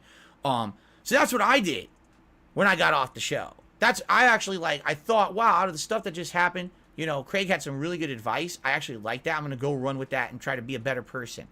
They felt the best thing to do with that show was to do a show to shit on me for 2.5 hours. Bro, okay. But then on, okay, here's the thing though. Because in this case, looking at it from DSP's perspective, it's a catch-22. So the side-scrollers are in the wrong if they get all this money from detractors and they don't give a single one of them shout-outs. Because they got a bunch of super chats during the 5-hour-long interview that they couldn't read. They technically, physically did not have time to read. So if they chose to ignore them, that is bad for them. But then if they chose to do a show reading them, that's also bad for them. Invited him to the Decompression and read all the super chats. Would have been primetime entertainment. Yeah, and I'm sure they would have been up for it, and they would have told him everything they felt right to his face, because Adam didn't seem to have anything against it, because he was telling him everything he felt right to his face. Craig didn't have anything against it.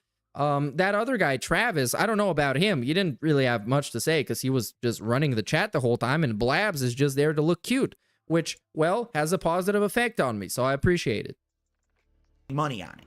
That's what they felt was the best thing they could possibly do out of a show like that. So where was Tough Guy Phil when Keemstar came on? Yeah. He called Keem all sorts of names when he wasn't on Phil's stream. Well, that was the best part, man. Wow, we're actually 33 minutes into this. He still hasn't started reacting it.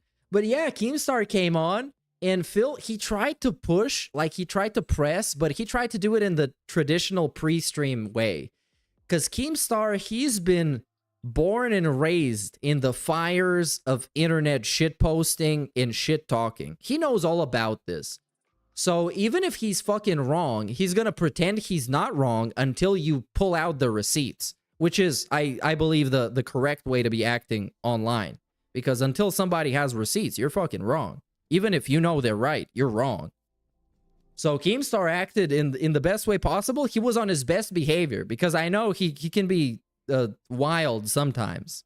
But thank God he was good, because otherwise people would just be piling on to Keemstar. That wouldn't be positive. 5.5 hours of their time that normally I'd be working and making money. Instead, I'm on their show, you know, giving them insane amounts of views and popularity. You're getting Keemstar to show up on their show, giving them a giant boost, making what? People, I actually heard the number, and I can't confirm if this is real or not. I heard they made $20,000 yesterday alone in the one show. Now, I've never made $20,000 in one day in my life, and I never will. Apparently, they made it. Why did they make it? Because Darkside Phil was on their show, okay? So they see that, and instead, wow, that was pretty amazing. We'd like to have him on in a part 2. So let's say, okay, that's enough. We'll talk about him later. No, next day, it's Darkside Phil part 2 without Darkside Phil. The show continues without me, completely unfairly, and they make a ton of money on it, okay? It's completely unfair. It's not integrity. It's just not. There's no integrity there at all. If there was integrity, say, listen, we had him on the show. Super chat off reacting to Wings Doc. Yeah, that's true. I mean, I wouldn't expect him to, but cause like he builds so many laws of morality. Musical notes. Yeah, Keem, you're someone who. That was a fantastic note, but it's like, yeah, he builds so many walls of morality against around himself that he exposes himself to being a hypocrite, and he doesn't even know it. Like, prime example is with the React stuff, because when he started the React channel, he would only react to stuff that he was explicitly given permission to. And then 2 weeks later, we're just reacting to random clips that people pay to submit. So I guess that's out the window, but he was super proud of being the moral reactor. I don't know, man. He answered the question. And he makes this. Yourself, what you think? All right, maybe we'll do a 10-minute segment where we all talk about what we thought, and then we move on. We want him back. We'll talk about it when he's back. That way he can defend himself again, or we can have the conversation again. Not, oh, immediately once it's over, okay, then now we beat him up. And again, do I really believe they made $20,000 in a day? No, I don't. Maybe they made a few $1,000 bucks. Even then, that's something they never would have made without me on the show. And if you're actually showing, oh, okay, wow, that's nice that Phil did this for us. We're gonna be nice and grateful. We won't beat him up the next day. Well, they did. They did a 2.5 hour beat up Phil show today. Okay, making more money constantly, right? Laughing. I actually heard, and we might, because we might react to it live here. They all did the ack laugh together in unison, which I don't do. Okay, yeah, you do though. Ack laugh. Yeah, you do. Me. You see, like, that's funny. Oh, something that people say about me all the time that's terrible is funny, right? Right? Oh, it's hilarious. I don't even know where it comes from. It's just one of those memes, right? So anyway, I hear all this on my stream this morning, and I'm like, oh, I first I didn't believe it. I thought people were basically over-exaggerating. All right, I did. I thought people were making shit up, or maybe, you know, what it is they want to start trouble. And I actually felt, and I defended those guys last night. I said, no, I feel like that interview was 100% fair. I do. I think that they, you know, yes, was Adam harsh? He was. A lot of people thought he came off very abrasive and like a dick.